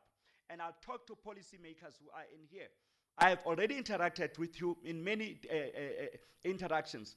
And most of you, when you do your budgets and all that, which have facilitated those, I would find out that they use numbers only. They use quantitatives. And things don't get solved because you can't just use numbers alone from the quantitative dimension without using them from the qualitative experiences of the people that you are actually trying to solve problems for. So perhaps you can start to use, I'm not selling it, but you can start to use the software and see how the numbers can actually help you to solve the problems that you're doing. So the ICRS, before I go off, the intercoder reliability is a statistic. It's a statistic. First, it starts with percentage agreement. So whereas you thought qualitative research will do it alone, no. For it to be viewed valid as well, it has to be looked at by others. How did you come up with these codes and all that? So you've got to work in teams, and teams that are experienced. As a matter of fact, in all universities, those that do quantitative, Henry, you'll know that you got a statistician waiting for you. When you collect your data, you can take your data to statisticians. But are you finding coders in universities?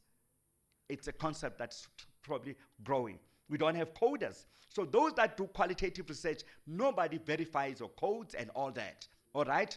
So, and that is why your study, your qualitative research, they always look, critics look at it as a mere subjective intent. They just think that it is just what we thought. You just wrote a lot. I saw some study, and I've got the article in here, that even said we tend to be very superstitious because of subjectivity. So we need, as qualitative researchers, to come up with means that show that our studies can be valid and they can actually inform policy, but they can inform decisions that organizations have to take as they come up into their strategies. So that's ICR. So the first part of ICR is percentage agreement. Agreement between coders on these themes or the codes, depending on what they agree on, but it's percentage agreement. But that is not enough. So there is now Cohen's kappa statistic, and in that book I think we're both editors in that book. Is it where is it? It's sitting somewhere there.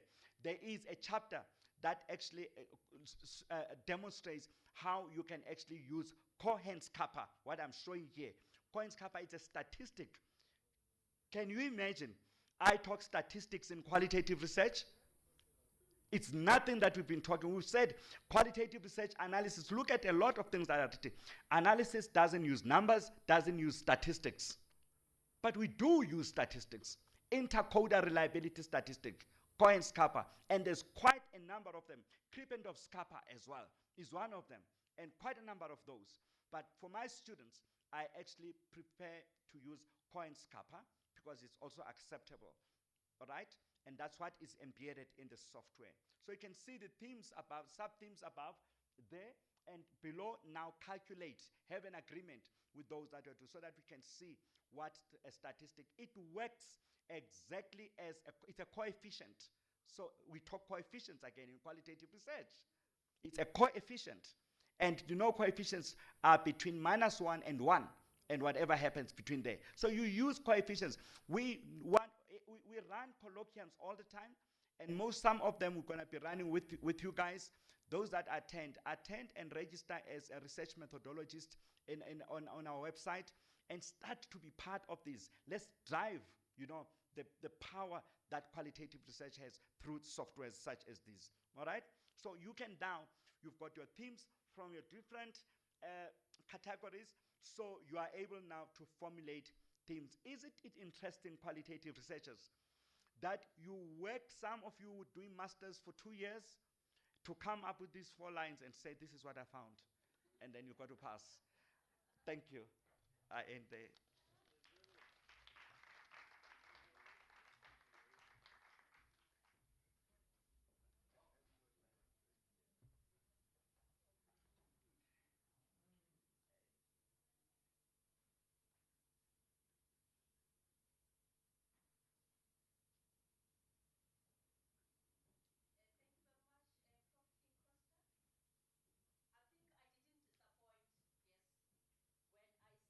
Gonna be getting somebody that is just gonna tell us about what he specializes on. I think let's get another round of applause for him. Colleague from Saibono, I think your question has been answered multiple times. I'm looking forward to graduating with you on another one where you're gonna use this software. Thank you. We've got a bet and we've got so many witnesses. Thank you so much. Can I now request that we move on to our last speaker of the day, Saibono Discovery Center, and also the Deputy Chairman of the Local Organizing Committee of WCQR. That is Professor Nzobi, Vanelo Nzobi. That's the first name, Vanelo. Prof. Nzobi, please come on board. Thank you. Center in Johannesburg. He is the Deputy Chairman of the Local Organizing Committee for the 8th World Conference on Qualitative Research in Johannesburg.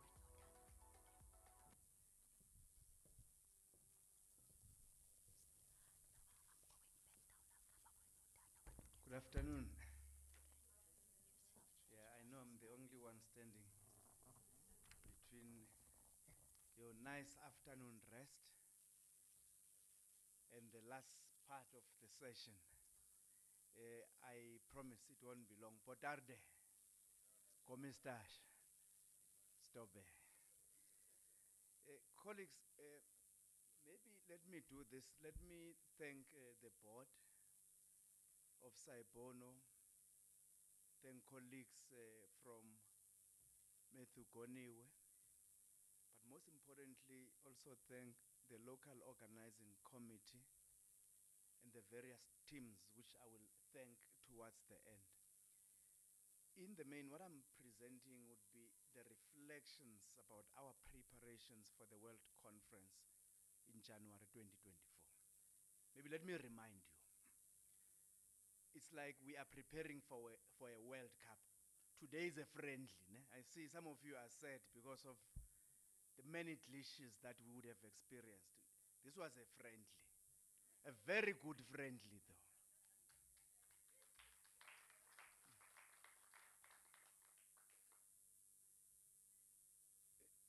You know, the one thing that has happened, because this is a process, and in this process, our state of readiness is being tested. The organizing committee from Portugal is here to test the state of readiness of the team, the state of readiness of our facilities, but also the state of readiness of presenters and our content. So what the organizing committee is saying is that they want to confirm that South Africa is well prepared and ready to host the 2024 World Conference on Qualitative Research in January 2024. The conference will be taking place in Beirut Hotel in Ekurhuleni between the 23rd and the 25th. Professor Fabio explained earlier that it is a conference that will be taking place in 2 countries at the same time, in 2 cities at the same time, but it is hybrid. It will be taking place in South Africa, Johannesburg, we are saying Johannesburg, but we know it's Boksburg, Ekurhuleni, but Johannesburg for the purposes of the conference. And then Azores in Portugal, and it will be a hybrid conference. Some of scholars will be able to join us online, and we will be able to interact with their pre-recorded video content. Having gone through this painful process, I can confirm that we are committed to deliver a high-quality event as South Africa, the South African chapter. And the inspection that has been conducted validates meticulous planning, our plans around our logistics, and the readiness of the infrastructure to host this event. Well, we are on par. I don't know if colleagues would also agree. I know our colleagues from Portugal believe that we have exceeded their expectations, at least by last night. We exceeded your expectations by last night. The travel was pleasant for them coming through. The hospitality was on point. Then they inspected everything else, including the facility for the pre-conference. This is not the facility for the conference, in case you are concerned, but this facility must be on par as well, because we are also hosting the SASTEC National Conference. The SASTEC National Conference is the gathering of all science centers in the country. So they'll also be here. So all the cliches will be addressed if I still have a job after this pre-conference. We've gone through those cliches. But we aim to create a memorable and enriching experience for all the participants who are here. And we want to bring about excitement in welcoming scholars across the globe. And please, let's push for South Africa. I mean, this conference has been held in Europe. It has been held in South America. For the first time it comes to South Africa. Can we push scholars across the globe to attend the South African chapter in Africa, in South Africa, in Johannesburg? So can we all mobilize? Can you promise that you are going to mobilize?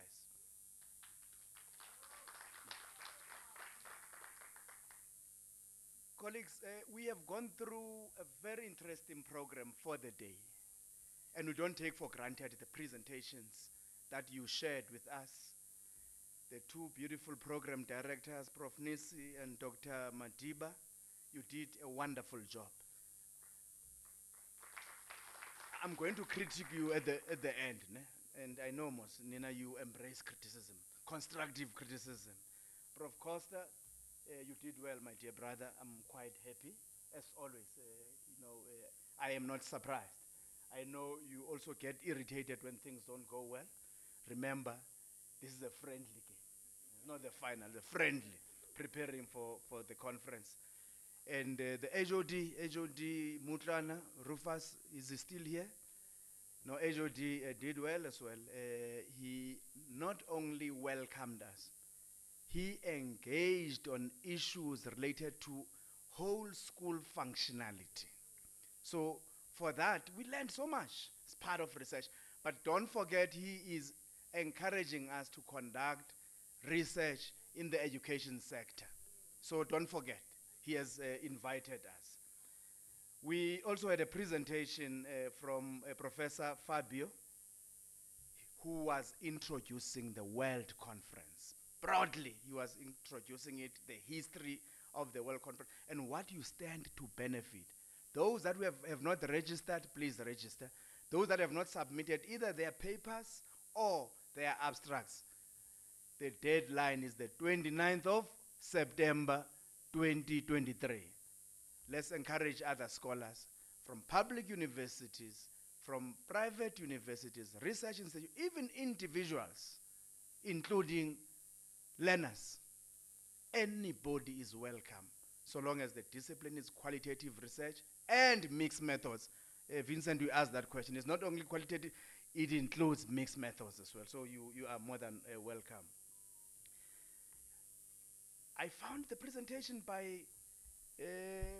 Dr. Tanya van der Merwe, quite interesting. You know, it's quite diverse. Evolution of qualitative research post-COVID-19. You know, there are so many things that we were no longer following. For instance, you could not go out there and conduct your interviews. So you would have to adapt to the changing environment. So these are lessons that we were able to draw, and you are putting it, you know, in a very simplistic way. And you know, you are undermining it. We have learned so much. It is impactful, and thanks so much. And we thank scholars from VES who are here as well. And you know, Prof. Tangiso is not here. I so wish he was still here. He engaged us, and he was not here, you know, to get reflections and inputs, but he has said we can forward those inputs on the role of the fourth industrial revolution in promoting scholarship in the context of qualitative research and mixed methods. And you would have assumed that because ICTs and artificial intelligence generally falls on pure sciences, so what is the relevance in qualitative research? He has demonstrated that it can be done, including addressing ethical issues. There is provision for ethical considerations, including in that area of work. I'm quite happy that we've had that engagement, including the presentation by Prof. Mahabir. Rajesh, is Rajesh still here? On the insights from business rescue practitioners after the pandemic. Now he was connecting research to practical problems, coming with initiatives to solve these problems. And we have engaged a lot on that piece of work. It was long, but I'll talk about that, but insightful. Yeah. And the second last presentation was that coming from one of our guests, Prof. Jaime Ribeiro, on the impact of digital tools on the rigor of qualitative research outputs. Thank you so much, Prof. I'm not going to say a lot because you are still going to be engaged. Yourself and Professor Costa are still going to be engaged on your last presentations because Prof. Costa introduced the Costa QDA software, which is qualitative data analysis software. So you can still engage on that. But why are we raising these issues? What have we learned and what have we said? Firstly, colleagues, the pre-conference event has displayed that there is so much that we still need to do, but we are also inspired because this conference has played a pivotal role in igniting the enthusiasm of scholars for active participation in the next conference. I can see most of you are ready to submit. Most of you are inspired to start writing their abstracts. And most of the attendees here are motivated for active participation in the next conference. They were engaging in the discussions here. They were very keen to listen to these presentations. Now, based on this development this afternoon, colleagues, there's growing passion and commitment within the qualitative research community. We will be doing it in South Africa, 2024. We've also created a platform for networking and collaboration because there are a diverse group of stakeholders that are here who are all involved in knowledge production. We all came together. However, there's potential for long-lasting contributions to qualitative research and discoveries through collective knowledge production and cooperation. Never forget that. We need to collaborate. There's a need for partnerships amongst all of us because, you know, one thing that I've also discovered, the academic world is quite lonely. It is very, very lonely. So you need other scholars to walk this journey with you. So Don't just sit here. I would rather you sit with those that you have not met before, those scholars that you have not met before. It's important that you exchange knowledge, you share insights on your research products that you are busy with currently. The pre-conference has also highlighted the importance of collective efforts in advancing qualitative research at a global scale. Though what I've not heard, I'm not sure whether it's a bias of this conference, is the promotion and advancement of indigenous knowledge systems. And my dear sister is there, Telela. I thought I would miss. When we were welcoming our guest last night, she made a very interesting input on southern epistemologies within an interesting context and setting as well. She was talking to aspects such as religion. She was talking to our indigenous legal systems. She was touching on issues of race and geography and how they inform our knowledge systems. Colleagues, we want to challenge you on this. I don't think we have done much. And of course, we were also guided by Professor Libisi to say it's not a matter of comparing. It's how these epistemologies coexist. But ultimately, I think Telela and I won that round, that our epistemologies have been sidelined. They have not been institutionalized. We don't write a lot about ourselves. We allow other people to write about us. They write our stories. Why can't we tell our own stories? As researchers, as storytellers, why can't we do that? So for 2024 January, organizers, please make sure that we get such topics.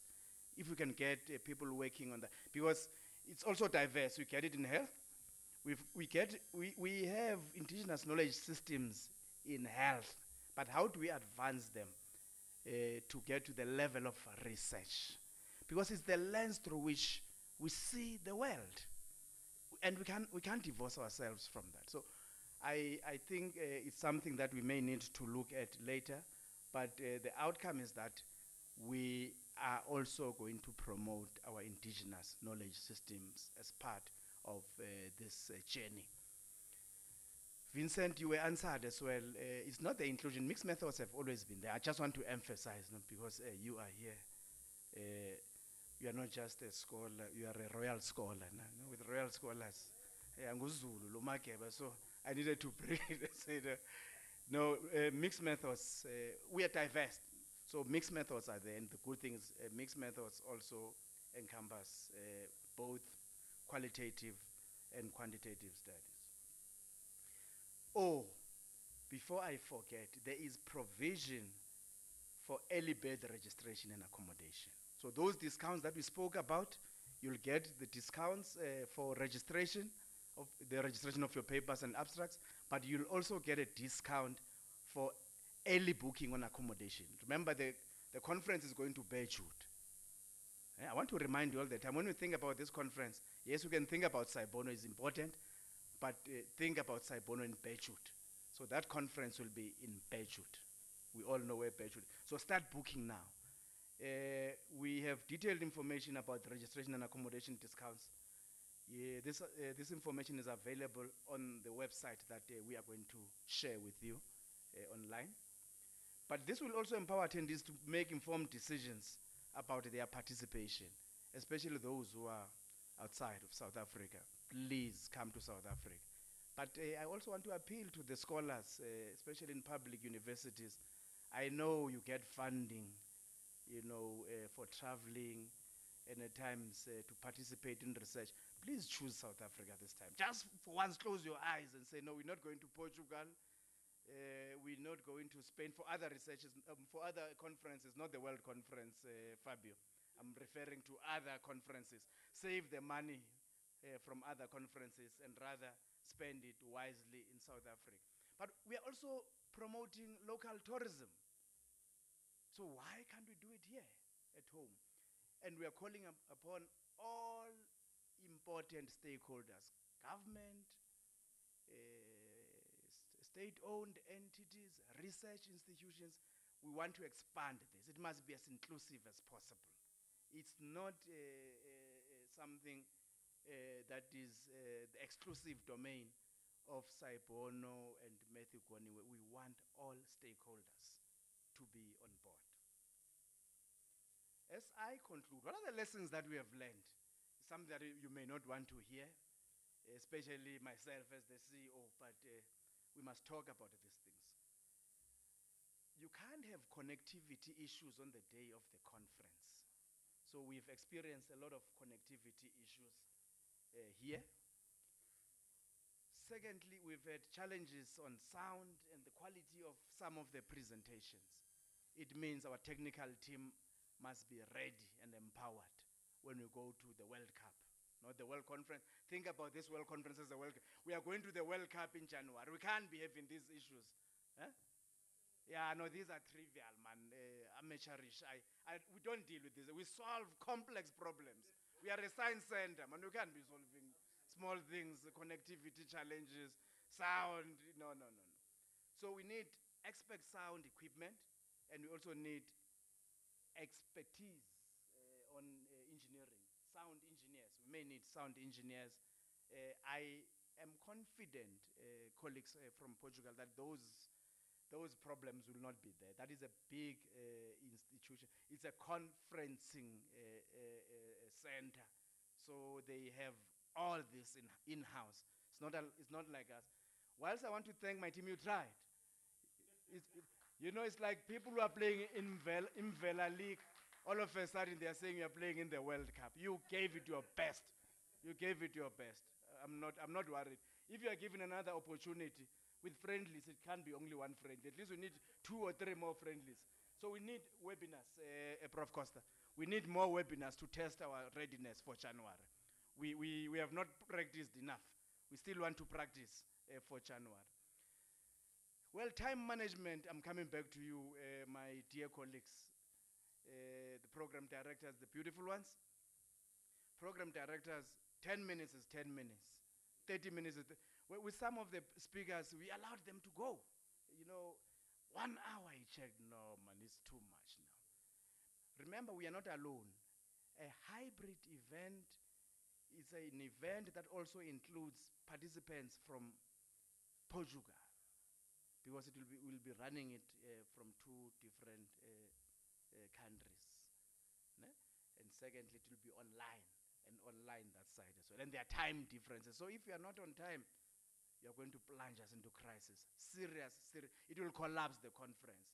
So this conference is also going to stand on the quality of the program directors, that like we had today. Not today, you gave it your best, but remember it was a preparation. So when we go to the World Cup in January, we should all be ready.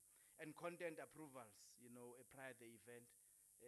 I know that I must not be saying these things here, but this is a safe space. These are scholars, local scholars. The titles of people, backgrounds, everything else must be pre-approved. But why am I saying all these issues, colleagues? Well, ESCOM was not hard on us today. We can say everything that we want to say. We did not have a lot of opposition from ESCOM today. But we also need to prepare for the worst case scenario. We must anticipate power challenges. Therefore, we need proper backup. So we can't afford, you know, to get the conference to collapse. But colleagues, as I conclude, let me first and foremost thank the LOC. They provided leadership under difficult circumstances. In particular, Professor Costa, the chairperson of the local organizing committee, the South African chapter, Dr. Suwahla Madiba, the convener, and other members of the LOC who have always been available, notably Dr. Tanya van der Merwe, who has also been there all the time, and other colleagues. I may not mention all of you. You know yourselves, Dr. Tebogo, Pule, Bentimonile bekhona namhlanje. Okay. Maybe I took too long. She has already left. And other members and other scholars, Ondo Sister Telela, Dr. Telela, and other scholars who have been part of this journey. It has not been easy. It was just difficult. And we are not even halfway. Ne? We are saying it was difficult. We are not even halfway. We are still going to work. So between now and January, there's a lot of work that must still be done. I want to thank the team from Portugal, the international team, for spending time and also showing confidence in us. That goes a long way. We are really motivated that so far you are happy.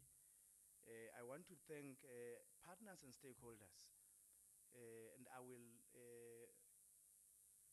mention some of these stakeholders. That would include Chieta. The chairperson of Chieta has been with us, supporting us in the organizing committee. And some board members of Saibono as well. I know, for instance, Prof. Stoll has always been there with us. You know, we have Matthew Goniwe that has also now become part, you know, of this program. And we hope that you won't give up. We'll have these glitches. Please don't give up on us. We will give it our best. The scholars from the Chika tribe, colleagues, we want to thank you. Your support has not gone unnoticed. You may think you are quiet, your silence is very loud at times. Now that you are here, you are showing us how to do it the Chika way. We really appreciate you. Colleagues from UJ, colleagues from VETS, colleagues from UP, all scholars from private and public universities, you are really appreciated. Your work has meant a lot in supporting these initiatives. Speakers and all participants, Gauteng Department of Education. Lastly, the Saibono staff. Colleagues, you have done wonders for us. You know? Never complained. I know at times you left this room at 12 o'clock late at night. Don't think this has gone unnoticed. We appreciate that, but we're not done yet. We'll only thank you once we are done in January on the 23rd until the 25th when the conference comes to its end on the 25th. Thank you so much, Program Director. I hope I did not take more than 30 minutes. I tried to time myself. If it's more than 30 minutes, then you didn't do a good job. Thank you so much. Thank you, Prof. You're not going down. You might take the seat.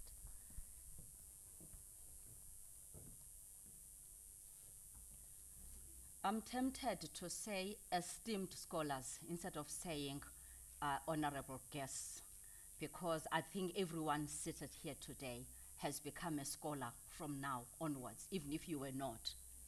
Am I wrong? After all these convincing presentations, if you have not been converted, that means then these pastors are unable to preach. They must have disappointed me. Thank you very much, Prof. Nsobi. I'm going to be opening up for comments and questions. And we've got 3 of our speakers that have just left the podium. So if you can just raise your hands so that we can note you. And in the interest of time, I will number you, and you will keep the number that was allocated to you. Any comments? And please do indicate which speaker your question is for or comment relates to.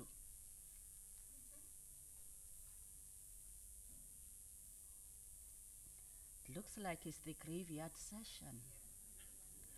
You are number 1.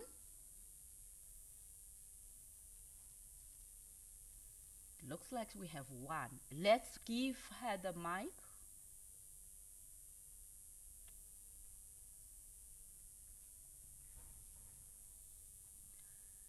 How much minutes? 1 minute? 2 minutes? How much time must I allocate you? I'm trying to control that your preamble isn't too long. Okay. Probably a minute. Okay.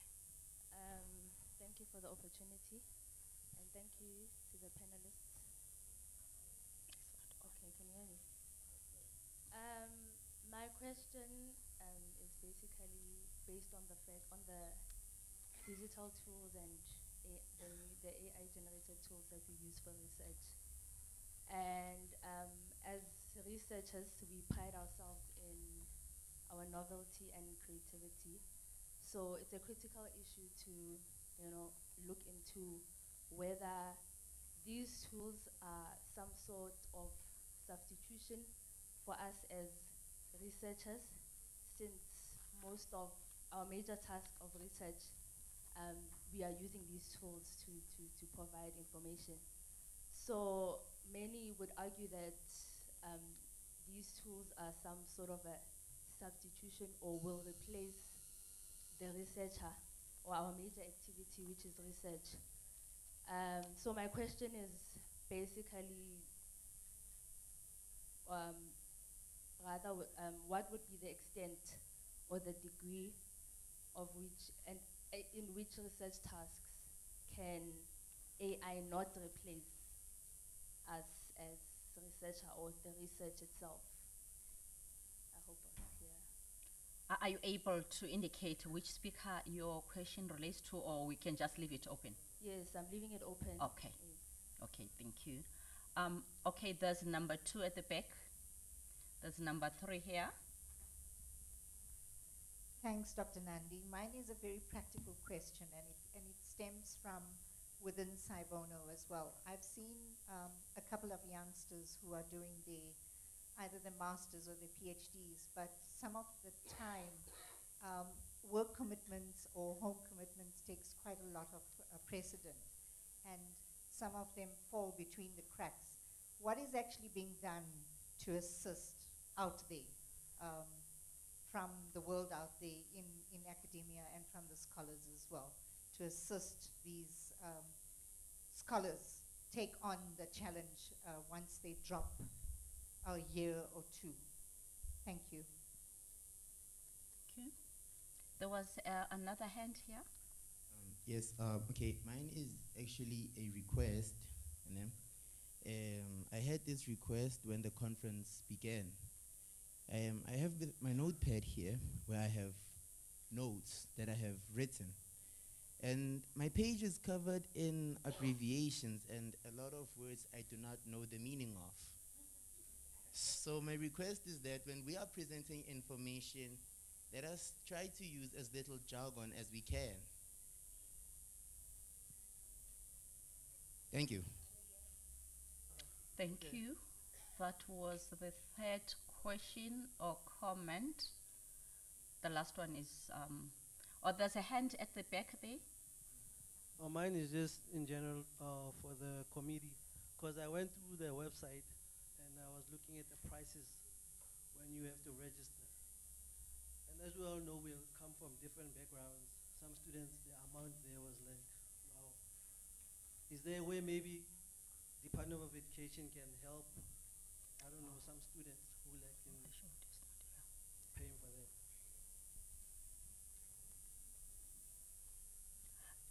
Can I ask, are you representing a company or are you coming as an individual, so you're not associated to any academic institution? No, I'm from here, from Saibono. Oh, a Saibono employee? Yes. Okay, no, thank you.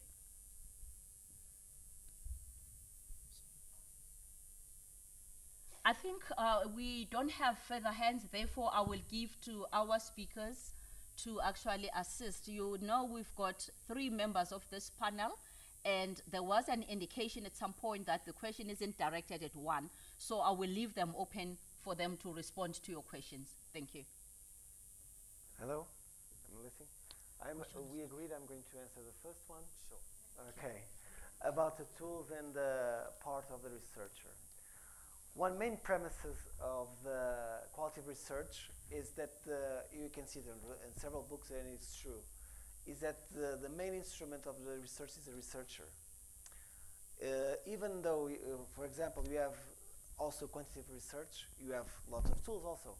You have statistical tools, but do they work alone? Do they collect data? Do they do the questions?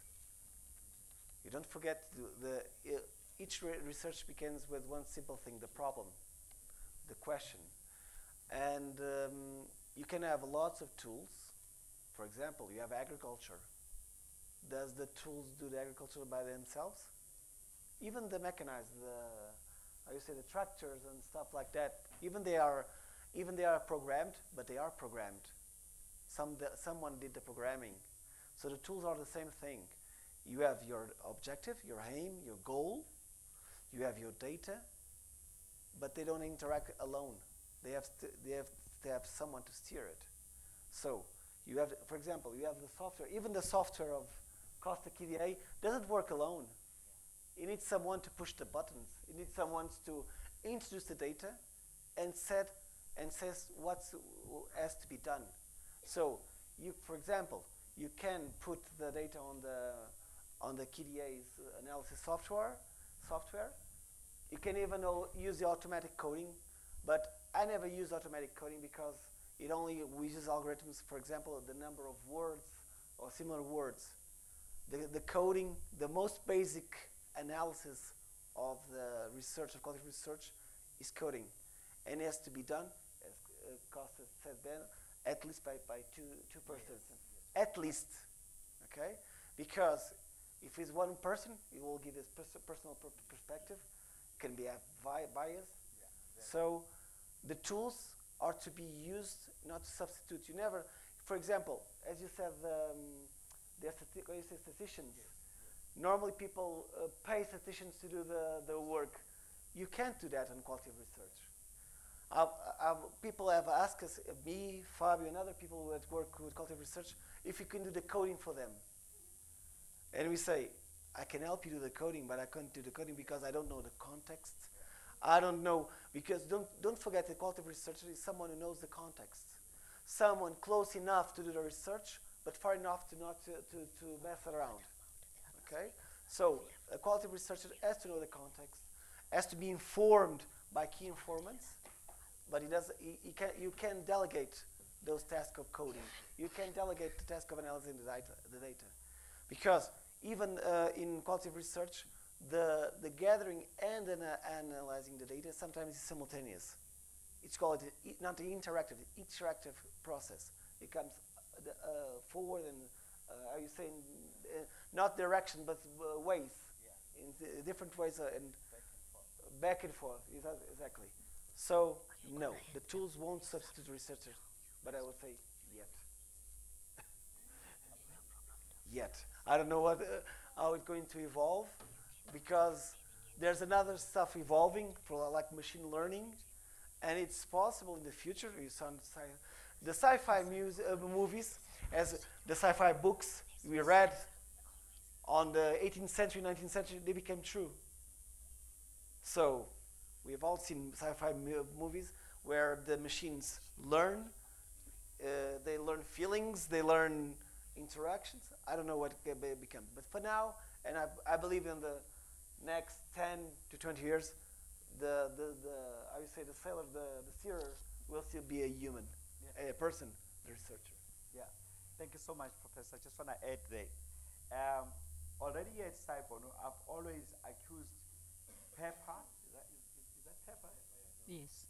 And I sometimes thought, yes, and I sometimes thought Pepper needs to go to a doctor or something, because she would not go beyond a particular memory.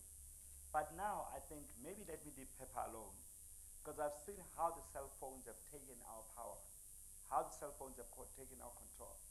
They are Mamu is telling me that last night she was driving in another place, but she was and they were worried, but because their cell phone, they've got to navigate and just get out of that. I'm surprised, Mama Wesi, that now yesterday, when you know that long time you were in Johannesburg, I met you around 90s or early 90s. There were no phones there, cell phones there, or at least even if cell phones were there were no Google Maps and all that. You got to any place, even at night and all that, even if you didn't know, you managed to get there. But all of a sudden today, because we've got phones, we panic when we think we don't know who we are, so that the phones can take us. We don't make an effort that we used to make. Now look at the phones, and let's go back to research and look at artificial intelligence. And particularly because our software, based on time, our software is very, very big. So there are modules I didn't go into, including the integration of ChatGPT. And so there is a level of requirement of ethical behavior on students. If you are now going to not do what we are asking, if you are not going to do your work, you need to know that the same artificial intelligence, for instance, Turnitin, it's got capabilities to find out if you did work on this work or not, and it will pick it up. So when they build something, it's not really to say researchers must not work or think. It's to make your life easier. I love software. I love what artificial intelligence does right now. But you need to drive it, not for it to drive you. So the replacement of your activity is when you want it to drive you and you're not driving it. That is not authentic. That is not ethical. And colleagues, let me tell you what. Any work that is not yours, you might have a doctorate today, walk around as a doctor, but let me tell you what, there's a day it will catch up with you. And when it catches up with you, you are going to be stripped of that doctorate or that master's, and your credibility will be down forever. It will catch up with you. Systems are so highly sophisticated now, they can pick any little. I am a supervisor. I'm seeing that all the time. You can work on it with this software. That software can pick it up. Because they are done with the same algorithms. This one is able to pick up if this one lied. So no replacement. Anybody who's in here, use ChatGPT and others responsibly, not to replace your efforts. Thank you so much. There was another question. Yeah. You see, I talked a lot now. I've forgotten that. That's what I was asking. Research support for students. So the Global Center for Academic Research is built upon support. And you'll see when you look at our banners, they say coaching on thesis and dissertations. And we should say here with my team that is in here as well, no student from any universities come for coaching, whether you're at master's or a doctoral level, and you don't get your doctorate within time. Because our theory was to help students to work on the project. First, to demystify the fear that research is one of the most literally easiest things, but you need to work. So a lot of people who said, I am brilliant, people like to say I'm brilliant, Prof. And then I'm concluding today in front of you and cameras and all that, if I am brilliant, there's no one who's brilliant at all, because I'm the less brilliant. I work hard, I read, I follow methods, I use tools. Methods are important, everything. When you get into a car, you use a method. That's the practical thing. So support for students. We run webinars all the time. You'll be given if you registered online, we've got your emails, we'll communicate and inform you. But here at Saibono as well, we are now going to be, because we work with them as well, just like we work with Metricodiwe as well. So we are going to be setting up these satellites, whereby scholarship and all those 4 levels of scholarship that Professor Dykstra talked about, starting with empowering you with the language of research. Have you seen when you meet someone, they say, I have finished my master's, but they know they haven't. And then they say, I'm just left with research only. You know, that's the problem we have in South Africa. Everywhere. That's the biggest problem. We conducted a study, systematic review on challenges faced by postgraduate students. Hence the Costa model, not this one, not the software. The Costa model that is published in 2020. It was created because we saw that most universities, people in one big university, as students will enroll 4,000 of them. But when we look at the output or the throughput, only 30%. The 70% didn't. At postgraduate level, you don't fail. You literally leave the system. So we are saying to you here, right here in this institution, if you are not from Saibono and you are here, just go to the information desk anytime, and I put you on the challenge, Professor, that because they've heard, and we're going to run these webinars at support here. Just go there and find out from any of those desks and say, I've heard there's going to be a support. When is it? Because we are ready for that. starting from today, launching this pre-conference, throughout, we'll be making noise about research as a build-up to the World Conference and beyond. If you are doing masters or a PhD, don't lose that opportunity. We are here for you. Thank you so much.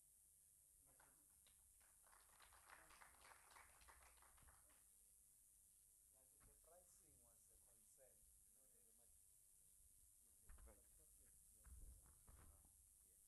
Yeah, the cost structure was a concern for some of the scholars. Saibono scholars, you will be subsidized. It's not 100%. We'll communicate with you on the percentage that they will be subsidized.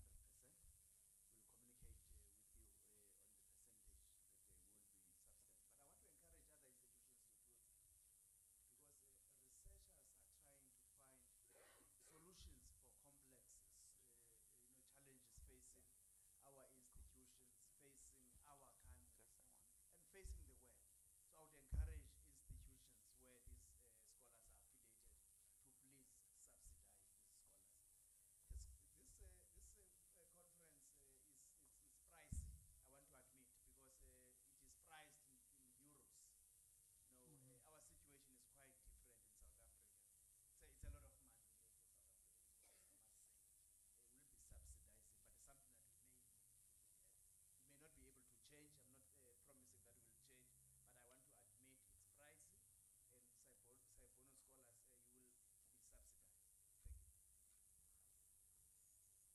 I hope all questions have been answered. If from the people that made comments, you believe that you are not answered, there is an opportunity for follow-up. I'm sure you've got the website link as part of how you registered. You can go to the actual conference. We'll be able to answer all the questions. This is now the time where I'm going to be asking that we recognize the participants on the program by giving them some token of appreciation. You don't have to declare. The value is very little. So when you do some declarations wherever you come from, you really don't have to put it into the register. But before I do so, I think, Prof. And so whilst you are emphasizing the hard work by the operations team, we have not really acknowledged the fact that they didn't have family time, and I'm the culprit because I was sending emails and WhatsApps until 2, 3 in the morning. That's why some people at the site are laughing. So I really want to express a further appreciation to that operations team that assisted to actually put this together. And I can stand here and say I'm proud of them, because the glitches about the connectivity and the sound, to me, as it has already been indicated that it's part of the trial, it's not really something that they will not be able to do next time, because that only occurred earlier on. After lunch, after some teething problems we had been experienced, then after lunch, they were able to come back on track. So really, take pride in yourselves and believe that everything comes with some form of a pain. That's the pain we had to go through today to be successful in the World Conference that is coming in January. This is really curtain raising. And for curtain raising, we even take from the bench, knowing that we are trying here and there. I really want to appreciate all that hard work. We've taken people away from their families during the day, during the night, over weekends. And we're still gonna continue, because unfortunately, what we're working on has time factor. So when you need an answer and the person is not answering, you send a reminder or a question mark. I think Prof. Costa knows how this symbol is liked by people, where you just put a question mark when a person is not responding. So colleagues, you must understand the hard work. There's a person that I would like to really introduce, where if he would not be there, I don't think Prof. Costa would even understand how this Johannesburg city would actually be navigated to get into meetings, to get here, as well as Saibono. What is interesting about him is the way he is multi-skilled, because whether it's IT, it's sound, he will always be there, and he is his research assistant. Nolo, I'm sorry I've surprised you. Please stand up for people to see you.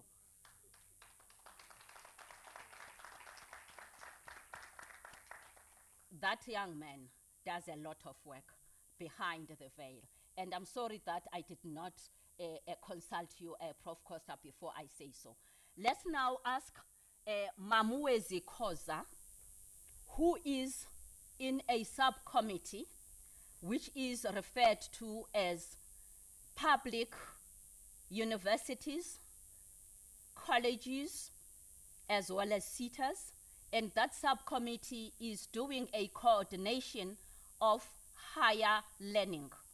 And we're gonna request her to assist us with an honor to actually pass these gifts to the guests that were part of the panel, all the speakers that were on the program, even those that are no longer here. We will be having people that will receive them on their behalf.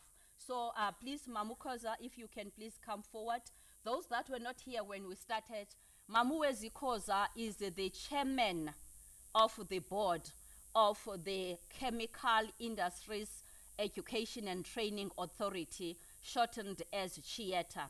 As she is busy coming up and Puven is assisting with the gifts, I need to indicate that there's an author that I like very much, and this author made me to be comfortable when I'm faced with words where definition appears to be ambiguous. I'm trying to talk to our colleague up there that was complaining about the acronyms. I am hopeful that on the website, these acronyms are actually written in full. We'll make it a point that we try some way of having maybe as, I don't know whether we'll have some form of footnotes as we are presenting, because this author, Zemke, in his article 1982, he was saying, where there are many definitions for a term, you actually tell yourself that the definition goes according to what you wish to describe. Therefore, the moment you've got multiple acronyms, you end up with a situation where you might want to describe something else, and in your own mind, that acronym will mean something else. In my mind, it will mean something else, because that will be dependent on that what I wish to describe. Thank you so much, Mama Koza. We will start with the visitors from Portugal. Prof. Fabio, may you please receive your gift? And please make sure that you pack it in your checked-in luggage, because this is a gadget.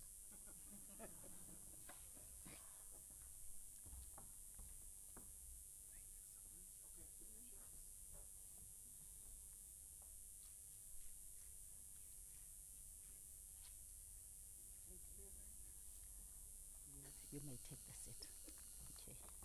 Okay. Thank you. You may take the seat. And the next person who is also a visitor from Portugal will be Prof. Ribeiro.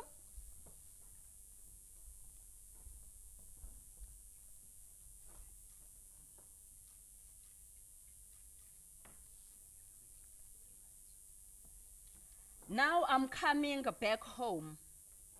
We will have to ask that we be guided if there's somebody that was accompanying our Mr. Rufus Mutlana from GDE, our acting HOD, who is the DDG. Okay, if we don't have anyone from GDE now, we'll ask that Puven, you hold that bag for him. Okay. And then we're gonna move to the next speaker. That was Mr. Sibusiso Mahlangu. He's not here. Okay, you will keep that as well.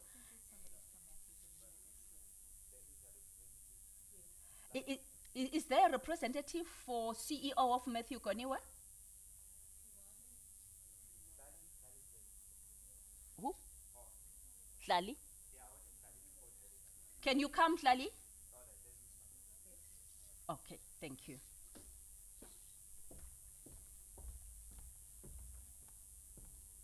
You pass our appreciation to him.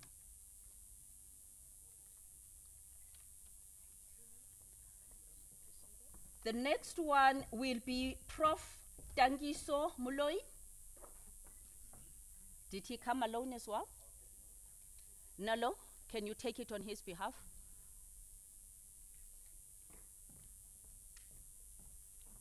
That motivates that you become a professor soon. Thank you. The next one will be that will be Mr. Mahabir. He's left as well. Come, Professor Nolo. I think we might as well give you the title. Looks like it fits you well.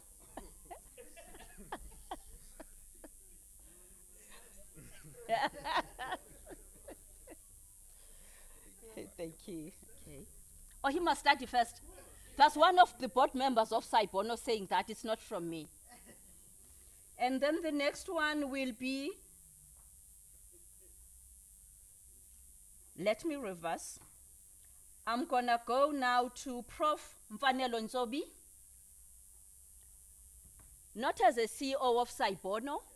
Mr. Vetboy, board chairman, he doesn't need to declare. This one is WCQR deputy chairman that we're giving him in the title of. So it's not as executive director at Saibono. Thank you.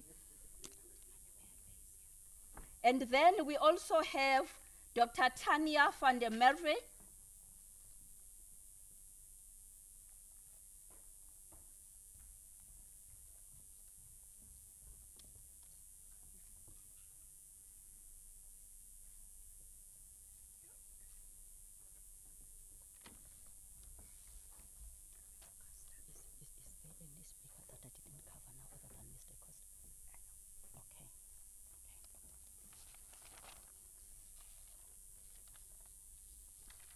The last one is Professor King Costa.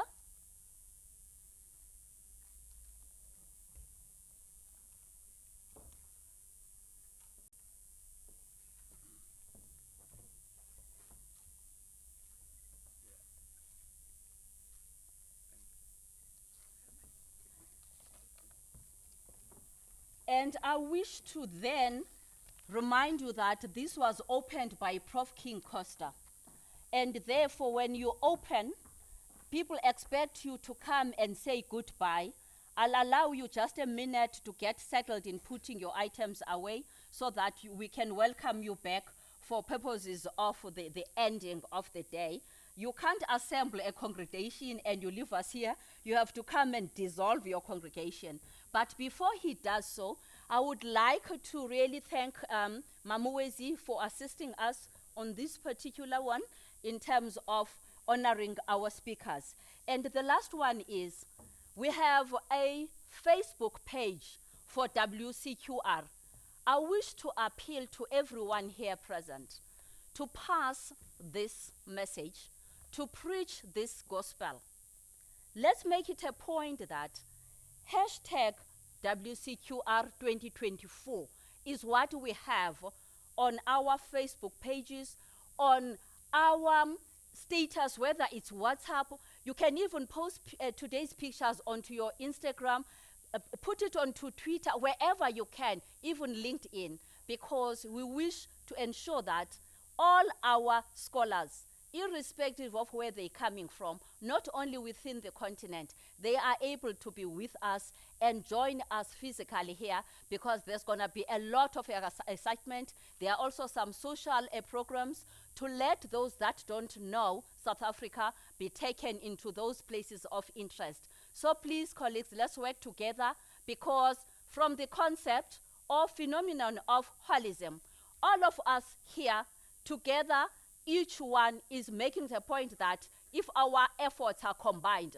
they are actually bigger than the whole. That's why I'm saying let's follow the concept of holism and ensure that we make the 2024 WCQR something of history in the African soil.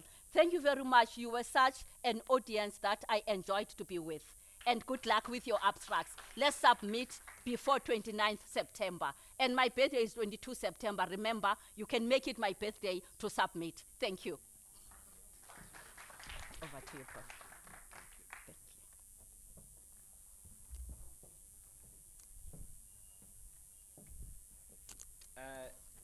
Thank you.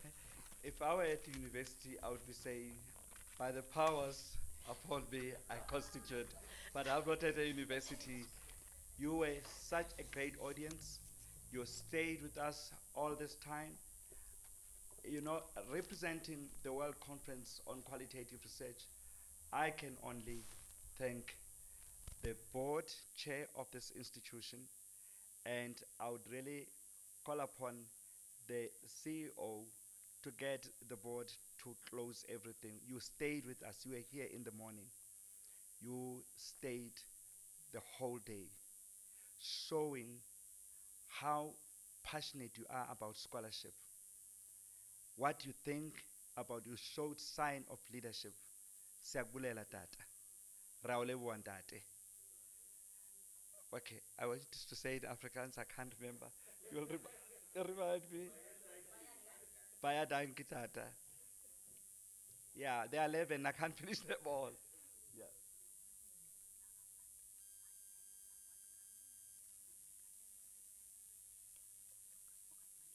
Yeah, okay, because, yes, all right, then I release you now, you've worked a lot, so this one is the last one, then Prof, please introduce Baba Asibalele, and then we go.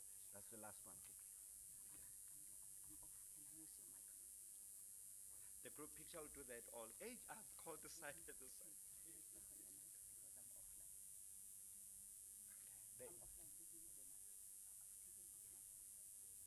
It's not there, mine as well. You can speak on this one. I think let me speak here because I thought I have left the floor. Now I've taken off my mic. I wanted to request that as an honor, we please sign a welcome message for our two guests from Portugal, which they will be taking home. Whoever is in a position to sign before you leave, please do sign. Nolo, can you show me what is it that will be signing? People will be requested to sign at the back. As you sign, this is a permanent marker. At least make sure that you don't smudge it until it's dry. But we need, let me just show.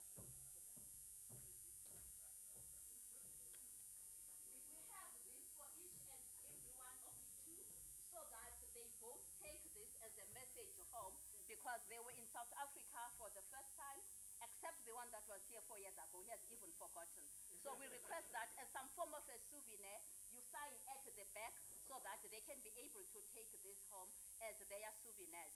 Those that are able to stay behind and sign, they are not rushing for traffic. Please, colleagues, do try and do your best in signing. Thank you so much. Thank you.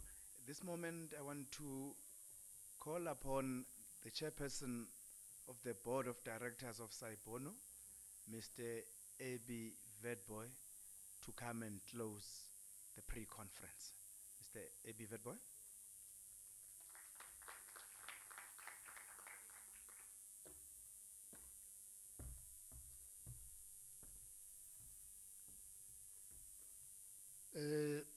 Let me firstly, on behalf of the board of directors, thank you for gracing this occasion. But also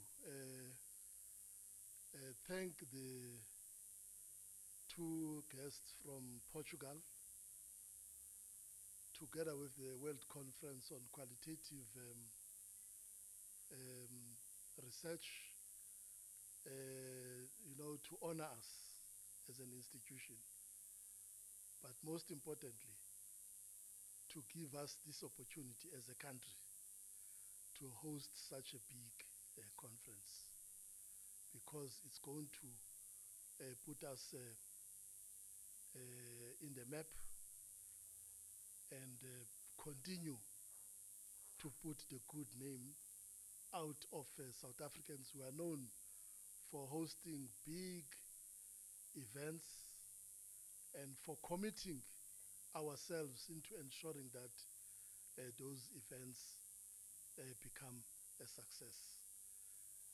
Well, I've been given a small task just to send you off. I'm not going to thank you, because already you have been thanked more than enough. So those who will not understand what I mean, you can always ask your neighbor. Kinako! With those words, I want to wish you all a safe journey back home, and stay safe and also go well. Thank you very much.